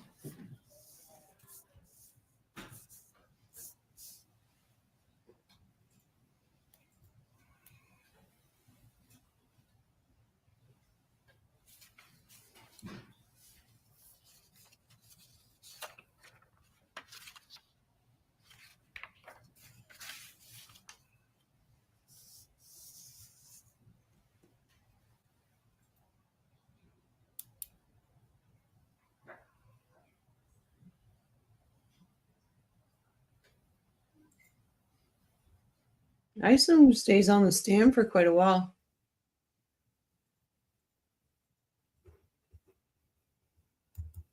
Joel is there. Yeah, Joel's there. I've seen him.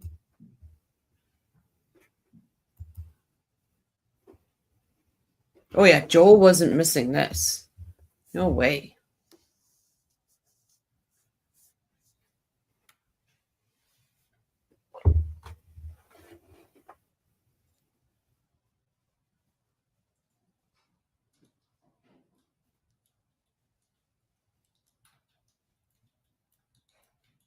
Yeah, music. She's there.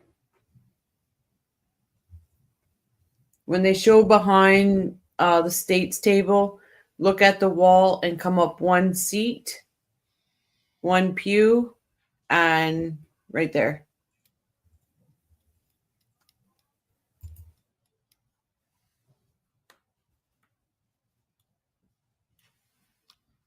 Isom, nobody wants to be his canasta partner at a retirement home. Right behind the lady with the glasses, the sunglasses, that's FF.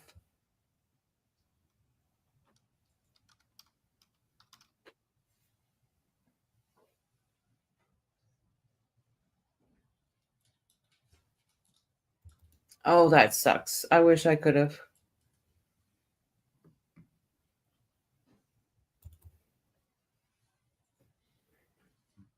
I don't know.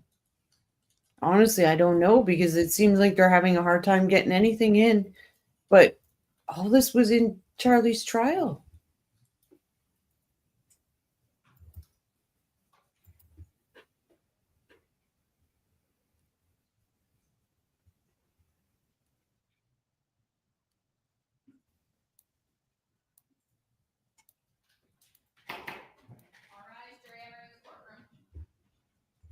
Oh, I bet you too. Yeah, Monday the courtroom will be packed.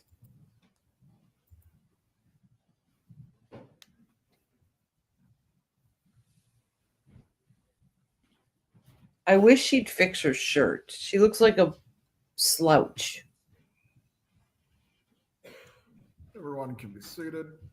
You may continue with your examination of Mr. Isom as it relates to the foundation. Isom, you, I believe, previously indicated that you reviewed the divorce file as part of your investigation, Yes, and that's the court file. yes, All right, and as part of your investigation, did you review the emails that were subject to Wendy Adelson's Google search warrant? yes, And in those emails, was there an email in which the contents of, let me ask you first about the motion.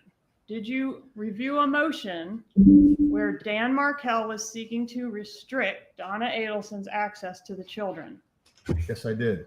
All right. And that motion was filed with the court. Yes, It was pending at the time of his death.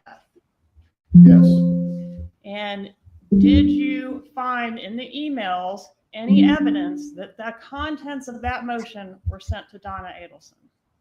yes, And is that tab AA of State's Exhibit 64?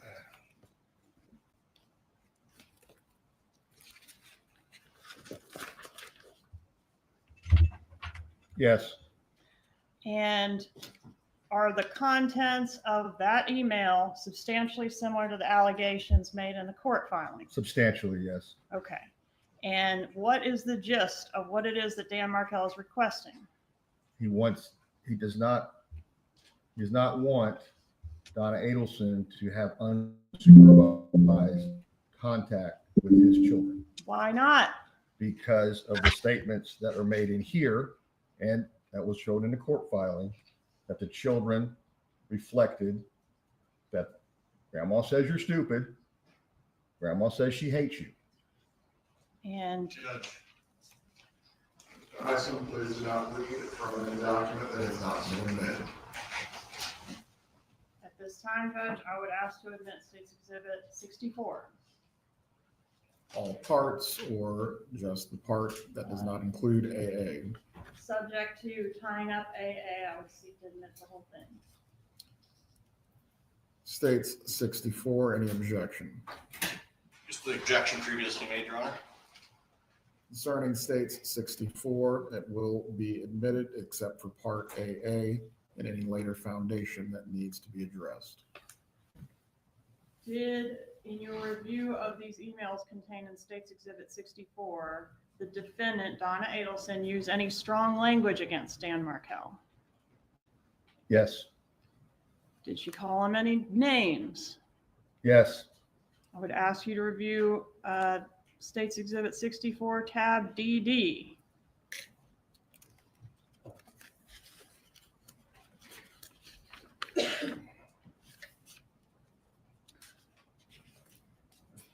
Do you recognize that exhibit? yes. What email is that? This is from Donna to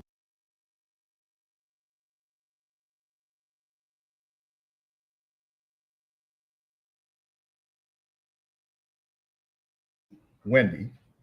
And does she call Dan any names in that email? She calls him Elvis. How about asshole? I know it's in here. Take your time.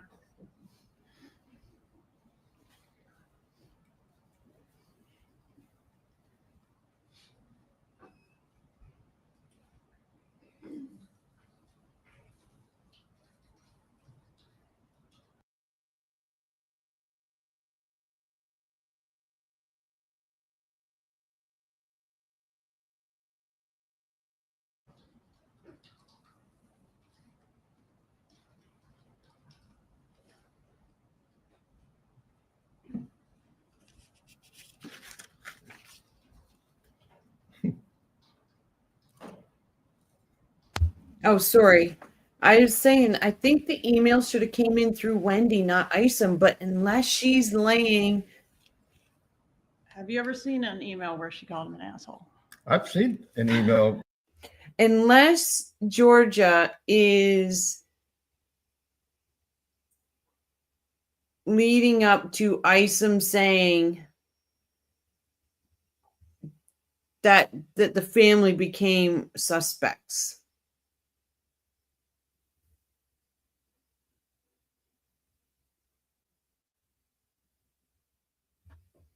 I know, that's a great frame freeze. I can't remember how to do a screen grab of that.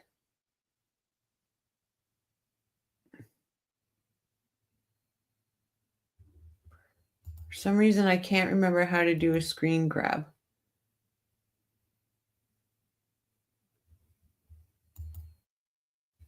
Hold on, let me do this. I'm going to do it this way so I can.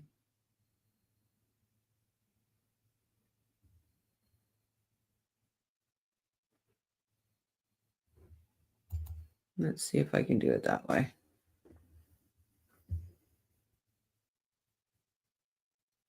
Control Windows C. Oh, thank you. Thank you. Thank you. Let's just do this.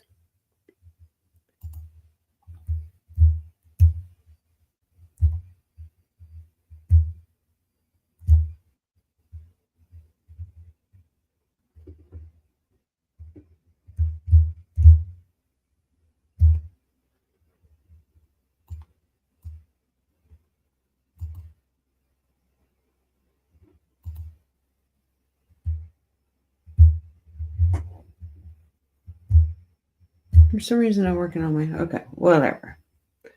It is what it is. Let's play. That's a great picture of her.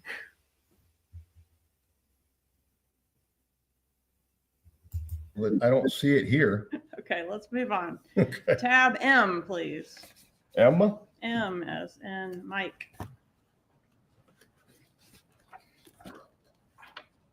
M. There's Joel with the glasses on his head. I guess tell us who it's to, who it's from, and the date, please. It's from Thank Donna you, to Wendy, March 6th, 2013. Does she call Dan Markel any names in that email?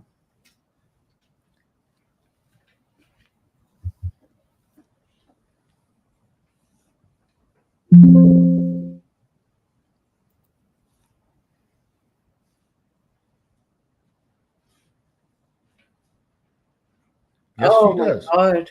What names does she call him? In this Name. in this particular email, after the first paragraph, it says that she calls him a major fucker. Please refer to tab Q, a May 3rd of 13 email. Yes, Does that email, is it from Donna to Wendy? it is. And does it reference Wendy's relocation efforts? Yes, Does it indicate that Wendy's relocation efforts are extremely important to Donna Adelson? yes, Please reference tab V as in Victor, a June 25th email. Are you familiar with the court filing in which relocation was denied? yes. Do you know on which date relocation was denied? June 20th, 2013. So this is email on tab V as in Victor. Is it 5 days after relocation was denied? It is June 26th, 2013. Does Donna Adelson, the defendant, propose another plan to facilitate relocation in light of the court's ruling? Yes, So this is done after the court's ruling, correct. and relocation is still being discussed. Yes. Okay, what does she suggest? She suggests that the children between Wendy and Dan start attending, or her at least the ruse of them going to a Christian church or a Catholic church.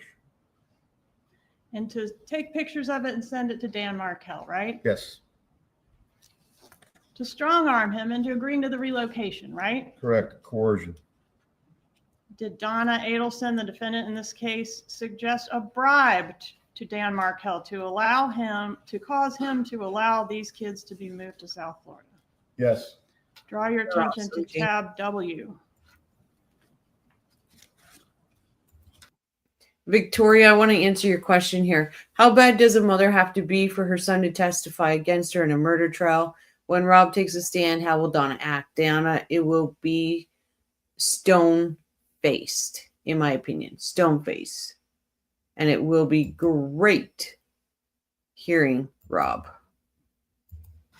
What is the proposal in reference to this bribe? $1 million. $1 million. Yes.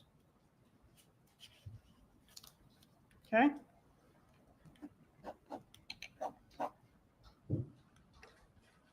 Oh, Isom's boring. Were there any death benefits, any monies that were to be gained from the death of Dan Markel? Yes, Did he have a life insurance policy? he did. What was the amount of the life insurance policy? One of them was for $2 million. And a second one for $60,000? $60,000 from the second one through the law school. Were there any survivor benefits for these kids in the event of Dan's death? There was What are those? $4,800 a month. Who gets that money for the disbursement of the kids? Wendy Adelson. What about through his employment at FSU Law School? Did he have a pension there? Got a pension, a deferred comp, 401k, And an estate worth some money, right? approximately $300,000. What was the total value of Mr. Markel's estate? 2.7 million. As part of your investigation, did you attempt to establish a timeline of the victim's activities prior to his murder? Yes. What did he do that day? At 8:50 a.m., he dropped off his children at the preschool daycare on West Stark Street. From there, he proceeded to go back across town to Premier Fitness Gym. This is elder abuse almost. I think Isom is still trying to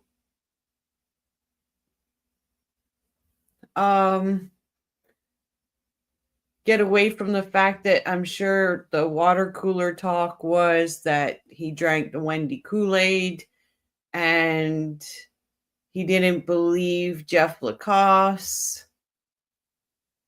Yeah, I'm pretty sure he's still trying to live that down. Off of Village Square Boulevard. Was there any surveillance at the gym?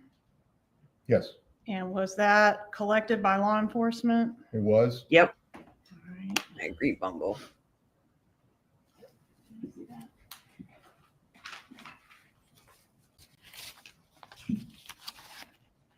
Judge, at this time, I'd ask to move into evidence States Exhibit 119, a thumb drive containing the surveillance collected from Premier Gym. Any objection? There you are. Hey, wait. How?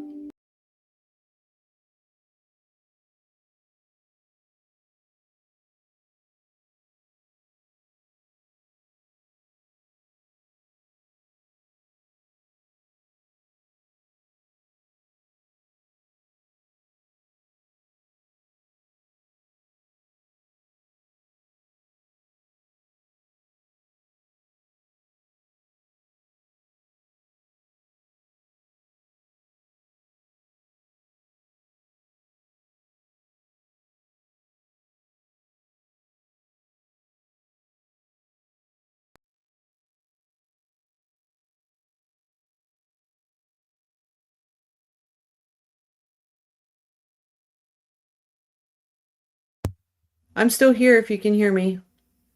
Hopefully you guys didn't get kicked. Can someone say if they can still hear me?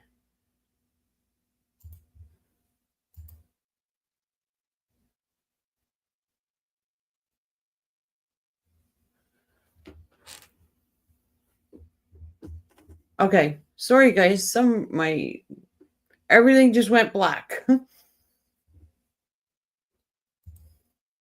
States 119 is admitted.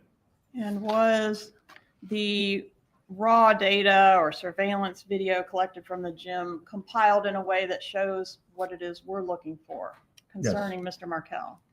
That's correct, yes. Was that done in State's Exhibit 89? Oh, I yeah. believe so. Great. All right, Judge, at this time, I'd ask to move into evidence, State's 89.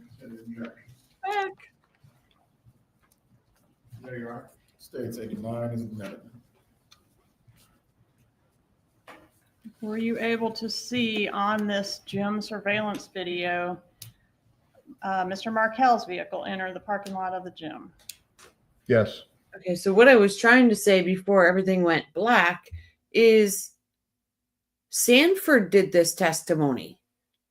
Sanford introduced the so what is going on? Why isn't Sanford doing it?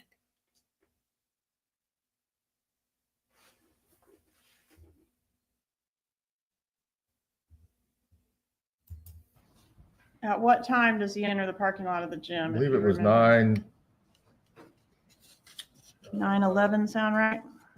yes. We're talking about AM. So you said he dropped the kids off at 8:50 and he arrives at the gym at 9:11? 8:50 a.m. is when he dropped the children off, and he signed them in Oh, at the wait. daycare. No, because And then at 9:11 is when you see his car enter the parking lot at Premier, all on July 18th, 2014.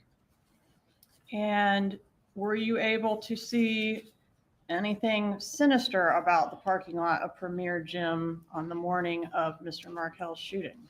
Following, is it possibly, I could be wrong, but is it possibly because Sanford was the arresting agent for Donna? I could be wrong. I don't know. Markel's car entering the lot, a short time later, a vehicle enters the lot that is similar in description from the next door witness, Mr. Geiger.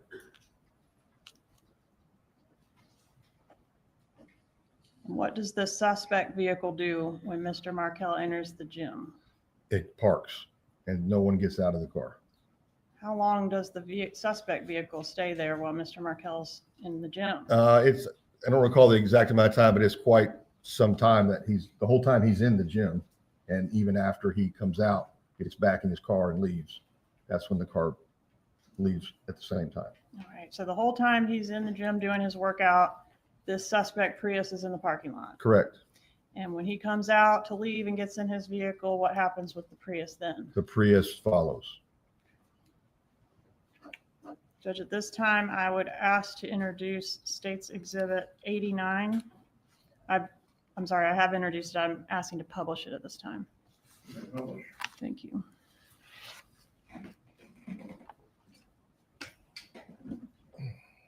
Yeah, if he would have been more on the ball in the beginning, this would probably be over with now.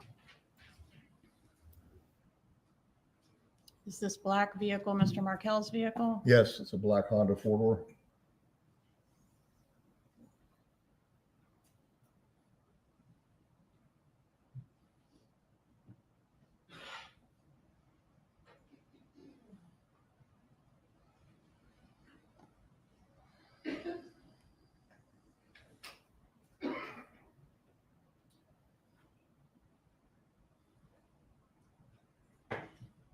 Same car.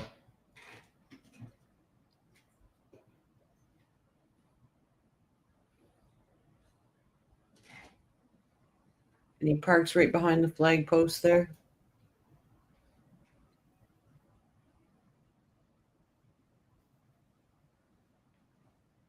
Yeah, Sanford That's did Mr. this Markel video. parking right there behind the flagpole. That's correct.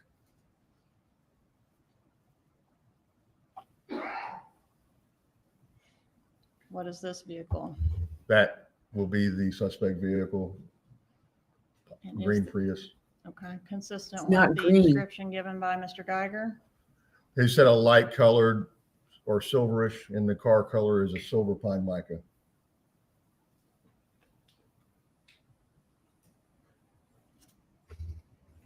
Music, I don't think they need them to flip. I Who's think that she's in the got blue evidence circle? on her. That's Mr. Markel exiting his vehicle. Be right back, guys.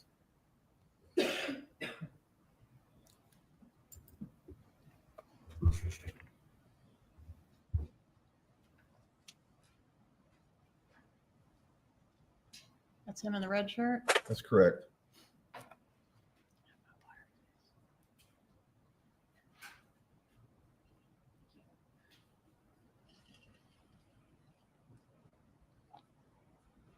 It's Mr. Markel entering Premier's main doors.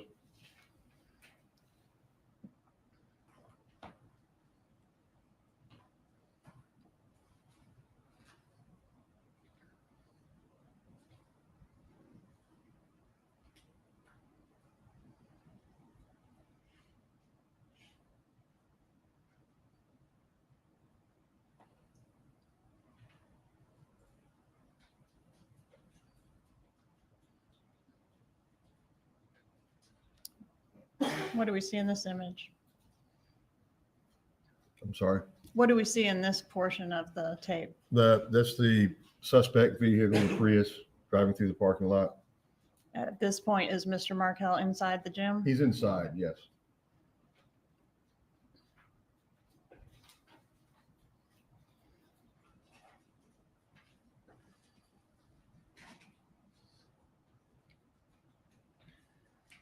This is still in the front section where the car went from right to left. This is still part of the Premier Gym parking lot? Correct. Yes, it's just the opposite, camera facing the opposite direction.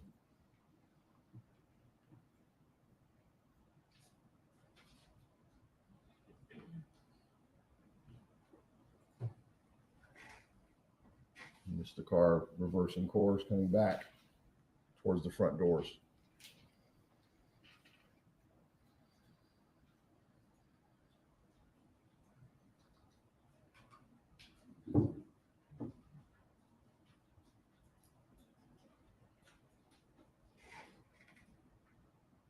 Yep.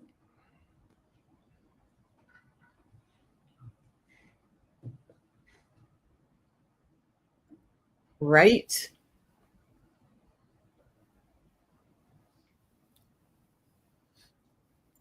Okay, now what's the time on the video here? I can't read 10:30. Oh, 10:38. I don't like Isom doing Mr. this. Markel exiting the gym at this He's point. exiting the Premier in the same door he came in.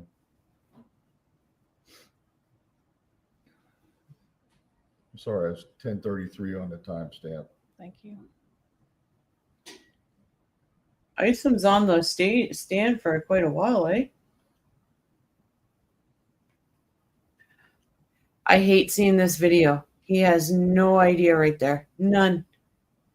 It's a good day for him.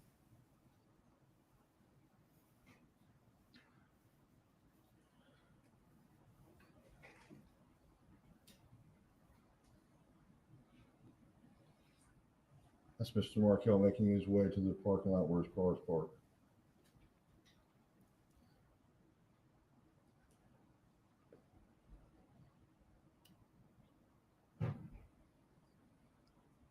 Unbelievable.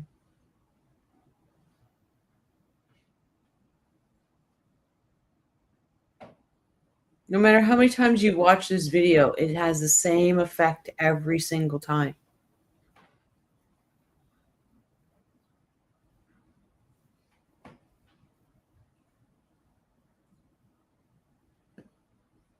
Once he gets in the car, does he sit there a few minutes or is that at the front end? I'm sorry. Does he sit in his car for a few minutes at one point? Just a short period of time. Then his car starts backing up.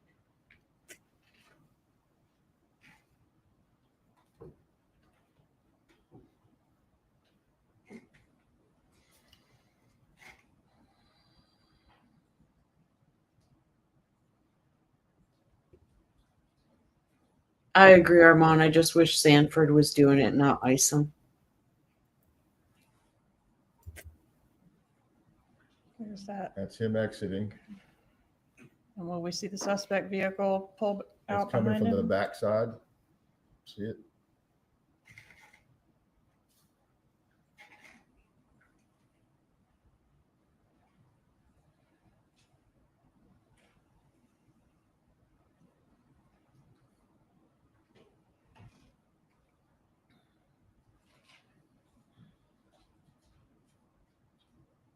Same suspect vehicle following the direction of Markel's car. All right, and it exits the parking lot at 10:39 a.m. Yes. Okay. And based on what would be the logical route from here to Mr. Markel's home, did you try to get some additional surveillance to see if you catch the suspect vehicle any further? Yes. What was that? That was the location was the business. No, I'm sorry, it's a bus video off of a bus at McClay Commerce Boulevard and Thomasville Road. All right.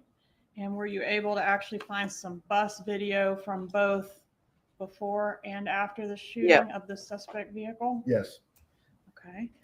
And were those the raw data that you collected from the bus compiled into clips similar to what we saw on the gym video? That's correct.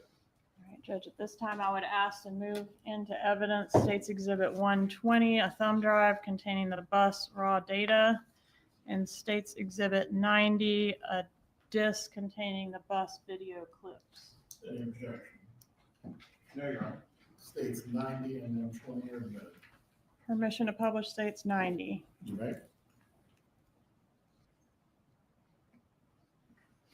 All right, if you can pause it for just a minute. Can you orient us? Is this the McClay Commerce?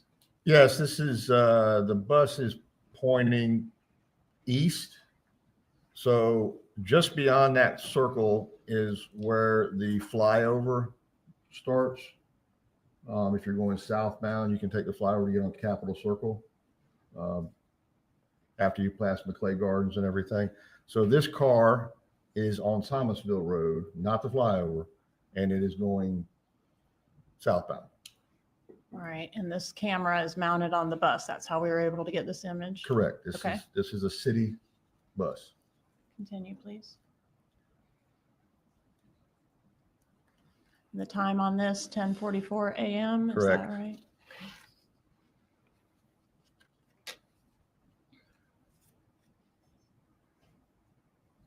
And what is this orange circle? This is the Prius going the same direction as Markel's car, southbound on Thomasville Road. Okay, now where are we? This is southbound on Thomasville. We've gone underneath the I-10 overpass, and we're at Metropolitan Boulevard, and the bus just so happens to pull up right behind the Prius. Based on the image in this exhibit right here, were you able to deduce the tag number of the Prius? No, That would have saved you a lot of a trouble, lot wouldn't it? of time. Yes. The video could not be enhanced anymore.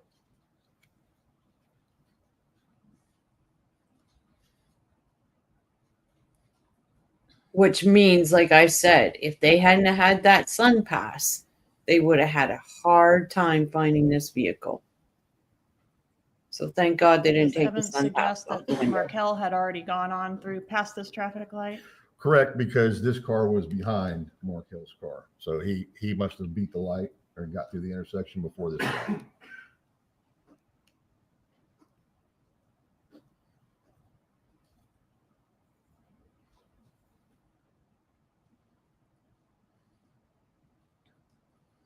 Okay, now can you orient us? Believe we're now at Thomasville Road, southbound at Benton. And that circle was the Prius in the left turn lane to go from Thomasville eastbound on Benton Road. And is that the way to Mr. Markel's residence? Not this time. He turned beforehand, we found out later on. We found out later that Mr. Markel turned later on. Yes. But this is the car way the turned. suspect vehicle goes. Right. He turns left. Okay, can you get to Mr. Markel's residence from Benton Road? Yes. The way he turned? Yes. All right, now, can you back it up, please? So the last time we see the suspect vehicle turning off Thomasville onto Benton Road is what time? Hit play, please. 10:40, no, 10:51. Okay.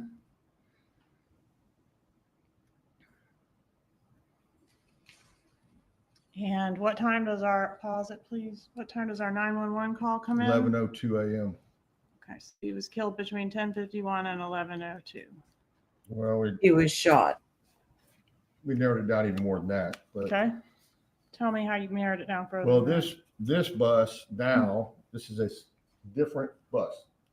Same city bus group, but this is a totally different bus. It's northbound on Thomasville Road. So based on the time, Exactly, Armand. Exactly. It wasn't like they didn't know where he was going, anything. They knew he was going home. How did they know he was going home? Wendy. She knew. He said he was going to the gym. Then maybe they would meet up and go for a walk around the school. He had to go home, and I think she said he had to go home and I used to do something like paperwork or something for school, I believe. Smug as a bug in her rug, Donna. Yep. this bus is northbound, the shooting has already happened. And you'll see that the Prius catches up in the same lane as that black vehicle there next to the bus at 10:55, I believe. 10:55. Here it comes. So that helps you narrow it down to what as the time of death? 10:50. Well, at 10:51, he's in the Prius is in the turn lane. At 10:55, they've already left Prescott and they're northbound towards I-10. Okay, and you say they. Why do you say they? Well, here shortly, you'll see what appears to be two different individuals in the front seat of this car. See something white moving around in the passenger seat? Yeah, the white shirt, the person in that side of the car seems extremely animated, excited. And the other side, the best view that I've ever gotten is someone's in a black, solid black shirt or upper top.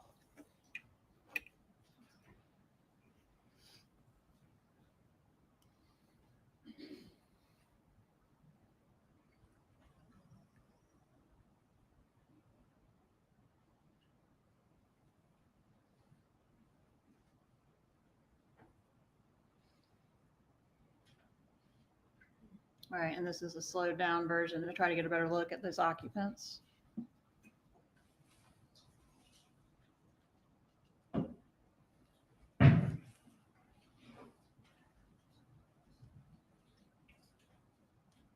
right, what are these orange circles indicating? These are characteristics of this car that we found to be unique.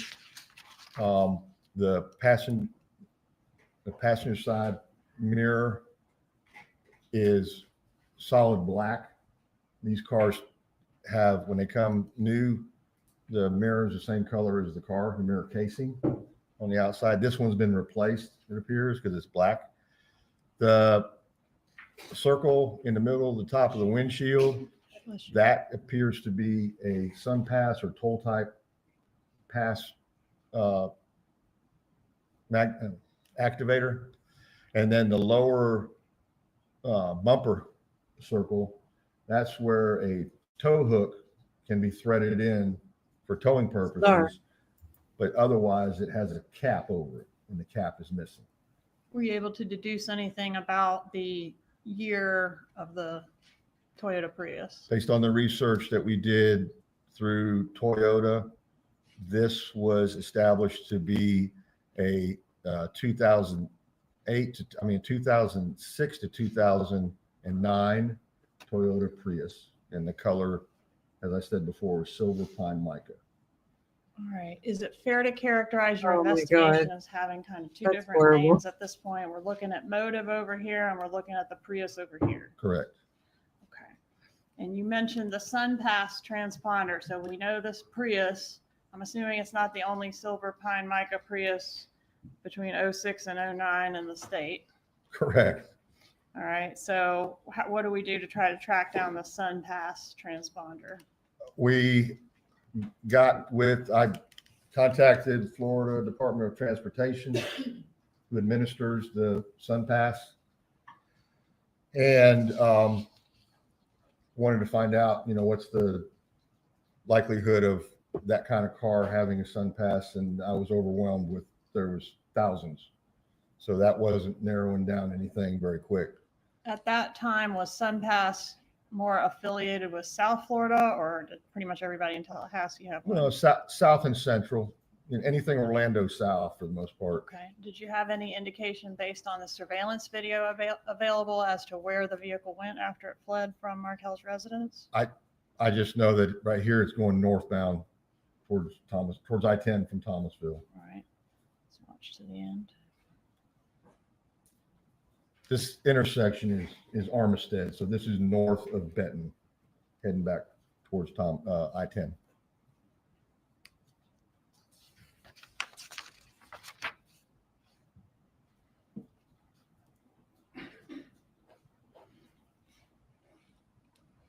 Was any cell phone analysis worked on in this case? Excuse me? Cell phone analysis? Yes. Who performed the cell phone analysis? Sergeant Corbett. Okay. And is that something that was going on simultaneously as you doing this SunPass? That's correct. Thing? Okay. And did Corbett's work include trying to look for phones of interest traveling in the areas that we know where you found our suspect vehicle? That and Premier Jim.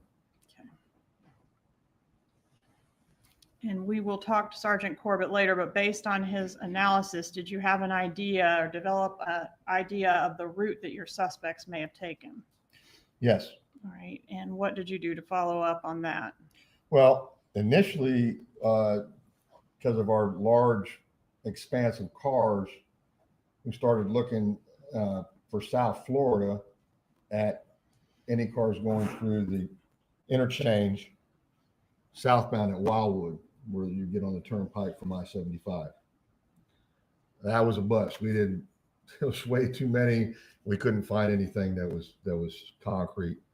So once the phone analysis was done, we had a better idea that there was one particular number, and tracking that went southbound on I-75 all the way to Naples, and then crossing over on Alligator Alley, which is still I-75 from west to east, from Naples to Broward County.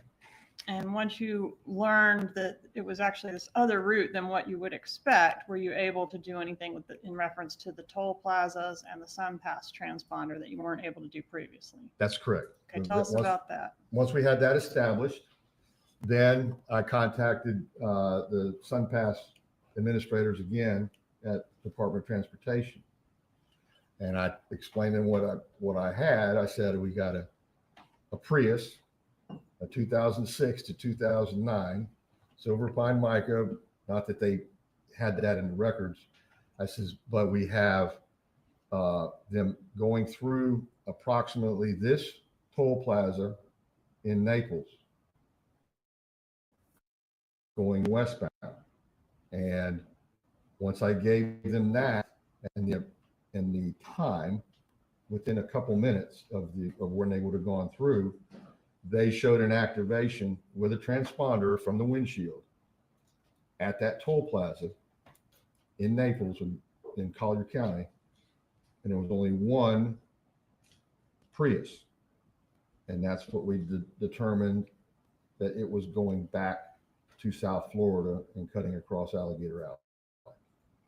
All right. And were you able to backtrack and find the toll plaza record or SunPass record of the vehicle coming to Tallahassee as well? Correct. On the 16th of July, that same transponder, we're talking about the sticker on the windshield, that same transponder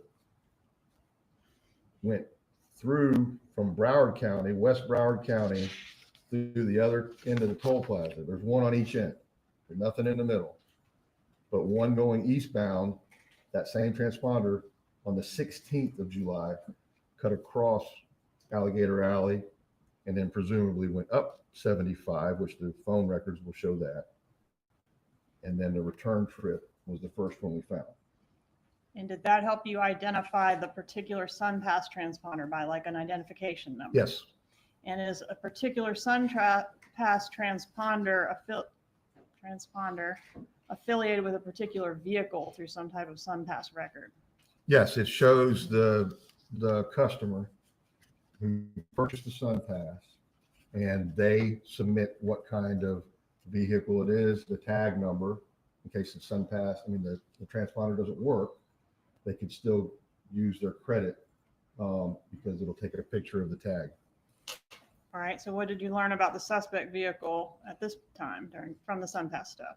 It was a rental. It was a rental from a Miami car rental place called Save Gas. Okay.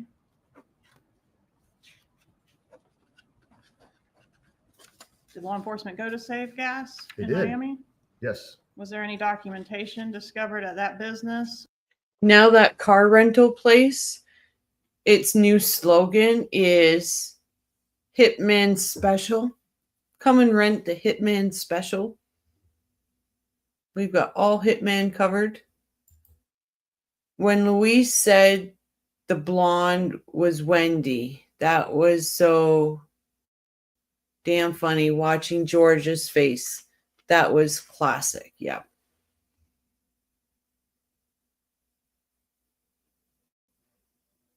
Yep. Spaced out now. Yep. Related to the rental of this vehicle? There was. 67. I'm bored now. Isom's boring me. Just First, saying. Show you what I marked as state 67.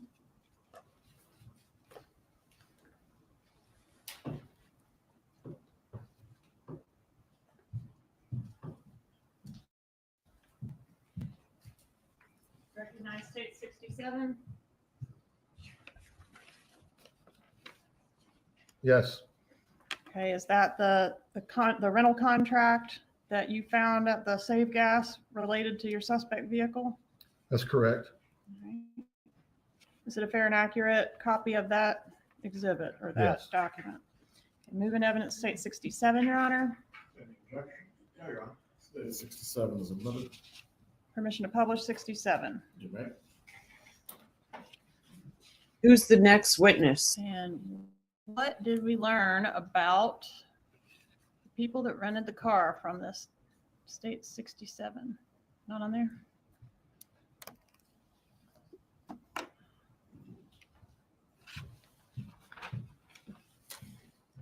Oh, Isom's been on the stand for a while.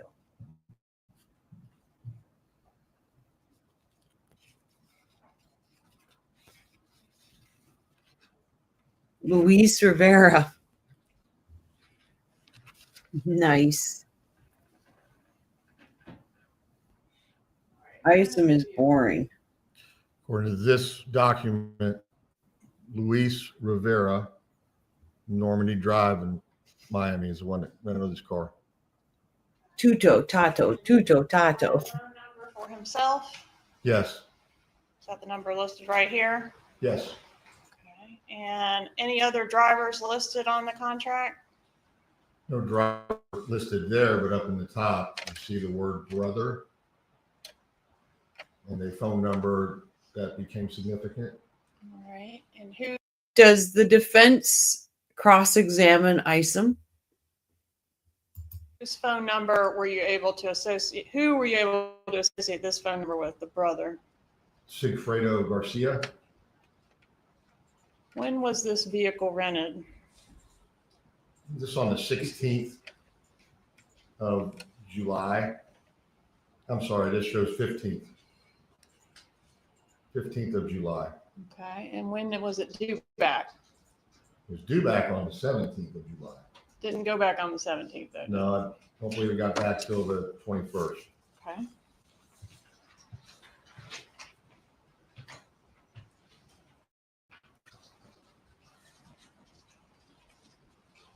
I'm skipping Isom, guys. Mention or anything else? Not that I could tell. Oh, yeah, they did. Defense did. 6 years. Call to her attorney. She spoke to her attorney. Yep.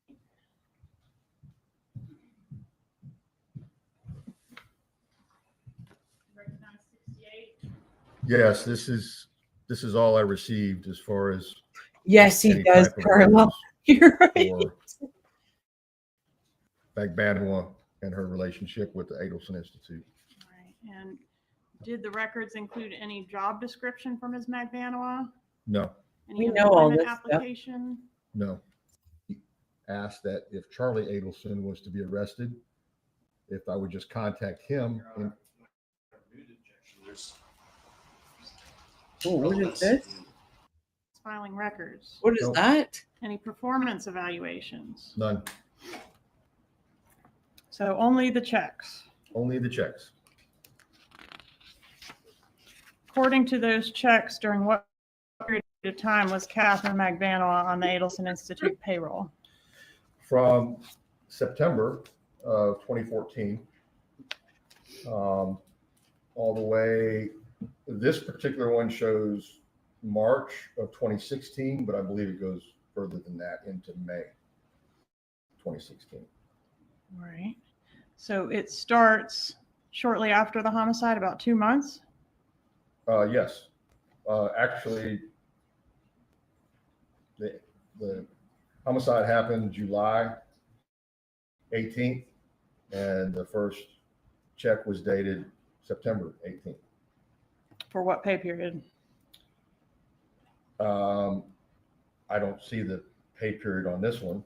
But presumably she'd be paid for a pay period that had 2 weeks concluded. Okay. According to the way this is laid out. All right, and we are going to learn more about the bump or the undercover operation, but is it fair to say the checks terminated shortly after the undercover operation in 2016? Yes. Did you notice in your review of that exhibit, the documents provided by the Adelson Institute, that some of those check numbers were consecutive? Yes, I did. Who signed those checks? Donna Adelson, All of them? everyone. Were you ever able to develop any evidence that Magbanua was physically going to the Adelson Institute during these pay periods? Never. Any evidence that she performed some service offsite for that business? Nothing was established that showed that. Any evidence of any contact with any patients? No, And you were, we'll learn later, listening to some of her phone calls, right? that's correct. When was Catherine Magbanua arrested for her role in this murder? October 1, 2016, Were you present for her arrest? I was. And was she allowed to contact her lawyer from the arrest scene? Yes, Did you speak to her attorney as well? I did. Who was her attorney? Tara Kawas. What happened after that phone call? After Ms. Magbanua was placed into a car for transport to the Broward County Jail, way less than 20 minutes later, I received a phone call on my phone. Because lack of relevance, about to testify to something that has nothing to do with my client. Obviously, objection. Ms. Cattleman, please lay the foundation as this matter in this trial. Overruled. Go ahead, sir.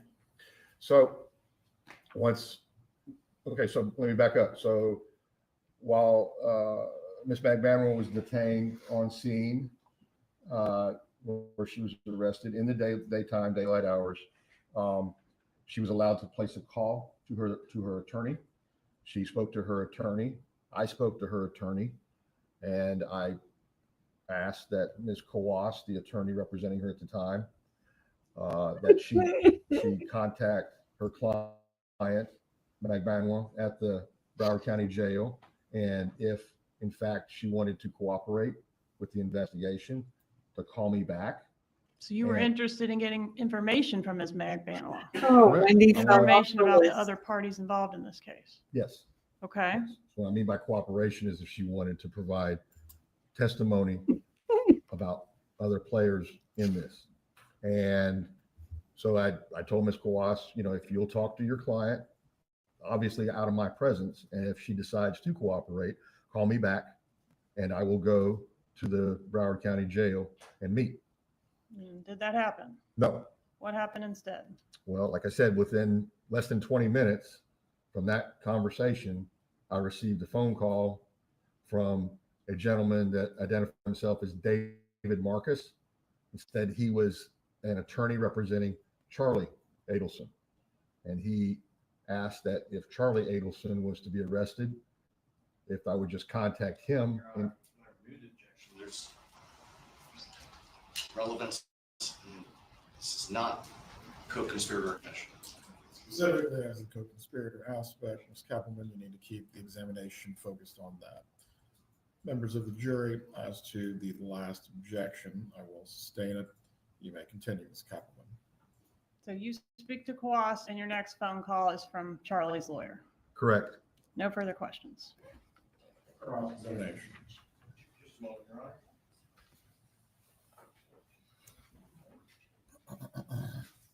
He is just as bad as Rashbaum with friggin' papers. I thought you guys said they didn't cross.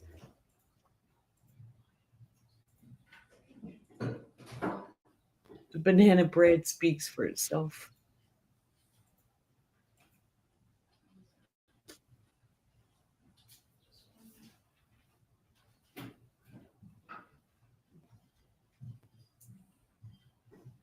Good afternoon. Good afternoon. Okay, so at the time of this investigation, when it began, how long had you been with the Tallahassee Police Department? 25 years. You'd spent vast majority of your career as an investigator detective. No, I've probably spent most of my career as a street officer. Okay. At the time of this, how long had you been a detective? 6 years. And you continue to be the lead for Tallahassee Police Department on this investigation until your retirement, correct? Correct. Now, it's important when you're conducting an investigation, especially a homicide investigation, for you to be thorough, correct? Yes. You don't want to leave essentially any stone unturned. Her future is too bright. Obviously within reason. Yes. You talked about your agency beginning to obtain cellular phone records of the Adelson family pretty early on, correct? Mm, You started getting them in July? yes. Okay. And you learned that Wendy Adelson's parents, my client and her husband, lived in Miami, correct? I believe at the time it was Coral Springs, but They had a place on Miami Beach? well, I know that they ended up at Miami Beach. I don't recall at the time of the homicide if they were living on Miami Beach. Okay. But you knew that they were in South Florida? South Florida is correct. Okay. And so as your investigation continued and you started looking into, you made the connection between the two individuals who drove up here, Secretary Garcia Absolutely. and Luis Rivera. You made that connection to Catherine Magbanua, correct? Right. And you made that connection to Charlie Adelson, correct? Correct. And then you see these large cash deposits into Katie McBanua, or you see Katie McBanua's unemployment status. Right. She's still paying her bills in South Florida. Yes. Now, you also mentioned that you contacted the SunPass Authority. Yes. Did you ever, you'd already made a connection between the investigation and the Adelson family at this point, pretty quickly. I wouldn't say that. Okay. Well, over a couple years. By the time June of 2016 comes, comes about, you've already made that connection. Oh, yes. By that time, yes. And you contacted the SunPass Authority for my client's SunPass records, correct? No. No, you didn't. Did you contact the Turnpike Authority for construction records for the Turnpike? Construction records? Yes. No. What about for I-95 or 595? What is he getting at? To my knowledge, there is no, and I believe I established that with the FDOT, Florida Department of Transportation, that there was no toll system on 95. Okay. I was asked about construction records on 95. I did not inquire about construction records. What about accident records? Accident records? Yeah. No.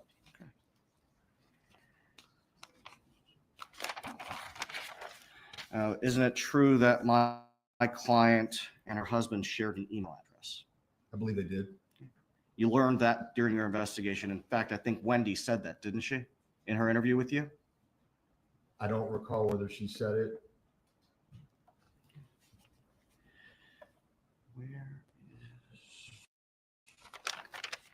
Holy fuck, this is gonna be long if this guy goes on like this.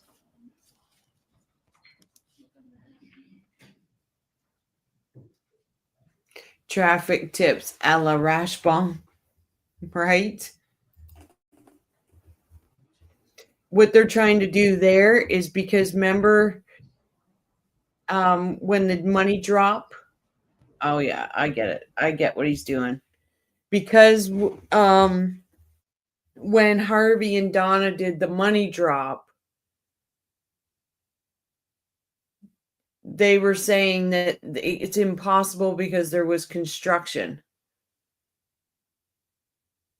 to have been where they said they were going to be. And because they didn't get the SunPass records and the GPS records for Donna and Harvey, they're trying to, that's what they're doing. They're trying to lay a foundation right now so they can say, well, you didn't get these records. How could you say they did a money drop? That's what this is about. I get it now.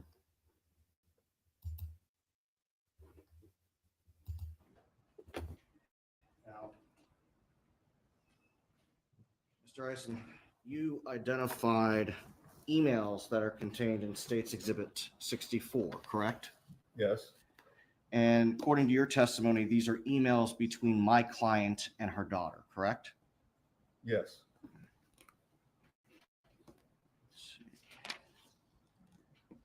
And in some of these emails, my client used I sure hope Dan so. Markel bad names. Yes. She never actually said she hated him, did she, in any of these emails? That came through the grandchildren. Okay. At the time, the grandchildren were 3 and 4. I don't recall the age. They were young.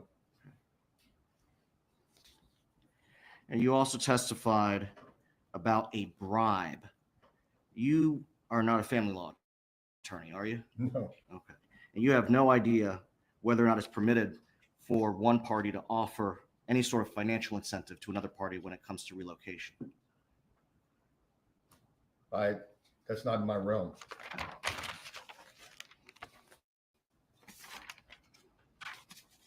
And you also testified about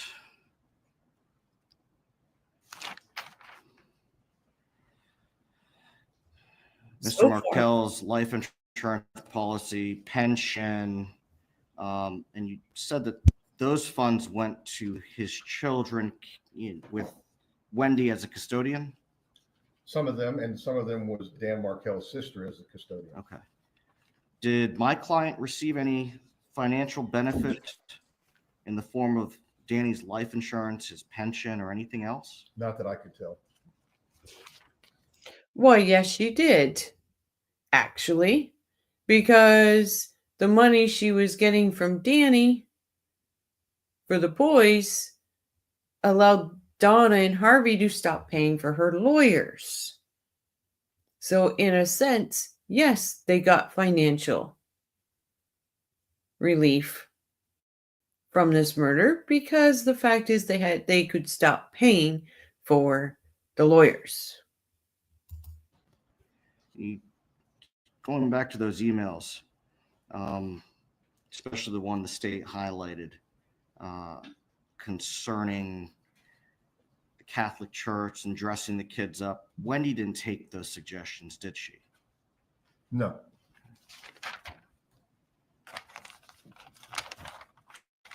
You testified just now concerning your attempt to obtain employment records for Miss Magbanua from the Adelson Institute. It's a small business, right? It appeared to be. Just a handful of employees? Yeah, there was only 2 there at the time.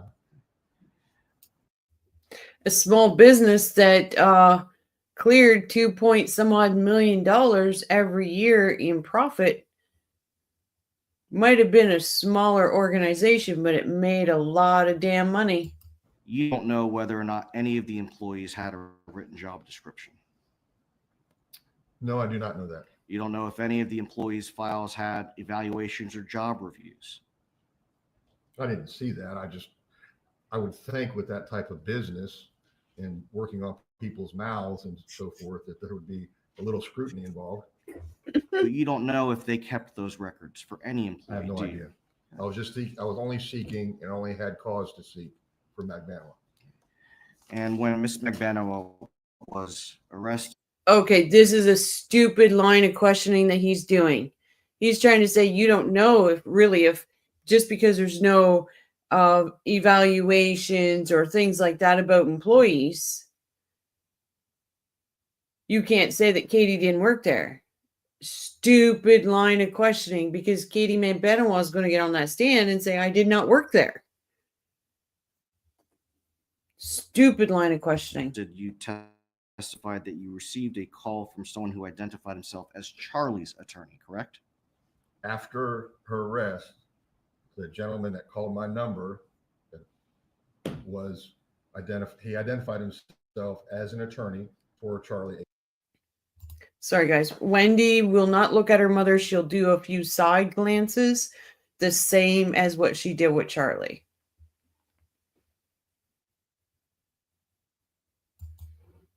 Adelson. Not Donna Adelson. Not Donna.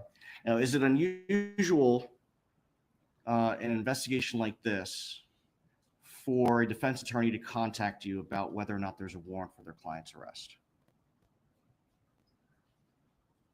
I wouldn't say that. It was shocking to me that within that short a time frame, the only way that this person would have knowledge.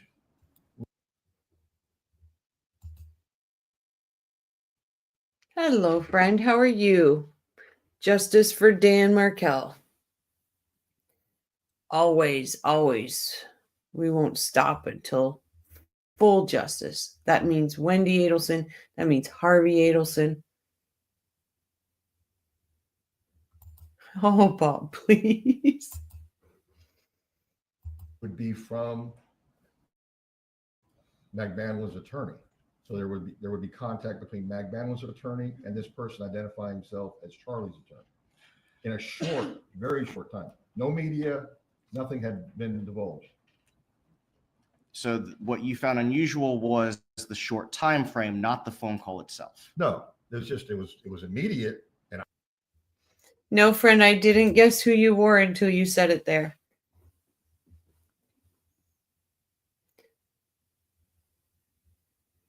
Then I knew you were Rabbit.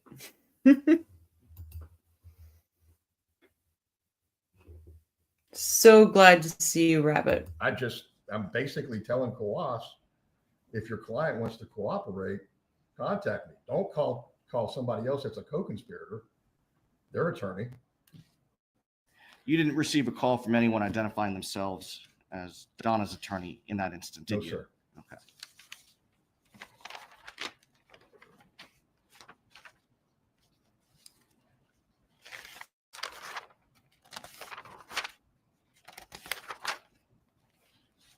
Okay. He flips pages like Rash Bomb. Ms. Kappelman asked you about what has been coined that grandmother motion. Again, you're not a family law attorney. Right. Still not. And so although you read the motion, Yes.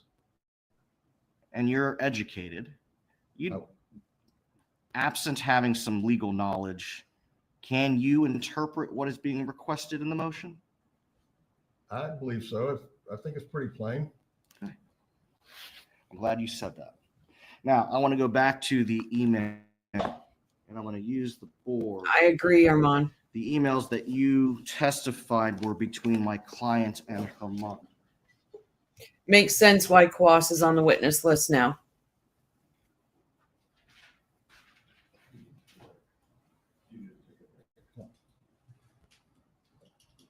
I just if we needed to take a break. Be right back, guys. Got a important phone call coming through.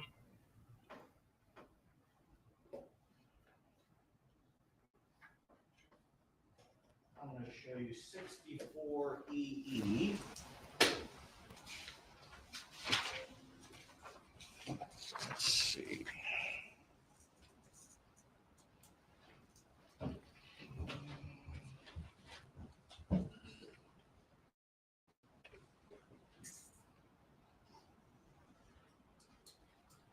The sender of this email is not Donna Adelson, is it? No, it doesn't. I don't know who it's from. It's not showing it. Okay, it's an evite.com invitation. I've seen those. Okay. You don't have any personal knowledge as to how these are generated, do you? Someone has to go through this program to get it set up and sent out. But you don't have any personal knowledge as to how that's done, do you? No.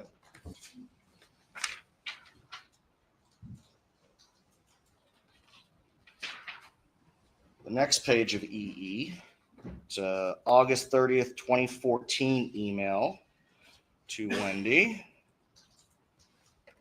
Wow.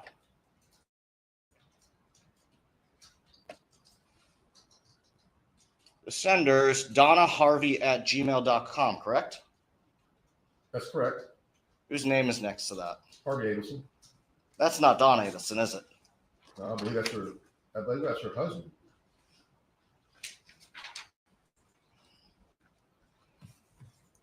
Next. It's an email dated September 12th, 2014. And the sender is saying that Lincoln will attend Tot Shabbat with his grandpa, Harvey Adelson. Isn't that what it says? Yes, it does. Who's it from? It's from DonnaHarvey@gmail.com. And whose name is next to that? It says Harvey Adelson.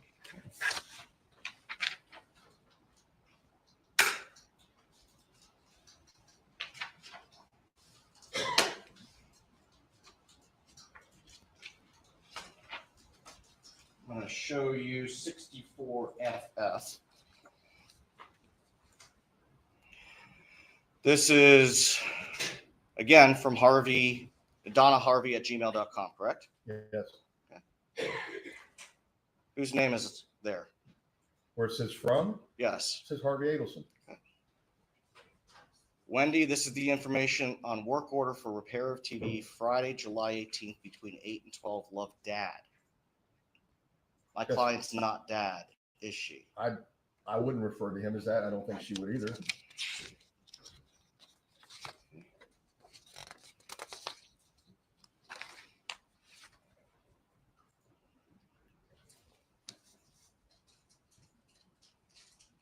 This is still part of that same email, the Geek Squad schedule.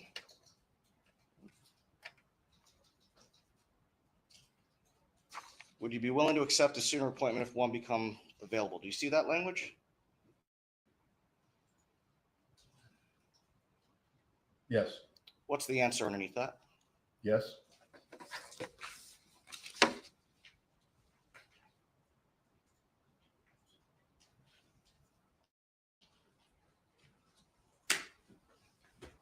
Nothing further, Your Honor.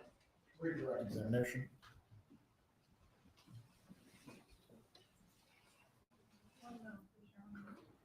Go ahead.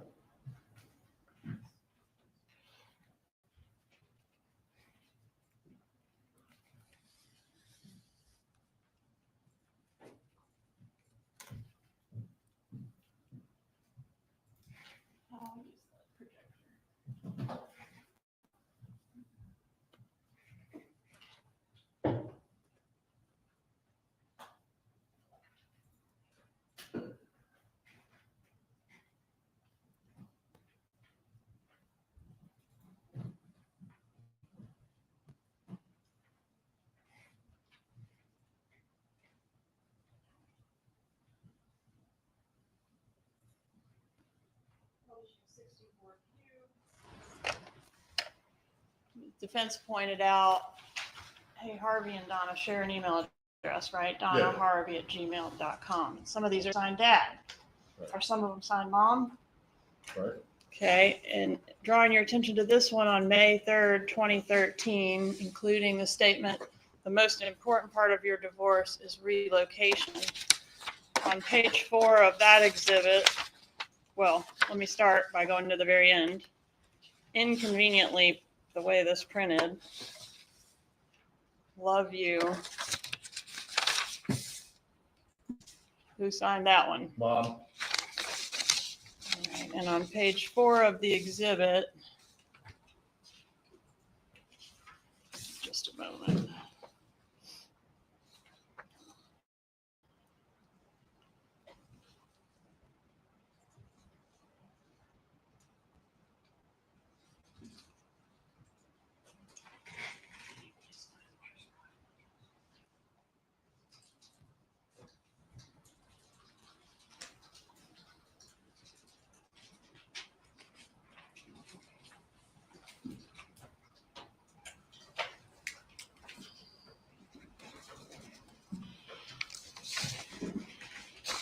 The state's exhibit W, this is one from Thursday, June 27th, 2013. It's signed mom and dad, right? That's correct. Okay. And in this one,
You list that down, Mr. Ison. Will he be retained? You may recall at some point in the trial, there's a name contact with the insurance. What's that? Am I under the rule? Yes, sir. Thank you. You're welcome. Members of the jury will take a break at this point briefly. The bailiff will take you to the jury room.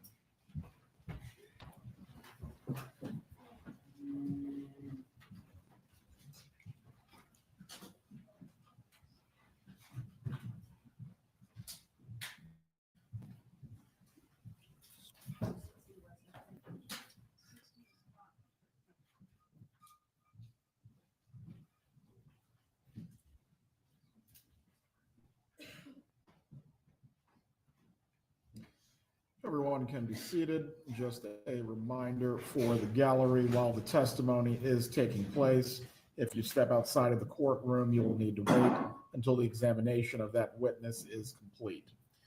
We will resume at 3:50.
Just wanted to have clarification on what I was working on. Please bring in the jurors. And can we have Mr. Rivera brought in? You want him brought in now before? Want to have him seated before we bring You, in the you can jury? bring in Rivera first.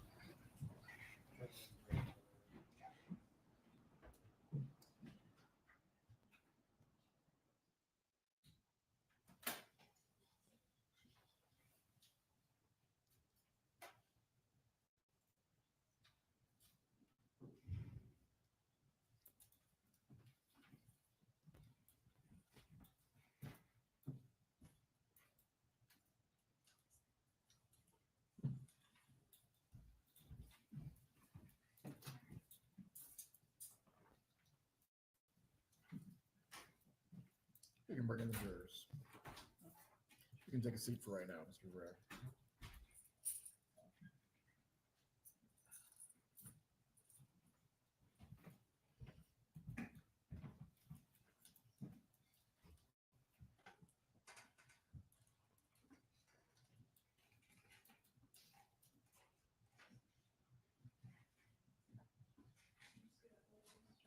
So you're closer to that microphone.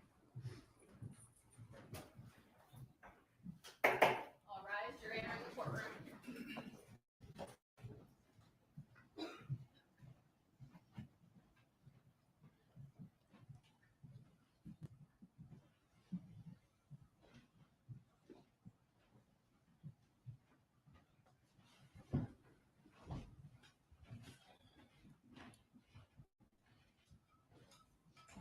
Everyone can be seated. Mr. Rivera, please raise your right hand to be sworn. Do you swear or affirm the testimony you're about to give will be the truth? Yes, sir. Take your seat. Please speak loudly and clearly. Yes, sir. You may examine. Sir, please introduce yourself and spell your name. Luis Rivera, Luis Rivera. Mr. Rivera, where are you from? I'm from Puerto Rico. Okay, but were you living in Miami back in 2014? Yes, ma'am. How long did you live in Miami? My whole life. You were born in Puerto Rico, though? Yeah. Okay, but moved to Miami at what age? 2 years old. Okay. Have you been convicted of a felony, Yes, ma'am. including the murder that we're here about today? Yes, ma'am. It's 5 felonies, sound correct? Yes, ma'am. And you're currently incarcerated? Yes, ma'am. Is that for this case or this case and another case? Both. Well, Both. So it's a federal sentence and this And a- sentence. the state case. What did you plead to in this case? This case, guilty Guilty to what? to second-degree murder. If you can speak up, Mr. Rivera, that'd be so. Guilty to second-degree murder. Thank you. One moment, Mr. Rivera. What was your sentence on the second degree murder? 19 years. Okay, and that was concurrent with your federal sentence, right? Yes, ma'am. Okay, and what did you have to do in exchange for getting a 19-year sentence? I cooperate. What does cooperation mean to you? Well, telling. Telling on who? My co-defenders, Garcia, Katie. All right, did anybody ever tell you what to say? No, ma'am. Has anybody ever told you anything other than to tell the truth? No, excuse me. Has anybody told you to say anything other than the truth? No, Has anybody promised you anything other than the sentence that you got in exchange for cooperation? no, ma'am. Did anybody ever tell you, oh, you have to testify about a specific person to get a deal? No, ma'am. Not at all.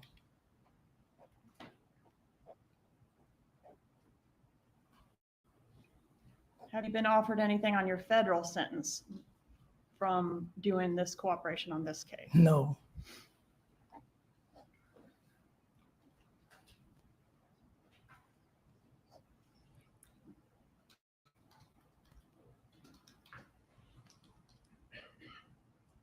As part of your negotiation or your lawyer's negotiation of this case, did you give up what's called a proffer, a recorded proffer? Yes, ma'am. And even back then, when you gave the proffer, did anybody tell you what you needed to say there? No, ma'am. Were you hired to participate in the murder of Dan Markel? Yes, ma'am. Who hired you to be involved in the murder? Well, I got it from my friend through the Garcia. Is that Sigfredo Garcia? Yes, ma'am. How did you know him? Childhood friends. So to cooperate and get this deal, you had to turn on one of your best friends. Yes, ma'am. Who enlisted Sigfredo Garcia to be a part of this murder? Katie, Who's Katie? his wife. Is that Catherine Magbanua? Yes, ma'am. Do you know who enlisted her to be involved in this murder? Not really. Was it a murder for hire? Yes, ma'am. Did you know that somebody was paying Katie? Yes, ma'am. And Katie was the one that brought the money to you all, right? Yes, ma'am.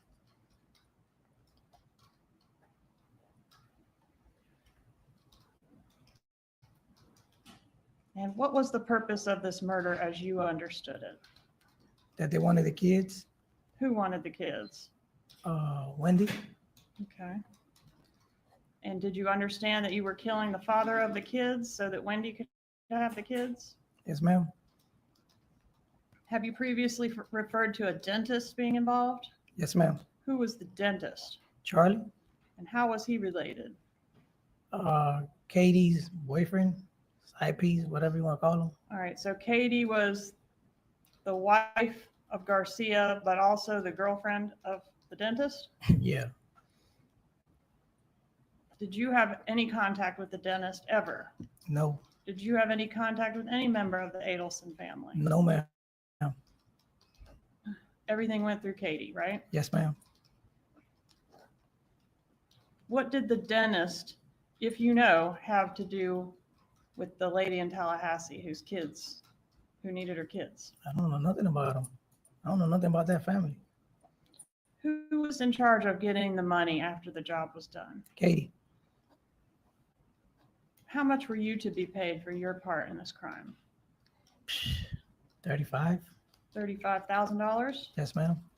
Did you know the total amount that the job paid? No, not really. Did you know how much Garcia got? 40, I believe. $40,000? Yeah. And did you know how much Katie got? No, I don't know. I can't remember. But I think it was like 40. I think it was, total was be like 100, something like that.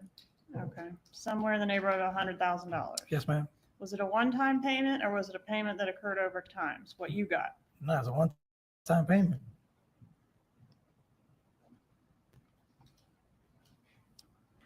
What did you know about the man that you came to Tallahassee to kill? I don't know nothing about him. How did you know who to kill? Constituto Garcia. How did he know? Katie. Did he have some information about the man you were here to kill? Yes, ma'am. Tell him what that was. I was a piece of paper with his picture on of his face and the address. Picture of Dan Markel's face? Yes, ma'am. And the address of what? Where he lived? Of his house, yes.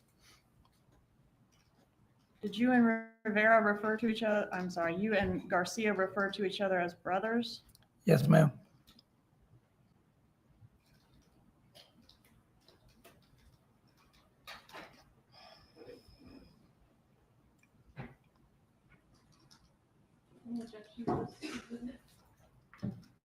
Movement evidence states 45, Your Honor. Exactly. No, Your Honor. States 45 is admitted. Is that you and Mr. Garcia? Yes, ma'am. Please silence your phone.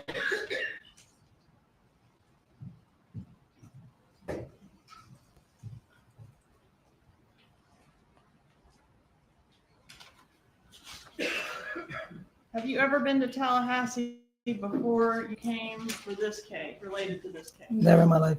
How many times did you come to Tallahassee related to this case? This case twice. So were you with Sigfredo Garcia both times? Yeah. Was that one time in June and one time in July? I believe so. Okay, and July was the time, second time was when the murder happened, is that right? Yes, ma'am. Was it just the two of you on both of these trips? Yes, ma'am.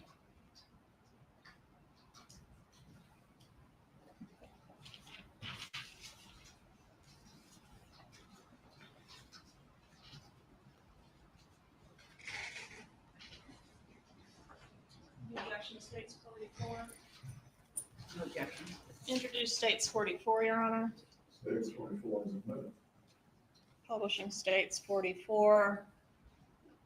Who's this right here? Garcia, And this? Katie, Who's that? my baby mama. Your child's mother? Yes, ma'am. What's her name? Jessica, Okay, and that's you there? yes. Was this picture taken before or after the murder? I can't remember.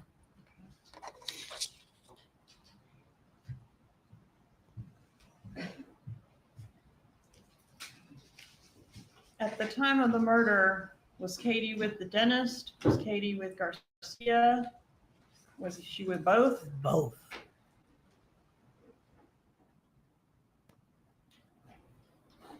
Were you at the time of this murder living with Jessica Rodriguez? Yes, ma'am. There's an address on the rental car contract, 1515 Northeast 135th Street, number 14. Do you recognize that address? That's my apartment. Yes, ma'am.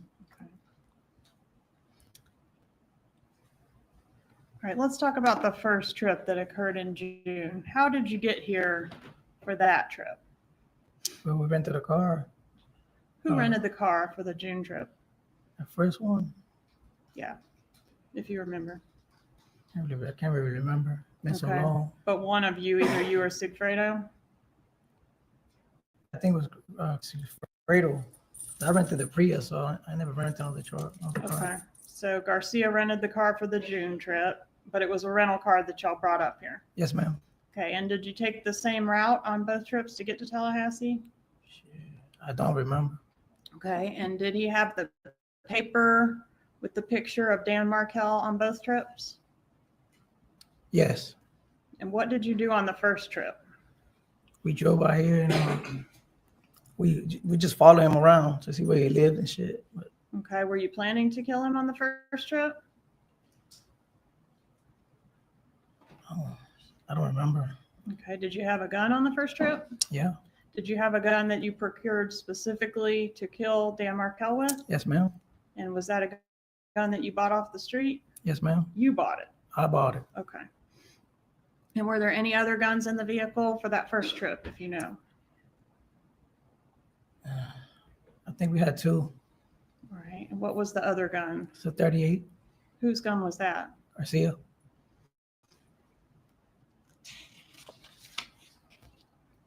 On that first trip in June of 2014, did you and Garcia go to Markel's residence? Yeah. And did you lay eyes on him that first trip? I believe I passed by his house and scoped him out.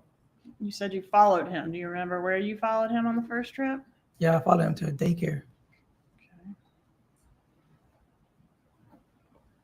How long were you here that first trip?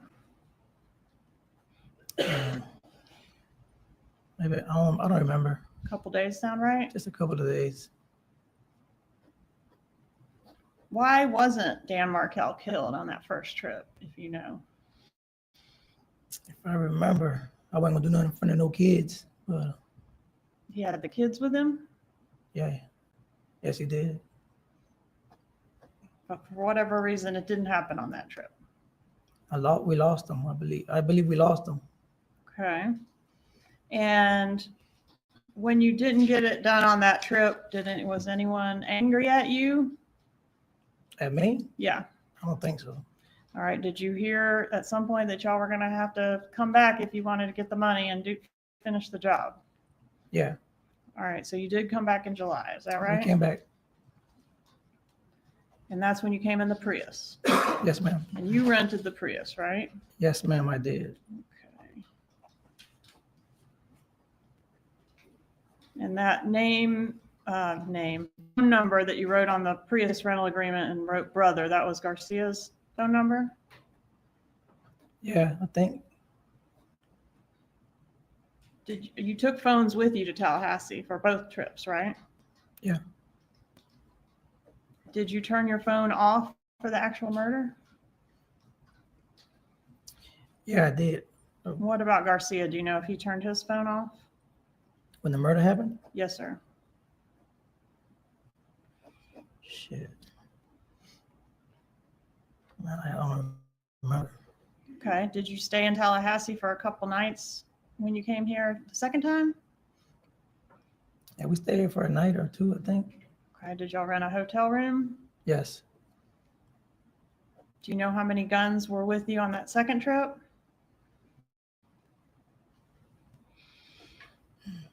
Nah, just one. You only remember one gun on that trip? Yeah, I remember one. And that's the murder weapon? Yes, ma'am. The one you bought on the street? Yes, ma'am. What type of gun was that? A 38. That's a revolver? Yes, ma'am. Do you remember an incident where there was a shot fired into the floorboard of the Prius? Yes. Could you tell the jurors about that?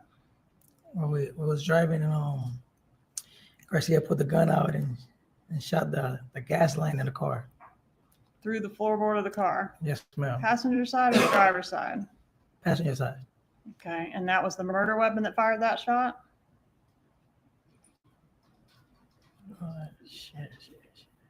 Man, I don't remember. Okay, but he was messing around with some gun and fired it into the car. Yeah.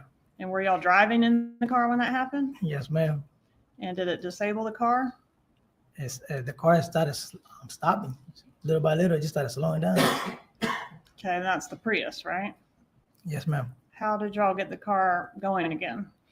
We seen somebody that he knew and stopped him and took him to the auto place to get a piece of hose to put it back together. And the guy that you saw that he knew, are you talking about a local drug dealer here that y'all had met on the first trip? Yes, ma'am. And that person assisted you in getting some way to fix the car? Yes, ma'am. Who was good with cars, you or Garcia or both? Garcia. All right, so he was able to make a repair to the gas line? Yes, ma'am. Did you follow Dan Markel again during this second trip? Yeah. Did you follow him to the daycare? Yes, ma'am. Did you actually see him drop his children off at school that morning? Absolutely, yes. Did you follow him to the gym where he went inside and worked out? Yes, ma'am.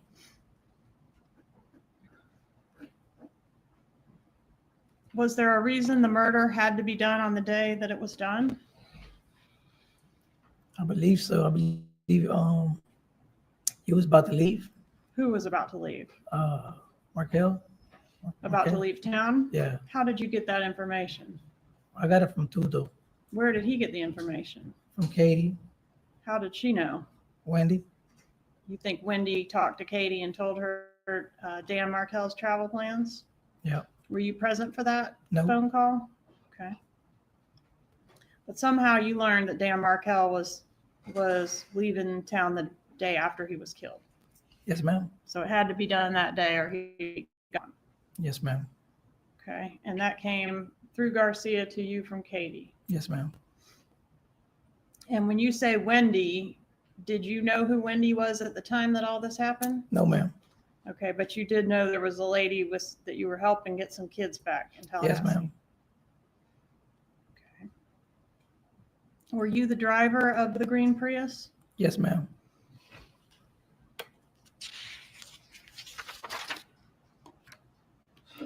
Have you had a chance to see the gym video and the bus video? Yes, ma'am. Are you driving the Prius in those videos? Yes, ma'am. What happened when you got to the driveway of Dan Markel? Well, I pulled up right behind him, and Garcia jumped out and shot him. How many times did Garcia shoot Mr. Twice. Markel? Did he shoot him? Where was the victim when he was shot? He was inside his parking garage, and his sitting down on the driver's side on the phone And did Garcia shoot him through the window, if you know? through the window. How long would you say you were in the driveway? Just seconds. How was it decided which one of you would be the shooter? Because I wasn't gonna do it. You didn't want to be the shooter? No.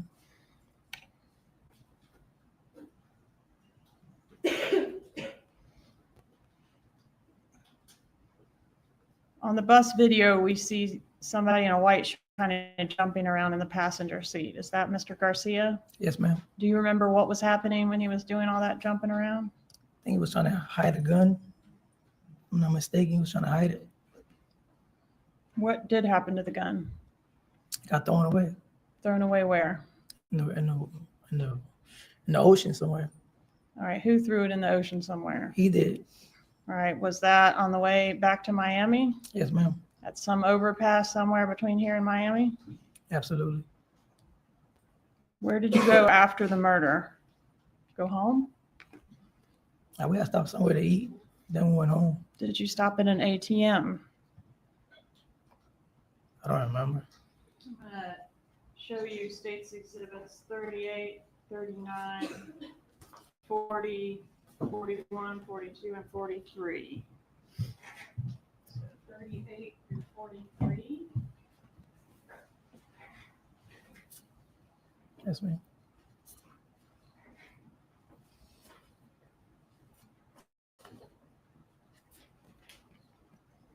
Are these images fair and accurate photos of you pulling through an ATM? Yes, ma'am. And the date, July 18th, 2014? Yes, ma'am. Pembroke Pines, is that on the way home from Tallahassee? Yeah. That's you at the ATM. Are you the driver? Yes, ma'am. And who's that in the passenger seat? Garcia. Move to publish states, introduce states 38 through 43. Any objection? No objection. States 38 through 43 are admitted. May I publish? You may. Is that the vehicle you were driving the day the murder was done, sir? Yes, ma'am. Publishing 39. Is that you at the ATM machine? Yes, ma'am.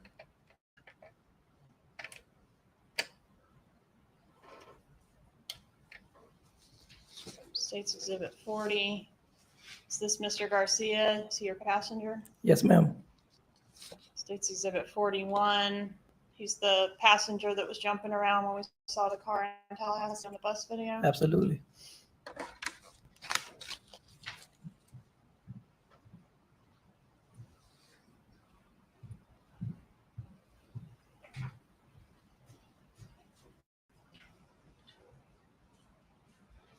Do you remember when you turned your phone back on after the murder? Not really. Do you remember who was the first phone call that either of you made after the murder? Garcia. Who did Garcia call? Katie. And were you able to hear Katie on the other end of the line when he was talking to her? Yes, ma'am. And were you interested in that phone call? Yes, ma'am. Because she was going to be the one to get you the money, right? Absolutely. And was that phone call in reference to letting her know it's done? She's going to get the money. Yes, ma'am. When did you get the money? Saturday morning.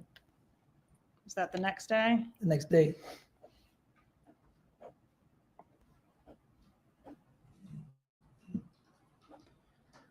Do you remember that on that Saturday morning, you got a call from Catherine Magvanoa? Yes. She was looking for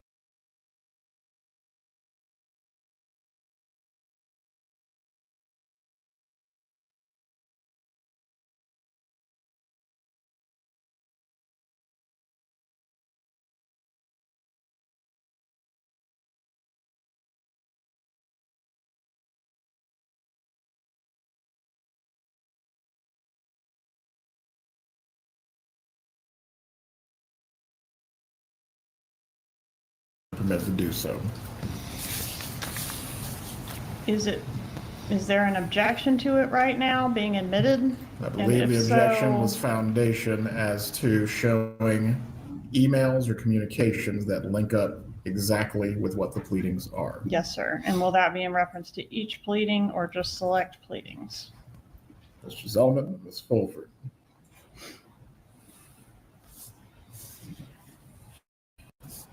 Judge, my understanding from the court's ruling is that the state could lay the foundation as they move through their case. And with that ruling, obviously we like to establish foundation, but I'm not objecting to what has been presented as 60 other than the foundation, which, as you indicated, they can prove up along the way as long as they complete it by the end of their case in chief. Well, until the foundation is complete, as the state 60, it's not admitted. Understood. Okay, I am going to go forward with Mr. Rivera at this time, Judge. If we finish before 5, I'm hopeful that I'll be able, outside the presence of the jury, to conduct that hearing regarding the foundation and admissibility of that exhibit. Would that be acceptable to the court? That's fine. Okay. I'm not sure I'm going to be ready. I'm working on that, but just wanted to have clarification on what I was working on. Please bring in the jurors. And can we have Mr. Rivera brought in? You want to brought in now before? Want to have him seated before we bring You, the you can jury? bring in Rivera first.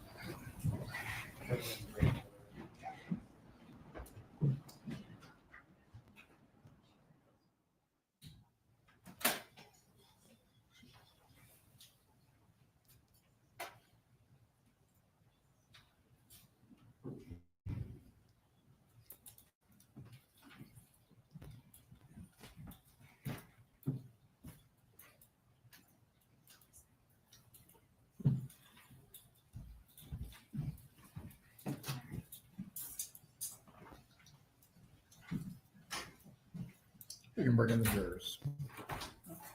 You can take a seat for right now, Mr. Rivera.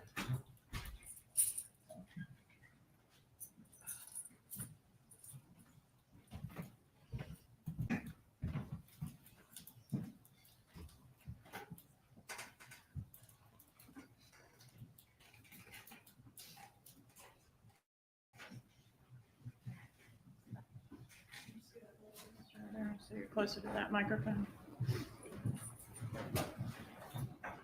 All rise, you're entering the courtroom.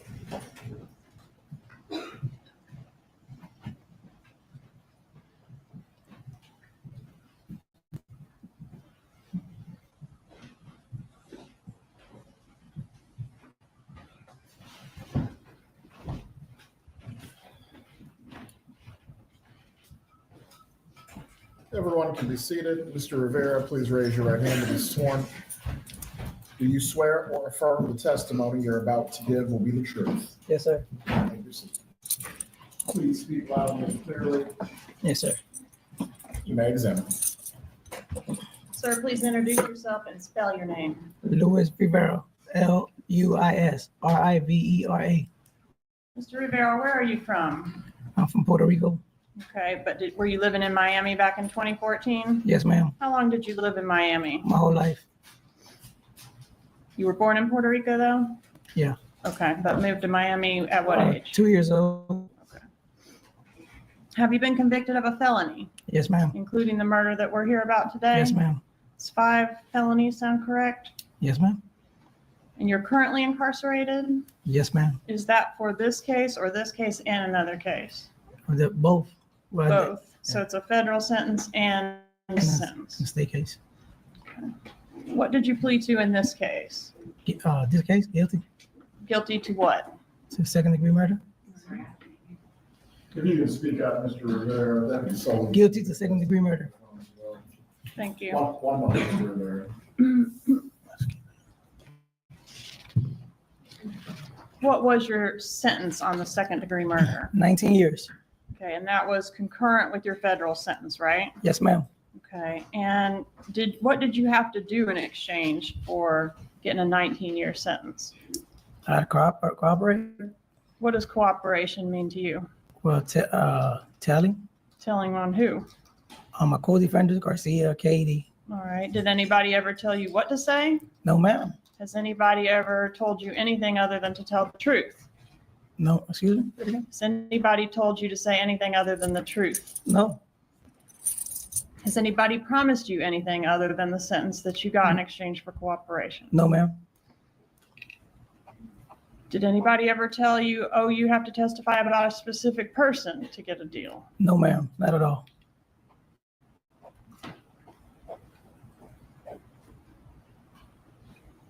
Have you been offered anything on your federal sentence from doing this cooperation on this case? No.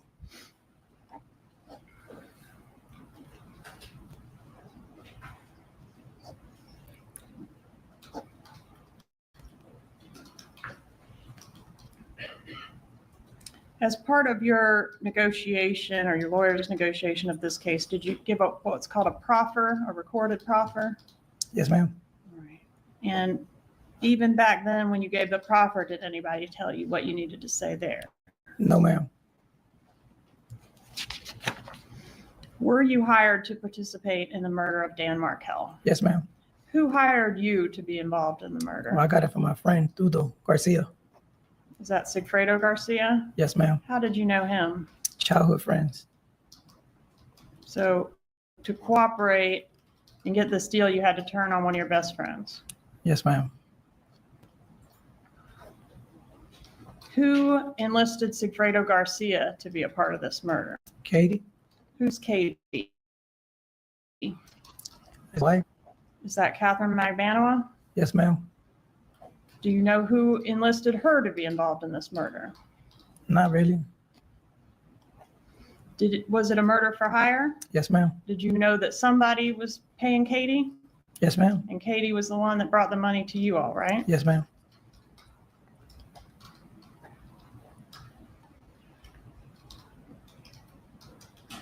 And what was the purpose of this murder as you understood it? That they wanted the kids. Who wanted the kids? Wendy. Okay. And did you understand that you were killing the father of the kids so that Wendy could have the kids? Yes, ma'am. Have you previously referred to a dentist being involved? Yes, ma'am. Who was the dentist? Charlie. And how was he related?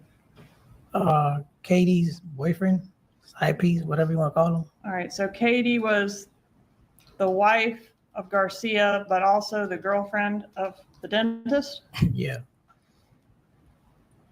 Did you have any contact with the dentist ever? No. Did you have any contact with any member of the Adelson family? No, ma'am. Everything went through Katie, right? Yes, ma'am.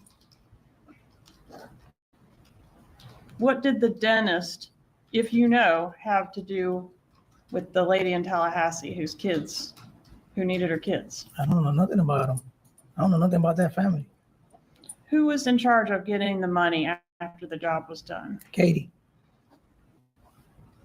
How much were you to be paid for your part in this crime? 35. $35,000? Yes, ma'am. Did you know the total amount that the job paid? No, not really. Did you know how much Garcia got? 40, I believe. $40,000? Yeah. And did you know how much Katie got? No, I don't know. I can't remember. But I think it was like 40. I think it was total was be like 100, something like that. Okay, somewhere in the neighborhood of $100,000. Yes, ma'am. Was it a one-time payment or was it a payment that occurred over time? It's what you got. No, it's a one-time payment.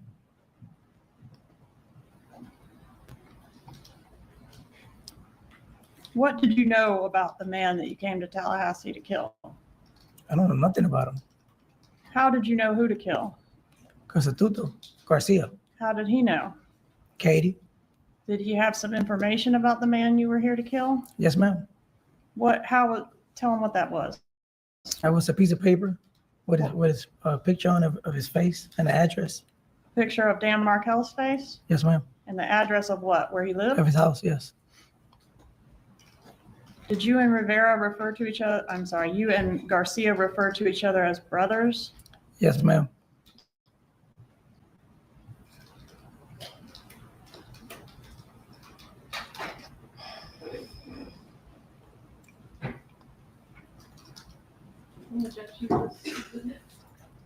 Moving to evidence states 45, Your Honor. Exactly. No, Your Honor. States 45 is admitted. Is that you and Mr. Garcia? Yes, ma'am.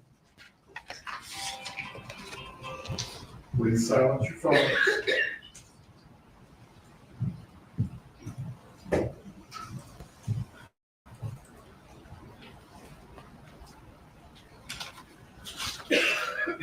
Have you ever been to Tallahassee before you came for this case, related to this case? Never in my life. How many times did you come to Tallahassee related to this case? This case twice. So were you with Secretary Garcia both times? Yeah. Was that one time in June and one time in July? I believe so. Okay, and July was the time, second time was when the murder happened, is that right? Yes, ma'am. Was it just the two of you on both of these trips? Yes, ma'am.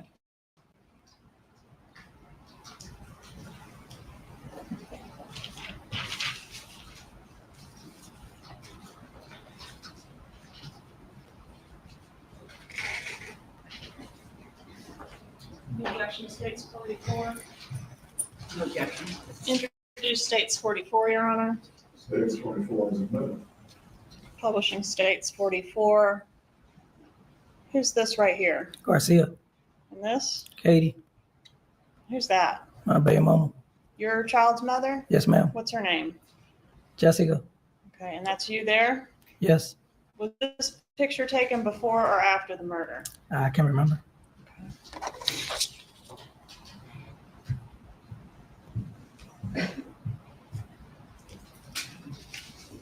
At the time of the murder, was Katie with the dentist? Was Katie with Garcia?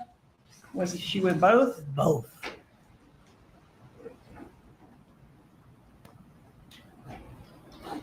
Were you at the time of this murder living with Jessica Rodriguez? Yes, ma'am. There's an address on the rental car contract, 1515 Northeast 135th Street, number 14. Do you recognize that address? That's my apartment. Yes, ma'am. All right, let's talk about the first trip that occurred in June. How did you get here for that trip? Well, we rented a car. Who rented the car for the June trip? The first one.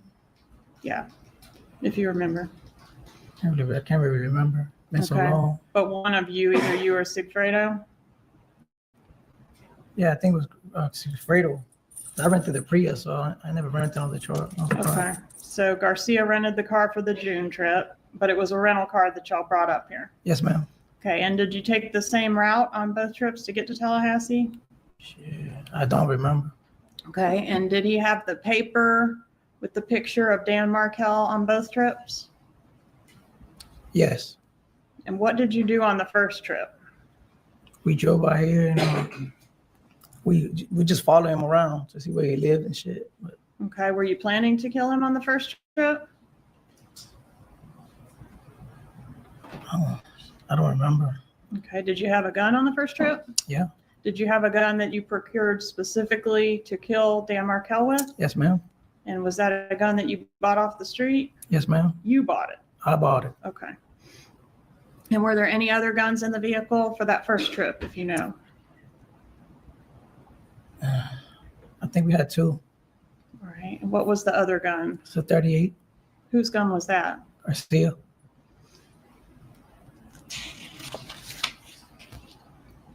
On that first trip in June of 2014, did you and Garcia go to Markel's residence? Yeah. And did you lay eyes on him that first trip? I believe I passed by his house and scoped him out. You said you followed him. Do you remember where you followed him on the first trip? Yeah, I followed him to a daycare. Okay. How long were you here that first trip? Maybe I don't remember. A couple days sound right? Just a couple of days. Why wasn't Dan Markel killed on that first trip, if you know? If I remember, I wasn't gonna do nothing in front of no kids. But He had the kids with him, yeah, yes, he did. but for whatever reason, it didn't happen on that trip. We lost him. I believe we lost him. Okay. And when you didn't get it done on that trip, was anyone angry at you? At me? Yeah. I don't think so. All right. Did you hear at some point that y'all were going to have to come back if you wanted to get the money and finish the job? Yeah.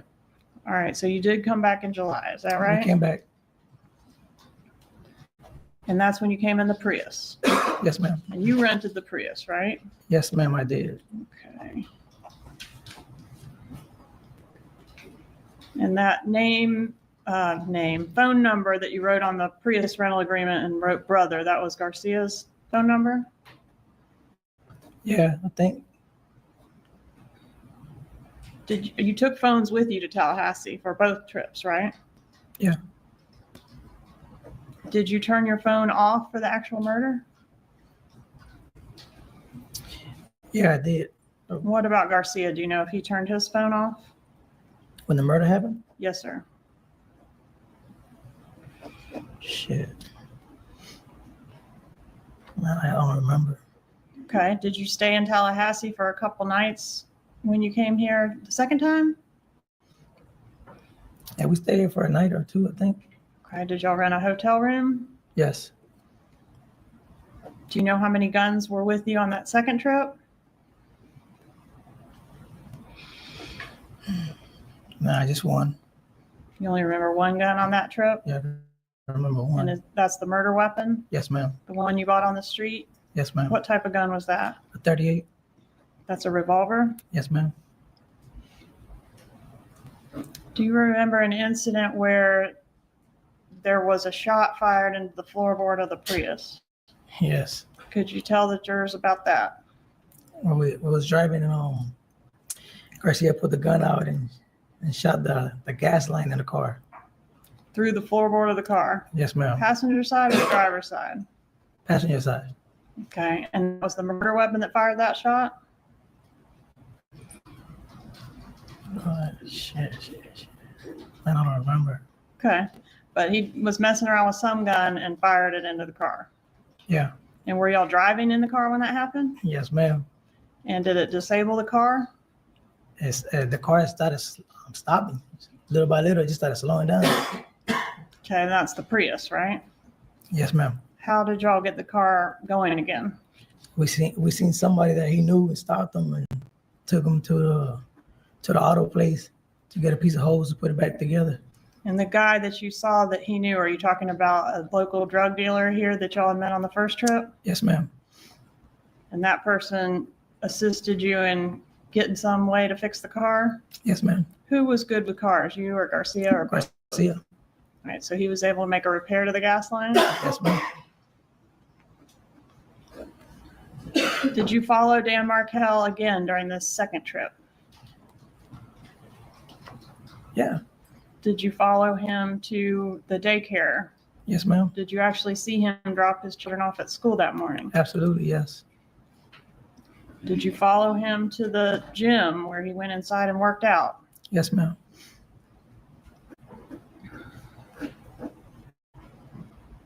Was there a reason the murder had to be done on the day that it was done? I believe so. I believe he was about to leave. Who was about to leave? Markel. About to leave town? Yeah. How did you get that information? I got it from Tudo. Where did he get the information? From Katie. How did she know? Wendy. You think Wendy talked to Katie and told her Dan Markel's travel plans? Yeah. Were you present for that No. phone call? Okay. But somehow you learned that Dan Markel was leaving town the day after he was killed. Yes, ma'am. So it had to be done that day or he'd be gone. Yes, ma'am. Okay. And that came through Garcia to you from Katie. Yes, ma'am. And when you say Wendy, did you know who Wendy was at the time that all this happened? No, ma'am. Okay, but you did know there was a lady that you were helping get some kids back in Tallahassee? Yes, ma'am. Okay. Were you the driver of the green Prius? Yes, ma'am.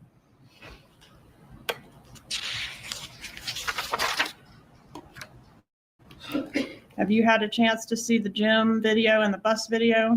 Yes, ma'am. Are you driving the Prius in those videos? Yes, ma'am. What happened when you got to the driveway of Dan Markel? Well, I pulled up right behind him, and Garcia jumped out and shot him. How many times did Garcia shoot Mr. Twice. Markel? Did he shoot him? Where was the victim when he was shot? He was inside his parking garage, and his sitting down on the driver's side on the phone. And did Garcia shoot him through the window, if you know? Through the window. How long would you say you were in the driveway? Just seconds. How was it decided which one of you would be the shooter? Because I wasn't gonna do it. You didn't want to be the shooter? No.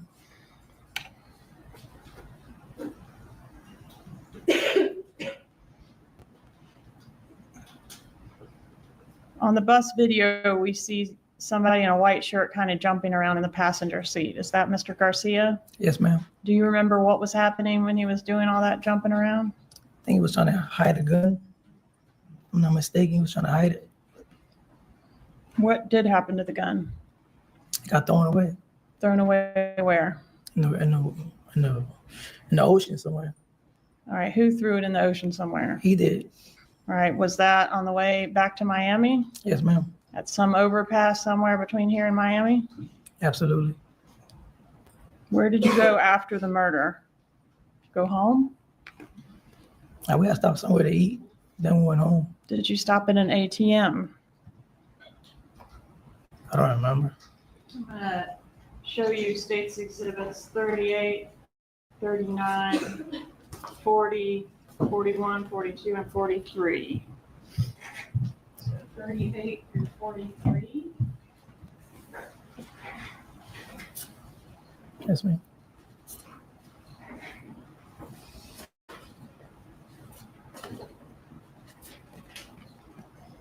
Are these images fair and accurate photos of you pulling through an ATM? Yes, ma'am. And the date, July 18th, 2014? Yes, ma'am. Pembroke Pines, is that on the way home from Tallahassee? Yeah. Is you at the ATM? Are you the driver? Yes, ma'am. And who's that in the passenger seat? Garcia. Move to publish states, introduce states 38 through 43. Any objection? No objection. States 38 through 43 are admitted. May I publish? You may. Is that the vehicle you were driving the day the murder was done, sir? Yes, ma'am. Publishing 39.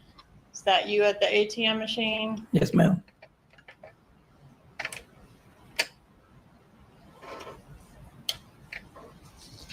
States Exhibit 40. Is this Mr. Garcia? Is he your passenger? Yes, ma'am. States Exhibit 41. He's the passenger that was jumping around when we saw the car in Tallahassee on the bus video? Absolutely.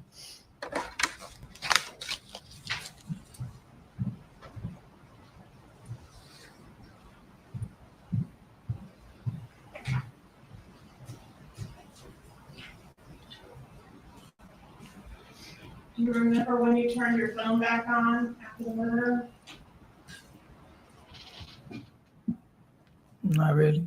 Do you remember who was the first phone call that either of you made after the murder? Garcia. Who did Garcia call? Katie. And were you able to hear Katie on the other end of the line when he was talking to her? Yes, ma'am. And were you interested in that phone call? Yes, ma'am. Because she was going to be the one to get you the money, right? Absolutely. And was that phone call in reference to letting her know it's done and she's going to get the money? Yes, ma'am. When did you get the money? Saturday morning. Was that the next day? Next day.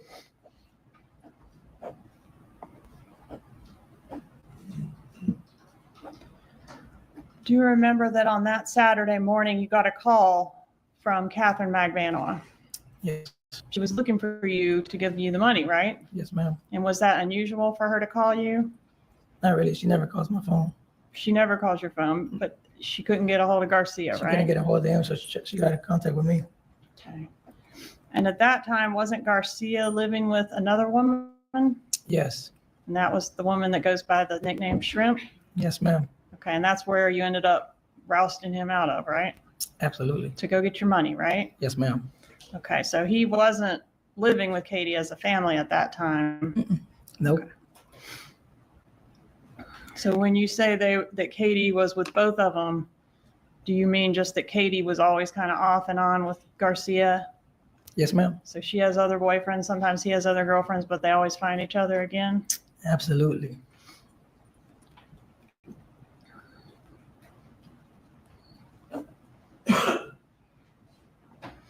One moment, please, Your Honor.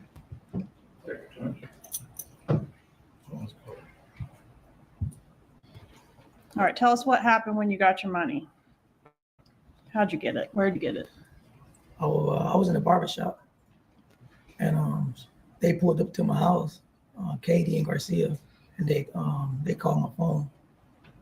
They I think my baby mama called me. I think my baby mama called me.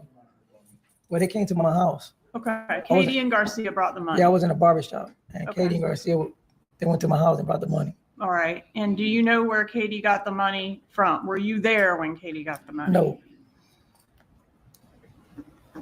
But you knew that she was supposed to go get it, absolutely. and she did. Yes, ma'am. How much did you get? 35. Was there anything unusual about how your payment was packaged? Yeah, it was weird. It was all stapled. Was it seen that cash before. money? Cash. all Okay, hundreds. stapled how? All hundreds. All hundreds, $1,000 stapled. Stapled into bundles of $1,000 each. Yes, ma'am. Have you ever seen stapled money before? No, Did you and Garcia buy anything with your cut of the money? I just bought a motorcycle. Objection 46 and 47. Move into evidence 46 and 47, Your Honor. No objection to the defense. No objection. They are admitted. Publishing States Exhibit 46. This yellow motorcycle, whose is that? Garcia. Is that something he bought with the money that was the proceeds of this murder? Yes, ma'am. Okay, and what about this vehicle back here? Yeah, he bought that one too. He also bought that with his cut of the money? Yeah, And States Exhibit 47, what about this motorcycle right here? that's mine. Is that what you bought, or part of what you bought with your money? Yes, ma'am. How long after the murder did you guys make those purchases? Days, weeks, months? Probably like a month. Did you make any changes to your cell phone after the murder? Did you dump your cell phone? Man, I don't remember.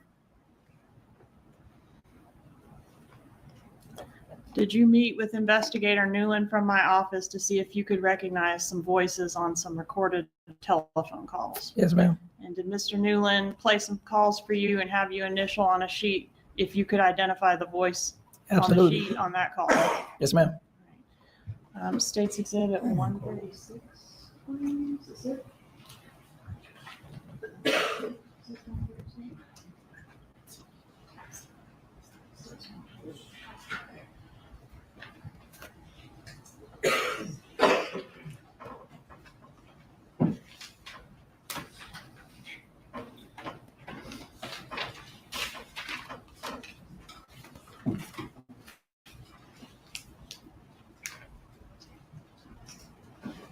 I'm going to show you what I have marked as States Exhibit 136.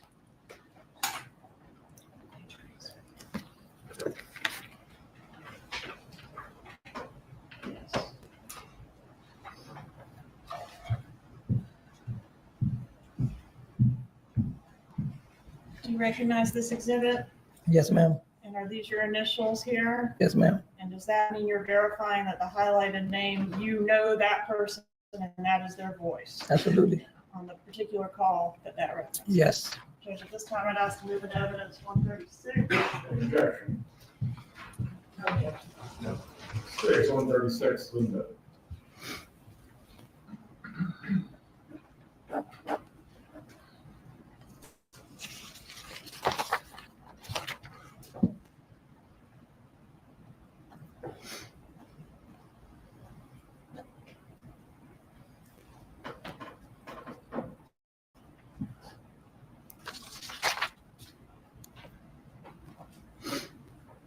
One moment, please, Your Honor.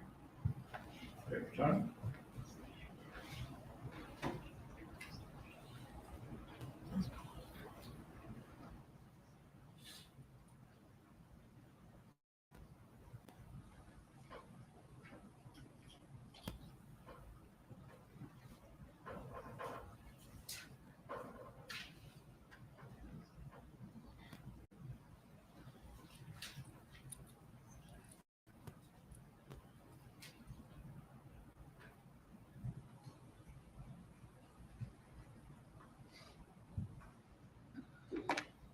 Did you know where the dentist lived?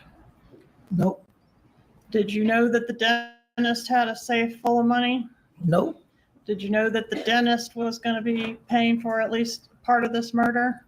no, And if you had known that the dentist had a safe full of money, would you have driven all the way to Tallahassee to do the murder to then get the money? no. What would have been a better idea?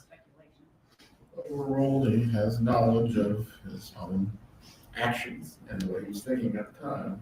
Well, Answer the question. What would you have preferred to do to get the money? I wouldn't want to rob them myself.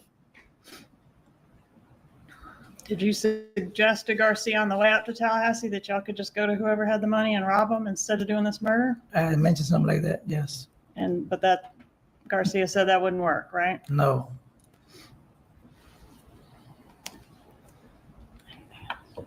Nothing further. Cross-examination.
Good afternoon, Mr. Garcia.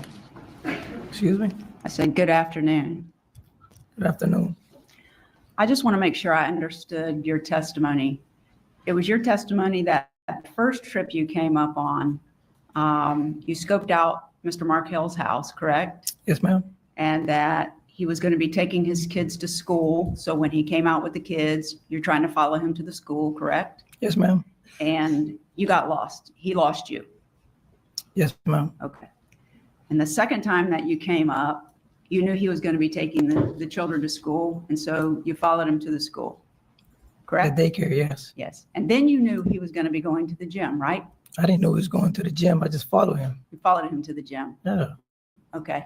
And then you followed him to his house. Yes, ma'am. And that's where he was killed. Yes, ma'am. And the woman who wanted him to be killed, past you and Sigfredo and Katie, the woman who wanted him to be killed was Wendy Adelson, correct? Yes, ma'am. It was she wanting her children, correct? Absolutely.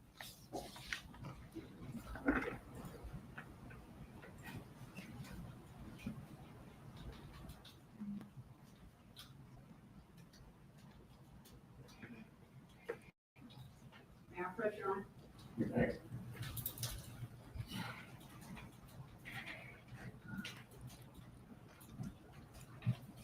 Mr. Garcia, I'm going to show you what. Mr. Rivera. Oh, I'm so sorry. I am so sorry. I apologize. Mr. Rivera, I'm going to show you what's been marked as Defendant's Exhibit 50. Could you take a look at that and tell me if you recognize that? Yeah. And what is that? Like a profile of everybody's face. Okay. And did you make some marks on this for me and then sign it on March the 11th of 2025? Yes, I did. You just hold on to that for a second.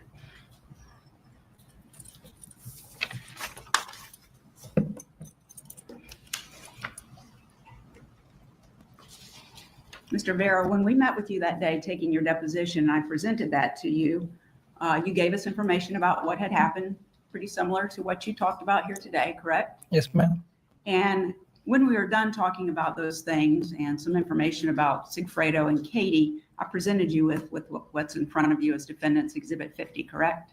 Yes, ma'am. And I asked if you would put the number 1 and circle it next to the person you know as Katie, who you said was in charge of this whole deal, correct? Yep. And did you do that? Yep. All right. And then I said, would you put a number 2 next to the person you say did this killing? Yes. And you did that, correct? Yes, I did. And that was Sigfredo Garcia. Yes, ma'am. The first one was Katie McBanois, correct? Yes, ma'am. And then I said, would you put a number 3 next to yourself on the paper? And did you do that? Yes, ma'am. And you're the one who got the gun that was used to kill Danny Markel, and you drove the car that day. You didn't shoot him, right? Yes, ma'am. Okay. And then I said, if you would, please put the number 4 next to the man who was killed, and you did that with Danny Markel, correct? Yes, ma'am. And then I said, if you would, put the number 5 next to the lady that wanted the man killed. And did you do that? Yes, I did. And was that with Wendy Adelson? Yes, I did. And then I asked you if the 2 people on the top of the page who have their pictures there and the names Donna Adelson and Harvey Adelson, you see those on the top? Yes, ma'am. I asked you, as far as you know, were they involved in any of this? And you said no, correct? Yes, ma'am. So I asked you to put X's next to the people who on that page were not involved in this. Yes, ma'am. And you did that. Yes, I did. Thank you. Just one moment, Your Honor. Take your time.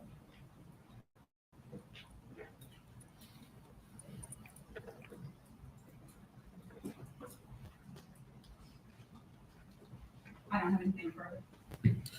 Redirect examination.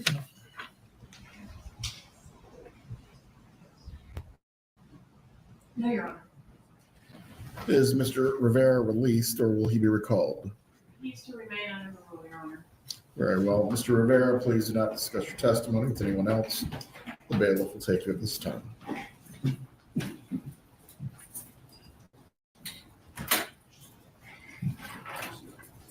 Parties can approach.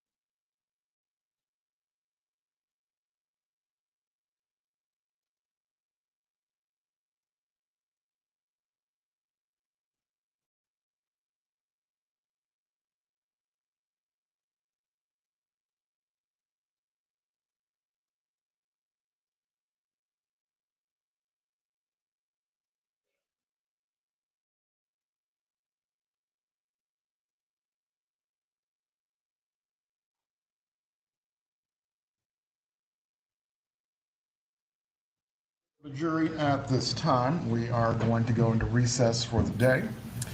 The same instruction that you have received since the start of jury selection, not to discuss the case with anyone else or to look at any information about the case. Once again, I'm going to remind you of this. Please report on Monday morning at 8:45. We will anticipate getting started by 9 o'clock. Enjoy your weekend. We will see you Monday. Judge, before they step out, may we touch on one other item? Yes.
Members of the jury, actually, please report at 9:15.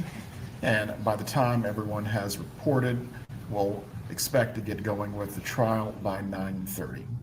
Have a good weekend. Once again, do not discuss the case. Do not read or seek out any information about the case. Have a good night.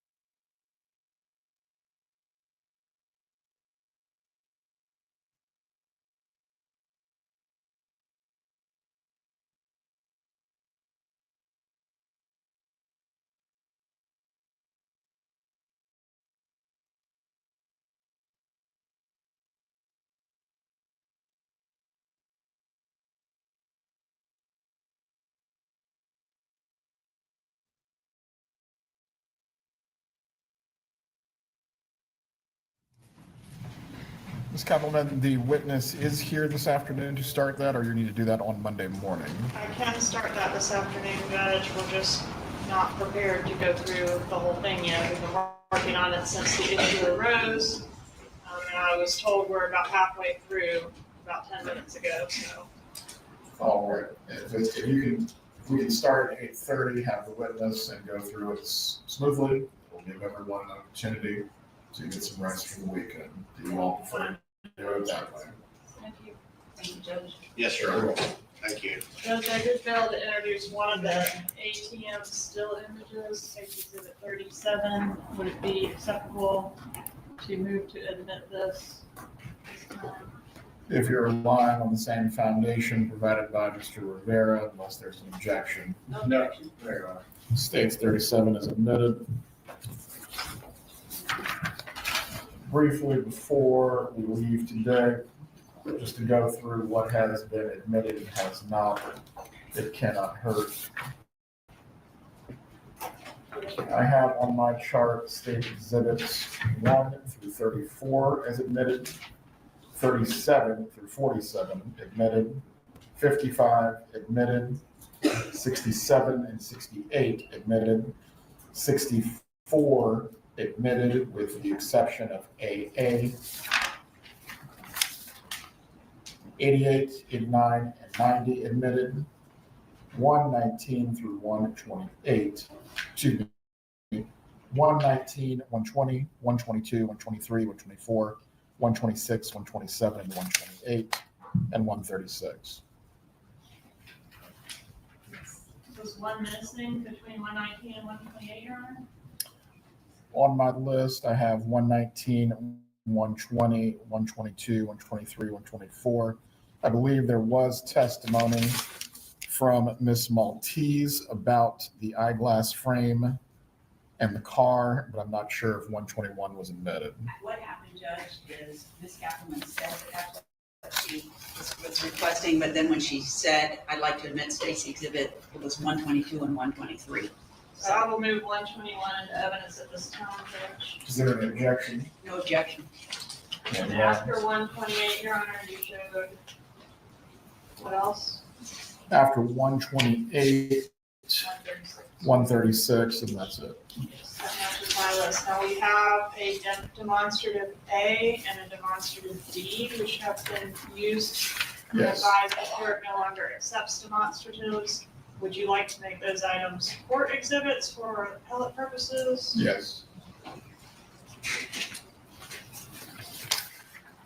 And the foundation for 60 is ongoing at this point, also as to 64 AA. All right. 8:30 on Monday morning, we will go through any predicate or foundations that need to be addressed prior to the next witness. Have a good weekend, everyone.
I am so sorry, guys. I'll just give a little run back, and then I have to go back because I didn't see Luis Rivera.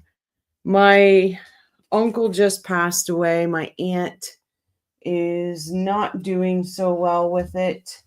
They were married over 50 years, and she's finding it really hard being alone, being in the house by herself. She's taking care of him he's been sick for over 20 years, and she refused to put him in a home, and she's been taking care of him. So I had to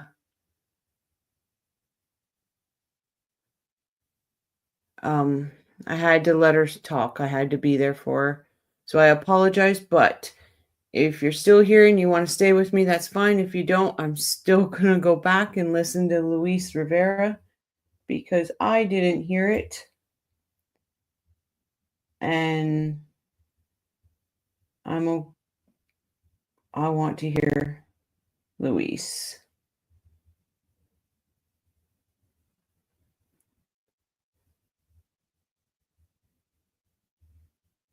But thank you all for understanding. I could not turn my back on her. Hey, Be Kind Rewind, if you're still here, hello. I'm going to get back to this because I want to know. What's that? May I address the court while she's working on the Go jury? ahead. I would like some clarification on the hearing that is going to be conducted outside the presence of the jury regarding State's Exhibit 60. My takeaway from our sidebar was that I was going to authenticate every single page.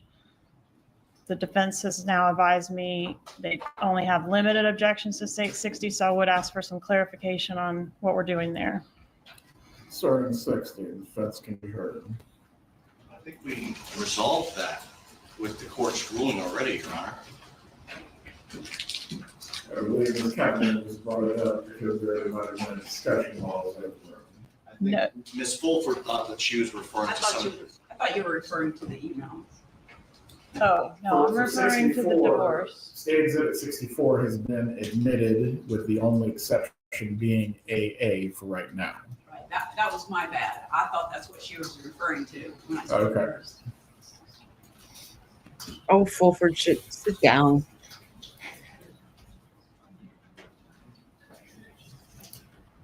As to State 60, the foundation has begun with the detective as to any other witnesses that you intend to link up the parts of the foundation with. You are certainly permitted to do so. Is there an objection to it right now being admitted? I believe the objection was foundation as to showing emails or communications that link up exactly with what the pleadings are. Yes, sir. And will that be in reference to each pleading or just select pleadings? Mr. Zellman, Ms. Fulford.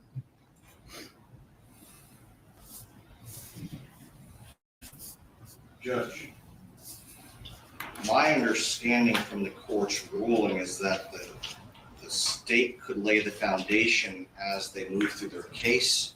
And with that ruling, I mean, obviously we'd like them to establish foundation, but I'm not objecting to what has been presented as 60 other than the foundation, which, as you indicated, they can prove up along the way as long as they complete it by the end of their case in chief.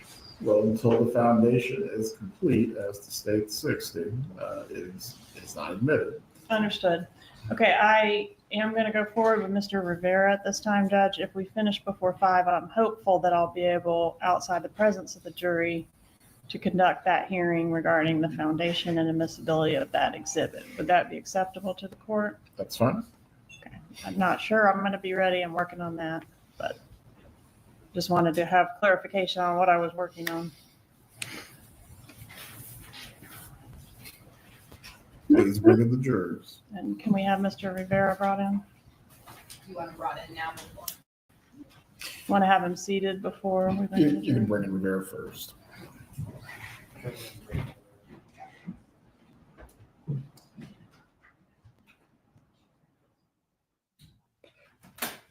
I don't think Zellman and both and Jackie know what the F they're doing.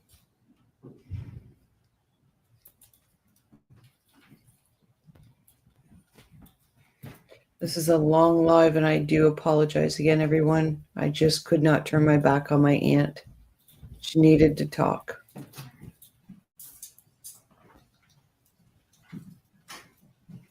You can bring in the jurors. You can take a seat for right now, Mr. Rivera.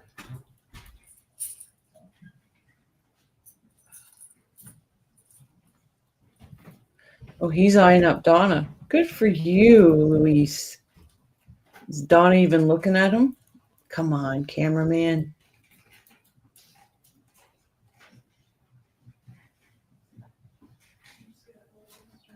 So you're closer to that microphone.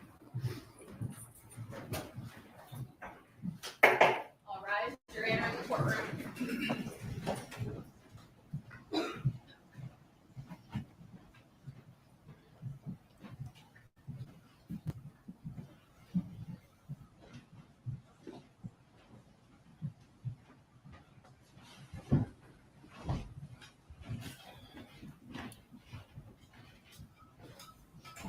Everyone can be seated. Mr. Rivera, please raise your right hand and be sworn. Do you swear or affirm the testimony you're about to give will be the truth? Yes, sir. Thank you, sir. Please speak loudly and clearly. Yes, sir. You may examine. Sir, please introduce yourself and spell your name. Luis Rivera, Luisrivera. Mr. Rivera, where are you from? I'm from Puerto Rico. Okay, but were you living in Miami back in 2014? Yes, ma'am. How long did you live in Miami? My whole life. You were born in Puerto Rico, though? Yeah. Okay, but moved to Miami at what age? 2 years old. Have you been convicted of a felony, Yes, ma'am. including the murder that we're here about today? Yes, ma'am. It's 5 felonies, sound correct? Yes, ma'am. And you're currently incarcerated? Yes, ma'am. Is that for this case or this case and another case? Both. Well, Both. So it's a federal sentence and this sentence. the state case. What did you plead to in this case? This case, guilty Guilty to what? to second-degree murder. If you can speak up, Mr. Rivera, that'd be so. Guilty to second-degree murder. Thank you. One moment, Mr. Rivera. What was your sentence on the second degree murder? 19 years. Okay, and that was concurrent with your federal sentence, right? Yes, ma'am. Okay, and what did you have to do in exchange for getting a 19-year sentence? I had to cooperate. What does cooperation mean to you? Well, telling Telling on who? my co-defenders, Garcia, Katie. All right, did anybody ever tell you what to say? No, ma'am. Has anybody ever told you anything other than to tell the truth? No, excuse me. Has anybody told you to say anything other than the truth? No, Has anybody promised you anything other than the sentence that you got in exchange for cooperation? no, ma'am. Did anybody ever tell you, oh, you have to testify about a specific person to get a deal? No, ma'am. Not at all.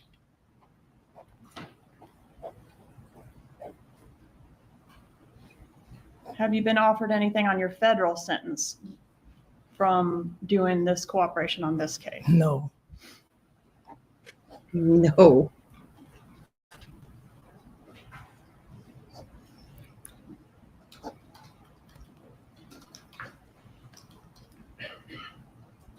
As part of your negotiation or your lawyer's negotiation of this case, did you give up what's called a proffer, a recorded proffer? Yes, ma'am. And even back then, when you gave the proffer, did anybody tell you what you needed to say there? No, ma'am. Were you hired to participate in the murder of Dan Markel? Yes, ma'am. Who hired you to be involved in the murder? Well, I got it from my friend, Tudo Garcia. Is that Sigfredo Garcia? Yes, ma'am. How did you know him? Childhood friends. So to cooperate and get this deal, you had to turn on one of your best friends. Yes, ma'am. Who enlisted Sigfredo Garcia to be a part of this murder? Katie, Who's Katie? his wife. Is that Catherine Magbanua? Yes, ma'am. Do you know who enlisted her to be involved in this murder? The Not dentist. really. Oh, Was it a murder for hire? Yes, ma'am. Did you know that somebody was paying Katie? Yes, ma'am. And Katie was the one that brought the money to you all, right? Yes, ma'am.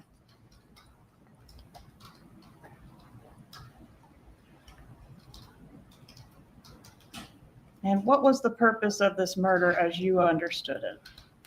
That they wanted the kids. Who wanted the kids? Wendy. Okay. And did you understand that you were killing the father of the kids so that Wendy could have the kids? Yes, ma'am. Have you previously referred to a dentist being involved? Yes, ma'am. Who was the dentist? Charlie. And how was he related? Katie's boyfriend, side piece, whatever you want to call him. All right, so Side Katie piece. was the wife of Garcia, but also the girlfriend of the dentist? Yeah. Did you have any contact with the dentist ever? No. Did you have any contact with any member of the Adelson family? No, ma'am. Everything went through Katie, right? Yes, ma'am. What did the dentist, if you know, have to do with the lady in Tallahassee who needed her kids? I don't know nothing about him. I don't know nothing about that family. Who was in charge of getting the money after the job was done? Katie. How much were you to be paid for your part in this crime? 35. $35,000? Yes, ma'am. Did you know the total amount that the job paid? No, not really. Did you know how much Garcia got? 40, I believe. $40,000? Yeah.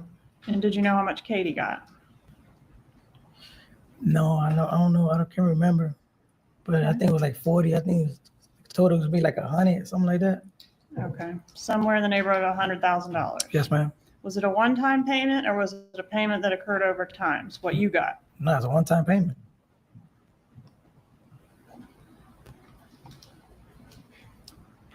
What did you know about the man that you came to I Tallahassee like to kill? Garcia. I don't know nothing about him. How did you know who to kill? Constituto. Garcia. How did he know? Katie. Did he have some information about the man you were here to kill? Yes, ma'am. Tell him what that was. I was a piece of paper with his picture on of his face and the address. Picture of Dan Markel's face? Yes, ma'am. And the address of what? Where he lived? Of his house, yes. Did you and Rivera refer to each other? I'm sorry, you and Garcia refer to each other as brothers? Yes, ma'am.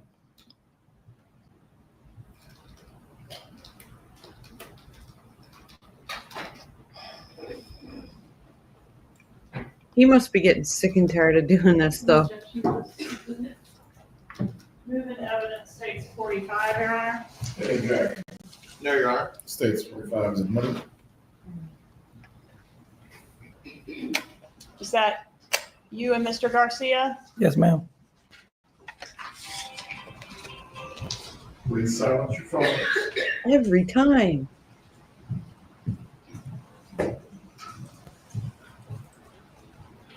She doesn't look scared that there's a Latin king on the stand.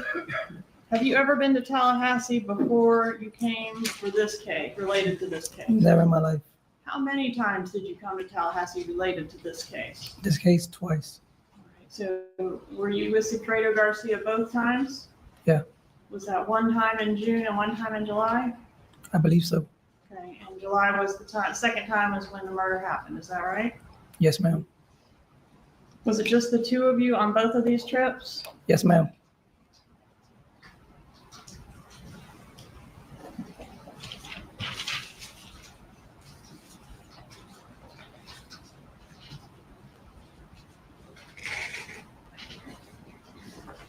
The objection states 44. No objection. Introduce states 44, Your Honor. States 44 is admitted. Publishing states 44. Who's this right here? Garcia. And this? Katie. Who's that? My baby mama. Your child's mother? Yes, ma'am. What's her name? Jessica. Okay, and that's you there? Yes. Was this picture taken before or after the murder? I can't remember.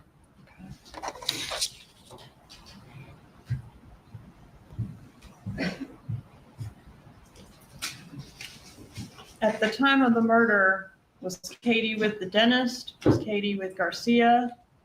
Was she with both? Both.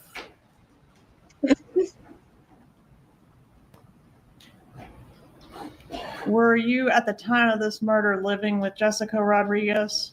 Yes, ma'am. There's an address on the rental car contract, 1515 Northeast 135th Street, number 14. Do you recognize that address? That's my apartment. Yes, ma'am. All right, let's talk about the first trip that occurred in June. How did you get here for that trip? Well, we rented a car. Who rented the car for the June trip? The first one. Yeah, if you remember. I can't really remember. Been so long. But one of you, either you or Sigfredo? Yeah, I think Fredo rented the first Fredo. car. I rented the Prius, so I never rented on the truck. Okay, so Garcia rented the car for the June trip, but it was a rental car that y'all brought up here. Yes, ma'am. Okay, and did you take the same route on both trips to get to Tallahassee? Shit, I don't remember. Okay, and did he have the paper with the picture of Dan Markel on both trips? Yes. And what did you do on the first trip? We drove by here and we just followed him around to see where he lived and shit. But Okay, were you planning to kill him on the first trip? I don't remember. Okay, did you have a gun on the first trip? Yeah. Did you have a gun that you procured specifically to kill Dan Markel with? Yes, ma'am. And was that a gun that you bought off the street? Yes, ma'am. You bought it. I bought it. Okay. And were there any other guns in the vehicle for that first trip, if you know? I think we had two. All right. And what was the other gun? It's a 38 Whose gun was that? Garcia.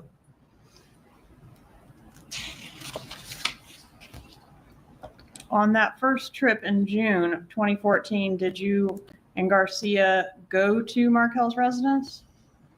Yeah. And did you lay eyes on him that first trip?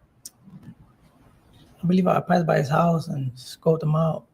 You said you followed him. Do you remember where you followed him on the first trip?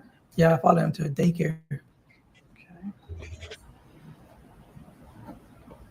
How long were you here that first trip? Maybe I don't remember. A couple days sound right? Just a couple of days. Why wasn't Dan Markel killed on that first trip, if you know? If I remember, I wasn't gonna do nothing in front of no kids. But He had the kids with him, yeah, yes, he did. but for whatever reason, it didn't happen on that trip. We lost him. I believe we lost him. Okay. And when you didn't get it done on that trip, was anyone angry at you? At me? Yeah. I don't think so. All right. Did you hear at some point that y'all were going to have to come back if you wanted to get the money and finish the job? Yeah. All right. So you did come back in July. Is that right? We came back. And that's when you came in the Prius. Yes, ma'am. And you rented the Prius, right? Yes, ma'am, I did. Okay. And that phone number that you wrote on the Prius rental agreement and wrote brother, that was Garcia's phone number? Yeah, I think. You took phones with you to Tallahassee for both trips, right? Yeah. Did you turn your phone off for the actual murder?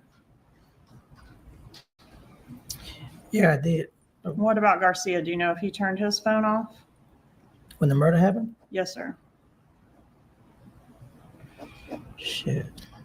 Man, I don't remember. Okay. Did you stay in Tallahassee for a couple nights when you came here the second time? Yeah, we stayed here for a night or two, I think. Okay. Did y'all rent a hotel room? Yes. Do you know how many guns were with you on that second trip? Nah, just one. You only remember one gun on that trip? Yeah, I remember one. And that's the murder weapon? Yes, ma'am. The one you bought on the street? Yes, ma'am. What type of gun was that? A 38. That's a revolver? Yes, ma'am. Do you remember an incident where there was a shot fired into the floorboard of the Prius? Yes. Could you tell the jurors about that? When we was driving, Garcia put the gun out and shot the gas line in the car. Through the floorboard of the car? Yes, ma'am. Passenger side or driver's side? Passenger side. Okay, and that was the murder weapon that fired that shot? Shit. Man, I don't remember. Okay, but he was messing around with some gun and fired it into the car. Yeah. And were y'all driving in the car when that happened? Yes, ma'am. And did it disable the car? It's the car started stopping. Little by little, it just started slowing down. Okay, that's the Prius, right? Yes, ma'am. How did y'all get the car going again? We seen somebody that he knew and stopped him and took him to the auto place to get a piece of hose to put it back together. And the guy that you saw that he knew, are you talking about a local drug dealer here that y'all had met on the first trip? Yes, ma'am. And that person assisted you in getting some way to fix the car? Yes, ma'am. Who was good with cars, you or Garcia or both? Garcia. All right, so he was able to make a repair to the gas line? Yes, ma'am. Did you follow Dan Markel again during this second trip? Yeah. Did you follow him to the daycare? Yes, ma'am. Did you actually see him drop his children off at school that morning? Absolutely, yes.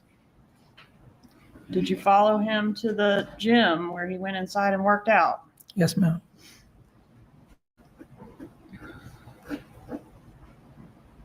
Was there a reason the murder had to be done on the day that it was done?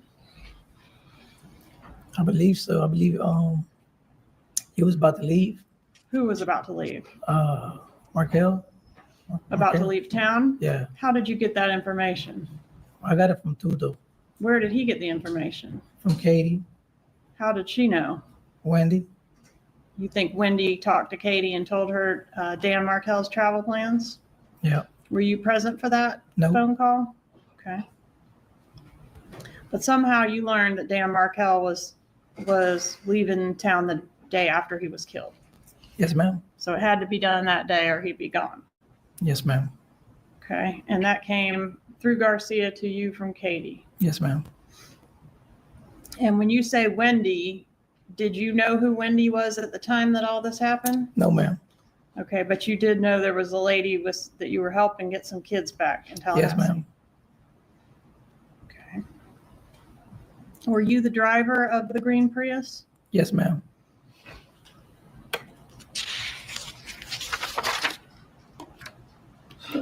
Have you had a chance to see the gym video and the bus video? Yes, ma'am. Are you driving the Prius in those videos? Yes, ma'am. What happened when you got to the driveway of Dan Markel? Well, I pulled up right behind him, and Garcia jumped out and shot him. How many times did Garcia shoot Mr. Markel? Twice. Did he shoot him? Where was the victim when he was shot? He was inside his parking garage, and his sitting down on the driver's side on the phone And did Garcia shoot him through the window, if you know? through the window. How long would you say you were in the driveway? Just seconds. How is it decided which one of you would be the shooter? Because I wasn't going to do it. You didn't want to be the shooter? No.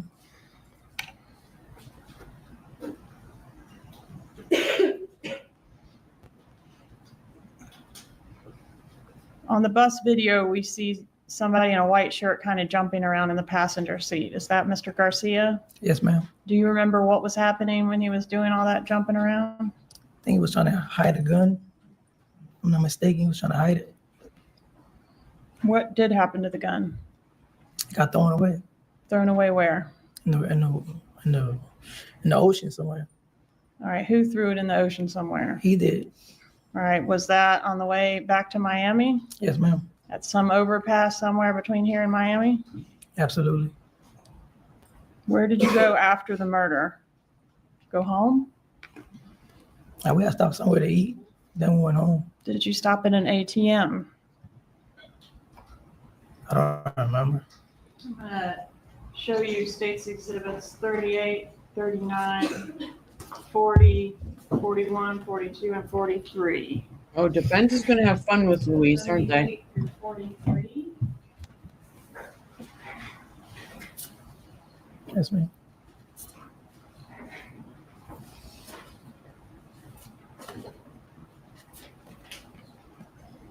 Are these images fair and accurate photos of you pulling through an ATM? Yes, ma'am. And the date, July 18th, 2014? Yes, ma'am. Pembroke Pines, is that on the way home from Tallahassee? Yeah. That's you at the ATM. Are you the driver? Yes, ma'am. And who's that in the passenger seat? Garcia. Move to publish introduce states 38 through 43. Any objection? No objection. States 38 through 43 are admitted. May I publish? You may. Is that the vehicle you were driving the day the murder was done, sir? Yes, ma'am. Publishing 39. Is that you at the ATM machine? Yes, ma'am.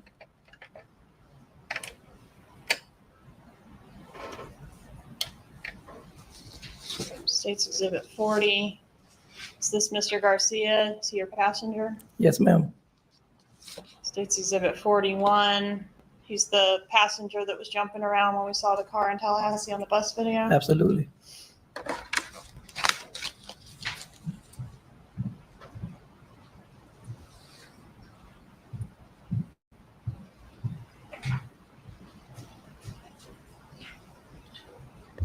You're pretty stone faced now, aren't you, Remember when you Donna? turned your phone back on after the murder? Not really. Do you remember who was the first phone call that either of you made after the murder? Garcia.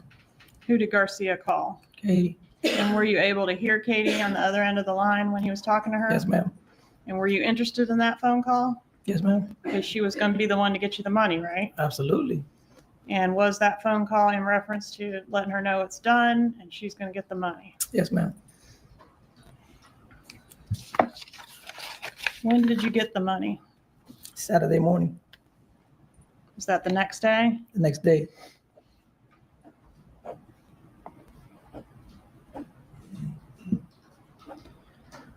Do you remember that on that Saturday morning you got a call from Catherine Magvanoa? Yes. She was looking for you to give you the money, right? Yes, ma'am. And was that unusual for her to call you? Not really. She never calls my phone. She never calls your phone, but she couldn't get a hold of Garcia, She right? couldn't get a hold of him, so she got in contact with me. Okay. And at that time, wasn't Garcia living with another woman? Yes. And that was the woman that goes by the nickname Shrimp? Yes, ma'am. Okay, and that's where you ended up rousting him out of, right? Absolutely. To go get your money, right? Yes, ma'am. Okay, so he wasn't living with Katie as a family at that time. Nope. So when you say that Katie was with both of them, do you mean just that Katie was always kind of off and on with Garcia? Yes, ma'am. So she has other boyfriends, sometimes he has other girlfriends, but they always find each other again? Absolutely.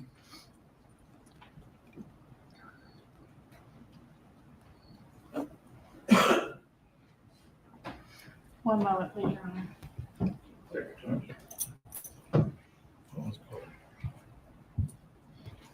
All right, tell us what happened when you got your money. How'd you get it? Where'd you get it? I was in a barbershop, and they pulled up to my house, Katie and Garcia, and they called my phone. They, I think my baby mama called me. Well, they came to my house. Okay, I was- Katie and Garcia brought the money. Yeah, I was in a barbershop, and Okay. Katie and Garcia, they went to my house and brought the money. All right, and do you know where Katie got the money from? Were you there when Katie got the money? No, But you knew that she was supposed to go get it, absolutely. and she did. Yes, ma'am. How much did you get? 35. Was there anything unusual about how your payment was packaged? Yeah, it was weird. It was all stapled. Was it seen that cash before. money? Cash. All Okay, hundreds. stapled how? All hundreds. All hundreds, $1,000 stapled. Stapled into bundles of $1,000 each. Yes, ma'am. Have you ever seen stapled money before? No. Did you and Garcia buy anything with your cut of the money? I thought about a motorcycle. Any objection to 46 and 47? No objection. Moving to evidence 46 and 47, Your Honor. No objection to the defense. No objection. They are admitted. Publishing States Exhibit 46. This yellow motorcycle, whose is that? Garcia. Is that something he bought with the money that was the proceeds of this murder? Yes, ma'am. Okay, and what about this vehicle back here? Yeah, he bought that one too. He also bought that with his cut of the money? Yeah. And States Exhibit 47, what about this motorcycle right here? That's mine. Is that what you bought, or part of what you bought with your money? Yes, ma'am. How long after the murder did you guys make those purchases? Days, weeks, months? Probably like a month. Did you make any changes to your cell phone after the murder? Did you dump your cell phone? Man, I don't remember. Did you meet with Investigator Newland from my office to see if you could recognize some voices on some recorded telephone calls? Yes, ma'am. And did Mr. Newland play some calls for you and have you initial on a sheet if you could identify the voice Absolutely. on the sheet on that call? Yes, ma'am. States Exhibit 136. Is it?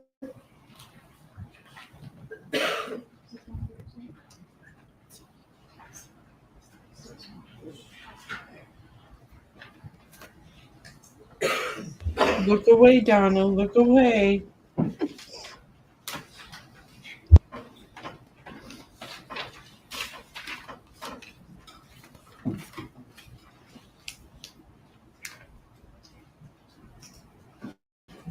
I'm going to show you what I have marked as States Exhibit 136.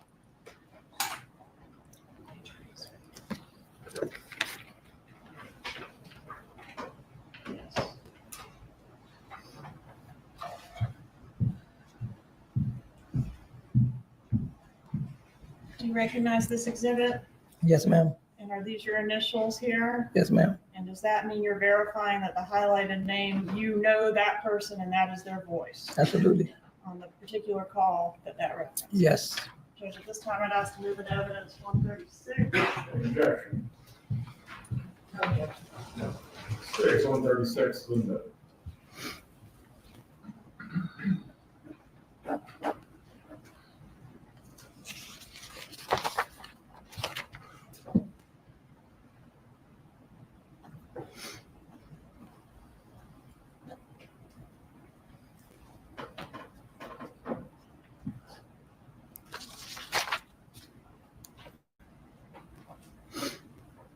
One moment, please, Your Honor. Take your time.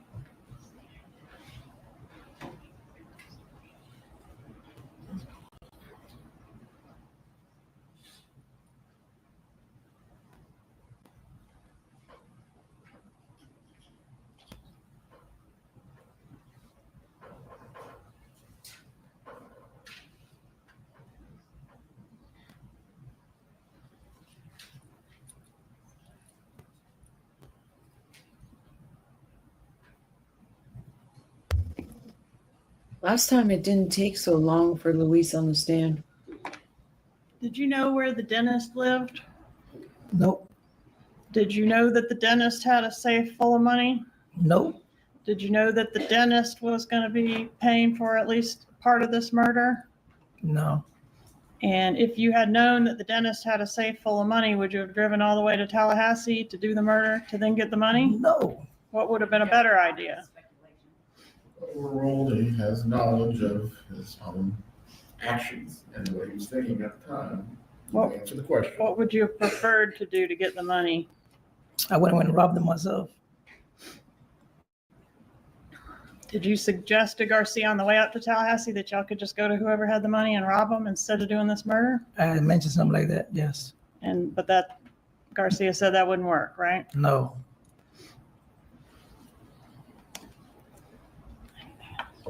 Nothing further. Cross-examination.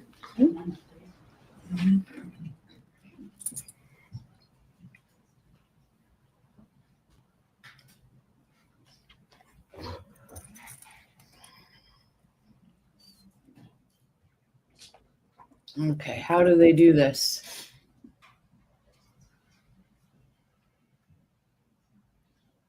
Oh my God, hurry up, guys.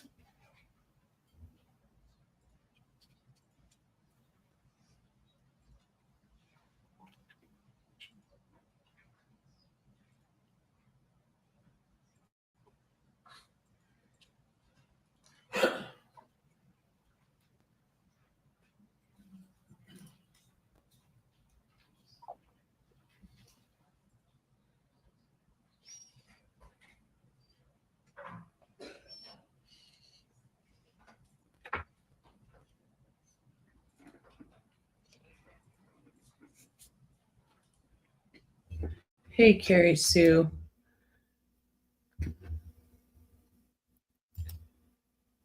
Sorry late. Well, after the defense made Judge Everett mad and the prosecution couldn't find evidence papers, the judge then took both of them to the woodshed, especially Zellman. Yep.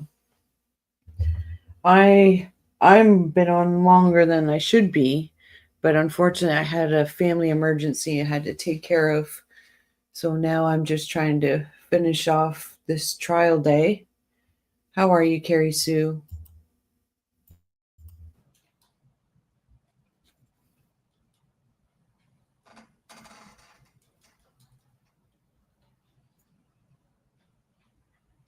Zellman and Fulford don't work very fast, do they?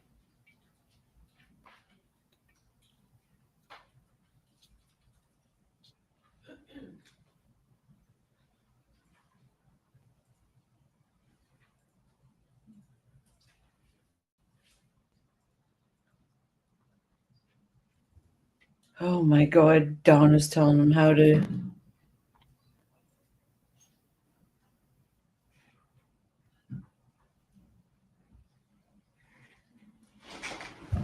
Good afternoon, Mr. Garcia. Excuse me? I said, good afternoon. Good afternoon.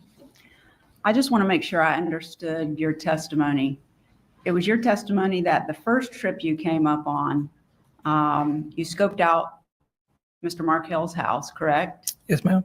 And that he was going to be taking his kids to school. So when he came out with the kids, you're trying to follow him to the school, correct? Yes, ma'am. And you got lost. He lost you. Yes, ma'am. Okay.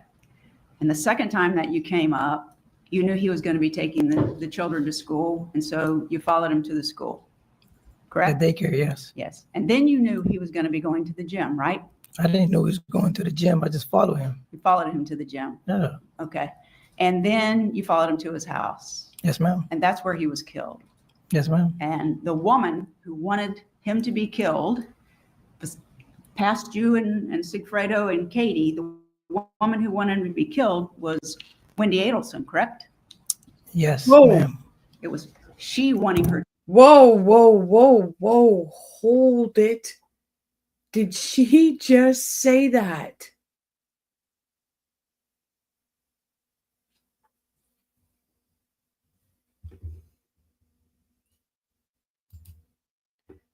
Did she literally just say the woman that wanted him killed was Wendy Adelson? She repeated it. 1 second. 1 second here. What?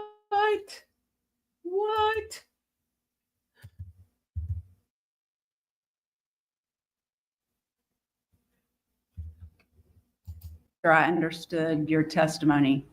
It was your testimony that the first trip you came up on, you scoped out Mr. Markel's house, correct? Yes, ma'am. And that he was going to be taking his kids to school. So when he came out with the kids, you're trying to follow him to the school, correct? Yes, ma'am. And you got lost. He lost you. Yes, ma'am. Okay. And the second time that you came up, you knew he was going to be taking the children to school. And so you followed him to the school, correct? The daycare, yes. Yes. And then you knew he was going to be going to the gym, right? I didn't know he was going to the gym. I just followed him. You followed him to the gym. Yeah. Okay. And then you followed him to his house. Yes, ma'am. And that's where he was killed. Yes, ma'am. And the woman who wanted him to be killed, past you and Sigfredo and Katie, the woman who wanted to be killed was Wendy Adelson, correct? Yes, ma'am. It was she wanting her children, correct? Absolutely.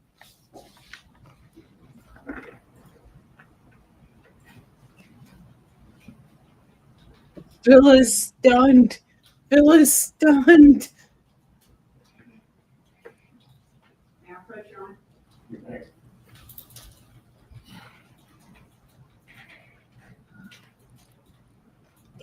Oh my God. Garcia, I'm going to show you what has Mr. been. Rivera. Oh, I'm so sorry. I am so Twice. sorry. I apologize. Mr. Rivera, I'm going to show you what's been marked as Defendant's Exhibit 50. Could you take a look at that and tell me if you recognize that? Yeah. And what is that? Like a profile of everybody's face. Okay. And did you make some marks on this for me and then sign it on March the 11th of 2025? Yes, I did. You just hold on to that for a second. Oh my God.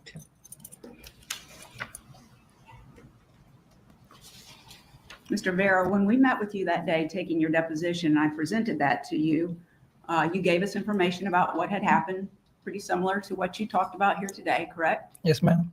And when we were done talking about those things and some information about Sigfredo and Katie, I presented you with what's in front of you as Defendant's Exhibit 50, correct?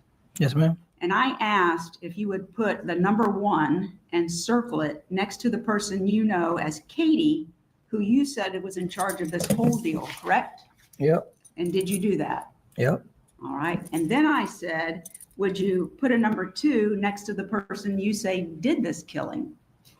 Yes. And you did that, correct? Yes, I did. And that was Sigfredo Garcia. Yes, ma'am. The first one was Katie McBanois, correct? Yes, ma'am. And then I said, would you put a number 3 next to yourself on the paper? And did you do that? Yes, ma'am. And you're the one who got the gun that was used to kill Danny Markel, and you drove the car that day. You didn't shoot him, right? Yes, ma'am. Okay. And then I said, if you would, please put the number 4 next to the man who was killed, and you did that with Danny Markel, correct? Yes, ma'am. And then I said, if you would, put the number 5 next to the lady that wanted the man killed. And did you do that? Yes, I did. And was that with Wendy Adelson? Yes, I did. Then I asked you if the 2 people on the top of the page. Holy shit.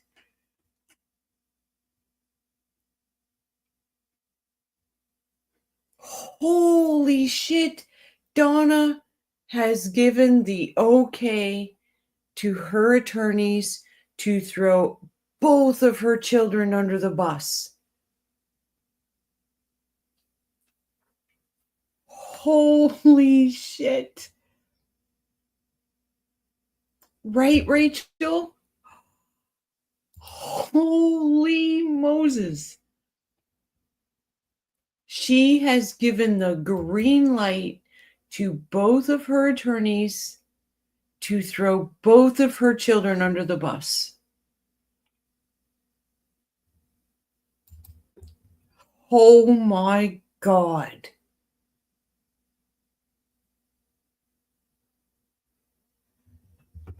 Right, Patricia? And again, Patricia's so sorry it took me so long, but she just needed to cry. So I wasn't going to turn her away. Oh my God. Never. This was not on my bingo card. Nope.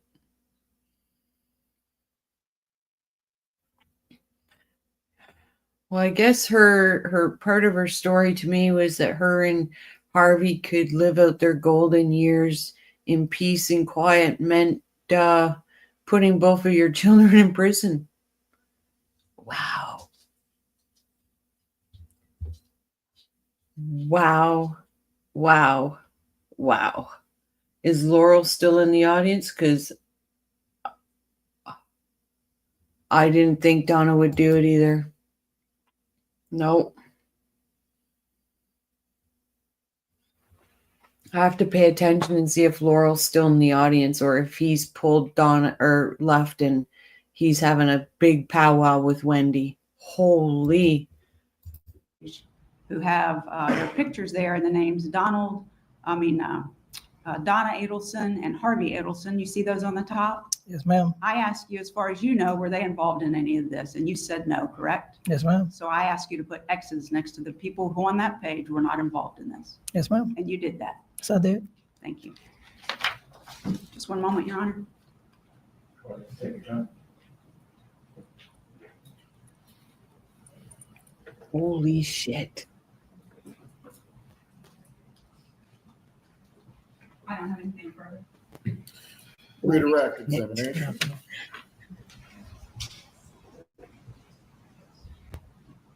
No, Your Honor.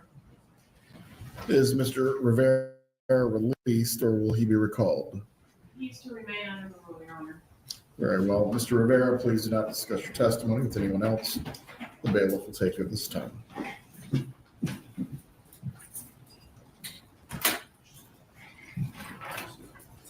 Parties can approach. Oh my God. Wow. Wendy will say something during her testimony about being blamed for murder. It wasn't me. If I was Wendy, I'd be on my way to Vietnam now. What is the likely chance that Charlie finds out that his mom's lawyers have already stated that he's guilty? Not an innocent man in prison. No, that he's absolutely guilty. What are the chances? Fucking Harvey sitting there watching this like it's okay. The jury, at this time, we are going to go into recess for the day.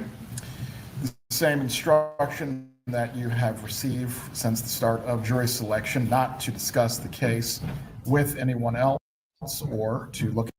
Oh, be kind. Rewind says Charlie's lawyer was in the...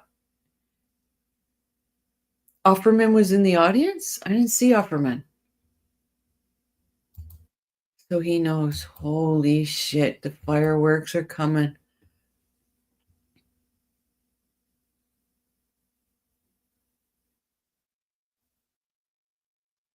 Oh, okay. The woman. Offerman's assistant. Okay. Wow. Wow. Wow. Yeah, Rachel, what a day.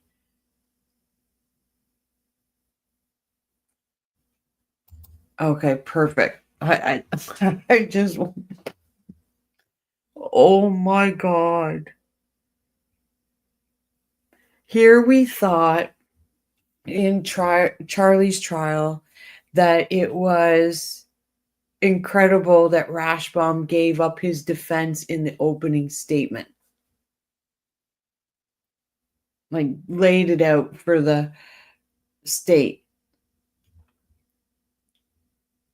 To get to this trial and Donna flipping basically by telling her attorneys, yeah, go ahead with this defense.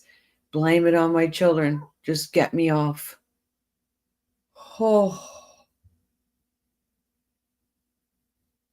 You would, I have to say one thing of Donna's lawyers here. They've probably sat down and said, you have no chance in hell if you keep yourself tied to this double extortion.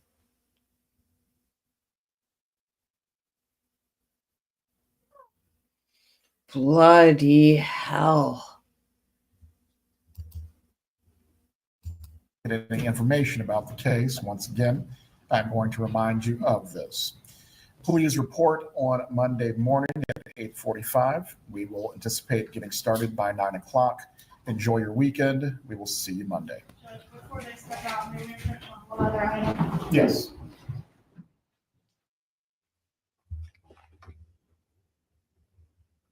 Yeah, take a big breath there, Donna.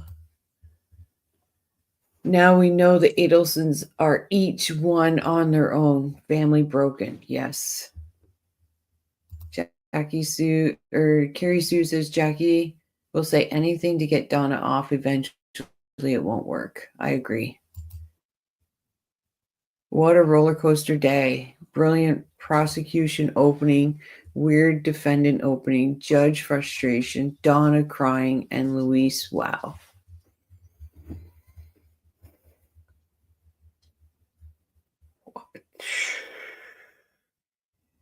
I think that changes Charlie's testimony. I think that changes Wendy's testimony. I know, right? Why can't they do court through the weekend? Oh my God. Fulford just literally stood there and said, I told you to put a number by the woman that wanted this murder done. And who was that?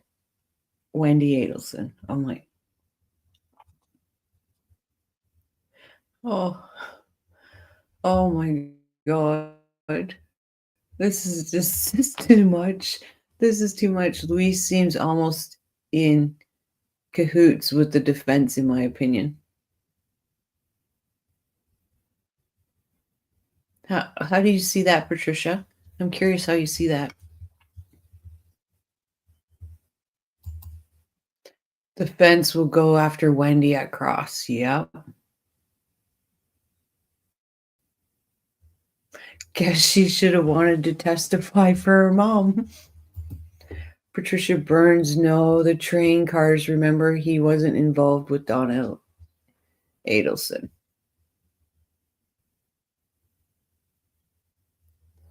My God. I'm just, I'm stunned. And as a father, I get it. They're all guilty. Don't come at me. As a father, though, how could you sit there The jury actually, and please be okay report with at this? 9:15. And by the time everyone has reported, we'll expect to get going with the trial by 9:30. Have a good weekend. Once again, do not discuss the case. Do not read or seek out any information about the case. Have a good night.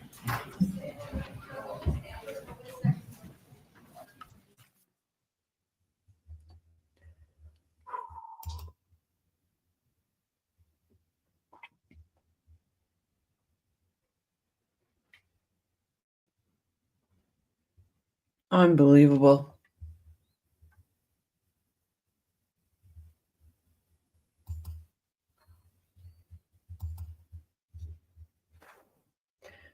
Oh, I hope they don't speak to her, Carrie Sue.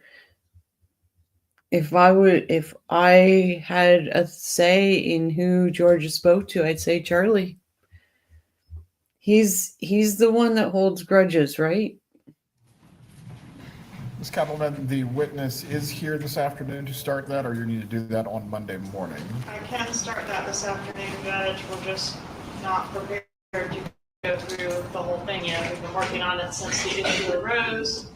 And I was told we're about halfway through about 10 minutes ago, so.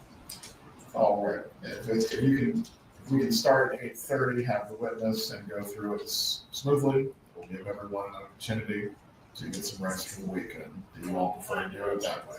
Thank you. Thank you, Judge. Yes, sir.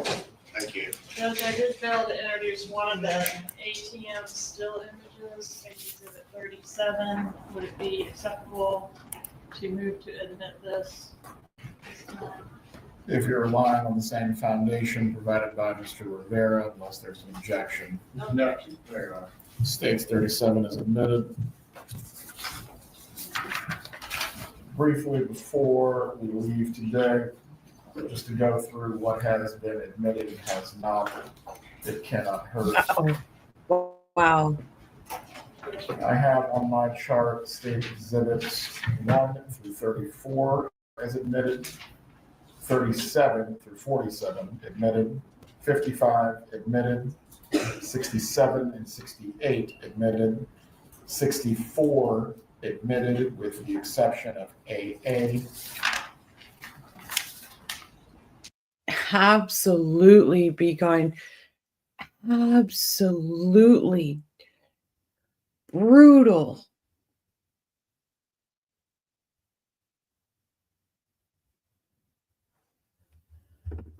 Right in day one, it's got to be a record. Holy crap! So we know what her defense is. It's my son lied to me. My son did all this, and I thought I was protecting him. I thought I was helping to make sure he didn't get hurt. My son lied to me and took advantage. That's going to be her defense. And then allowed her lawyer to throw her daughter under the bus also. What does Donna think she's going to do? Does she think she's going to get out and she's going to take care of those boys? Is that what's going on up here?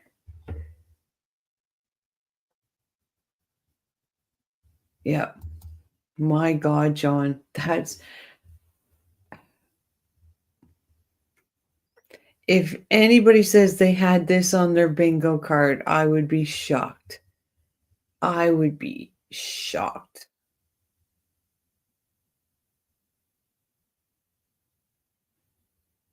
Her statement to me was, I need to go in here and fight this to save my family.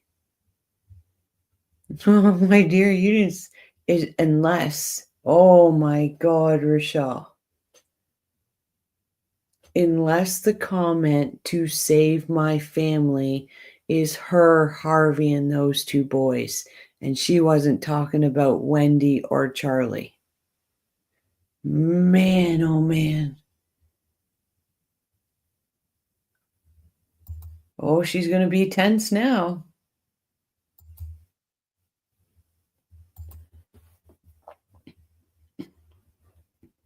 I need to fight this and win to save my family. Never once that thought just went through my head did I think that she wasn't talking about Wendy and Charlie.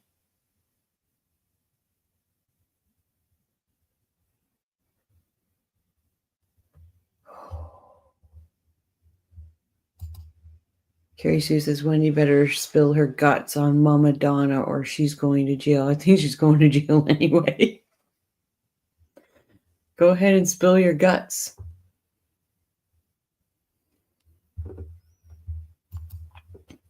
Rochelle, where was that quote from? I don't recognize it. I need to fight for my family. That was a conversation I had with Donna Sue Adelson. An email. She is going to say Wendy knew about her extortion from day one. Yeah. And she was just being a mom. Donna realizes we're not in Kansas anymore. Nope. And she's not Dorothy. She's the Wicked Witch right now. Wow.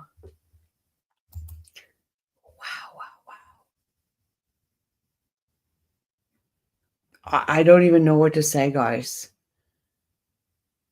Because I thought it was bad enough in the opening statements that the Fulfer friggin' just slammed the brakes there on Charlie.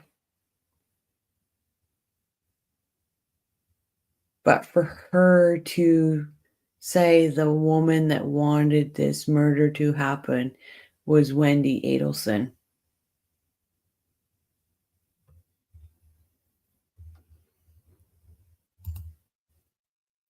Rachel says, I still think Wendy was giving information to Katie. I agree.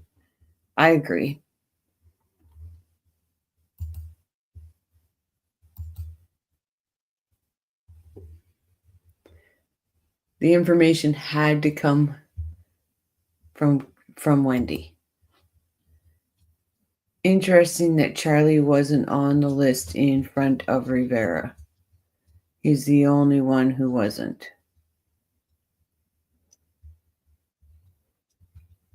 Well, he'll be testifying now. Rashi's problem was he tried to save Charlie and Wendy. Fulford only cares about her client. Yep. But at the same time, Armand, they would have had to get an okay from Donna to go ahead with this defense. She would have had to sit there and say, yes, it's me or my children, and I'm choosing me. Bloody hell. What an evil human being. Some people are saying Wendy looked like she was pregnant out in the hall. Oh, please, God, don't let her reproduce again. Why any man would want to have a kid with her? Because when she's done with you, she don't want you to be a parent. You're gone bye-bye. You going swimming with the fishes. Wow. Oh my God, guys, I'm so dumbfounded. Donna thinks this is okay.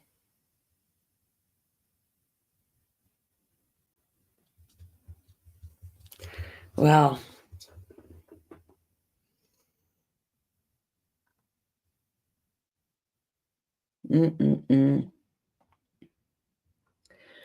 well, we got to the end. It took forever. So 88, 89, and 90 admitted. 119 through 128. Excuse me. 119, 120, 122, 123, 124, 126, 127, and 128, and 136.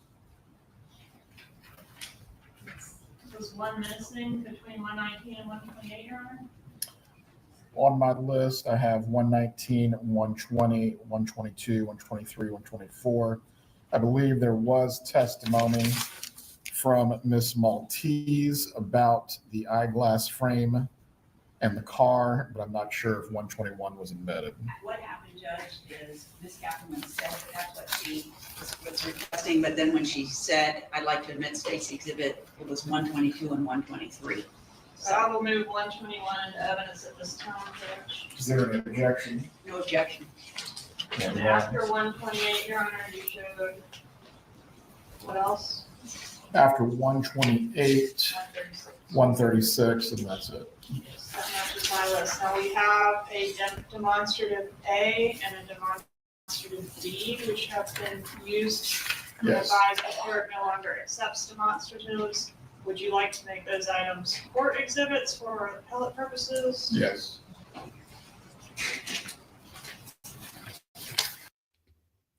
Be Kind says, to be fair, going with double extortion, a defense wouldn't have worked out for Donna. Surely she might as well try a different tactic. Oh, I agree. I agree the double extortion wouldn't have worked for her. I just didn't realize that she was gonna. Wow. I predict Donna will burst into tears upon seeing Wendy or Charlie on the stand. She hasn't seen them for years, surely.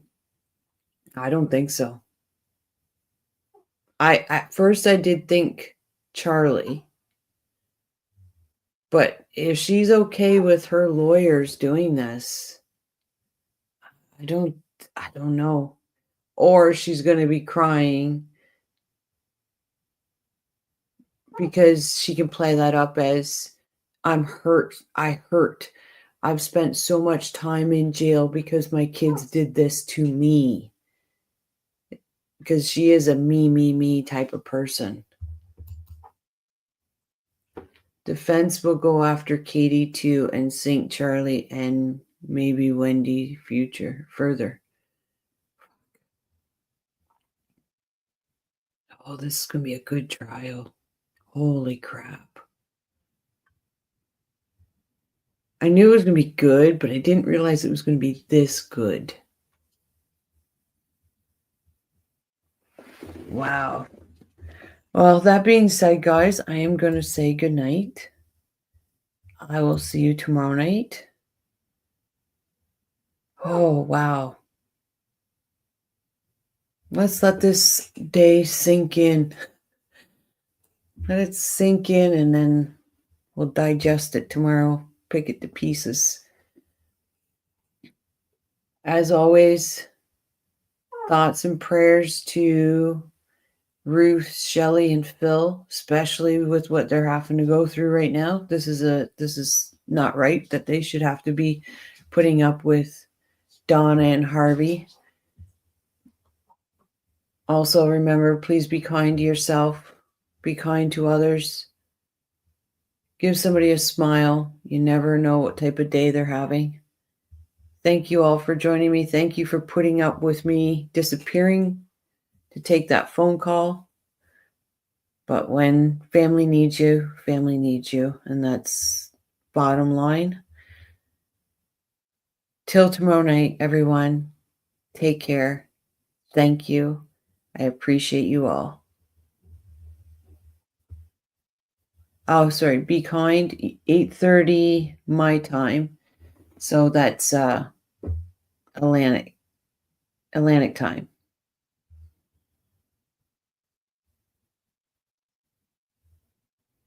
Atlantic, 8:30. All right, everyone. Thank you so much. Have a wonderful evening or good morning, wherever you are.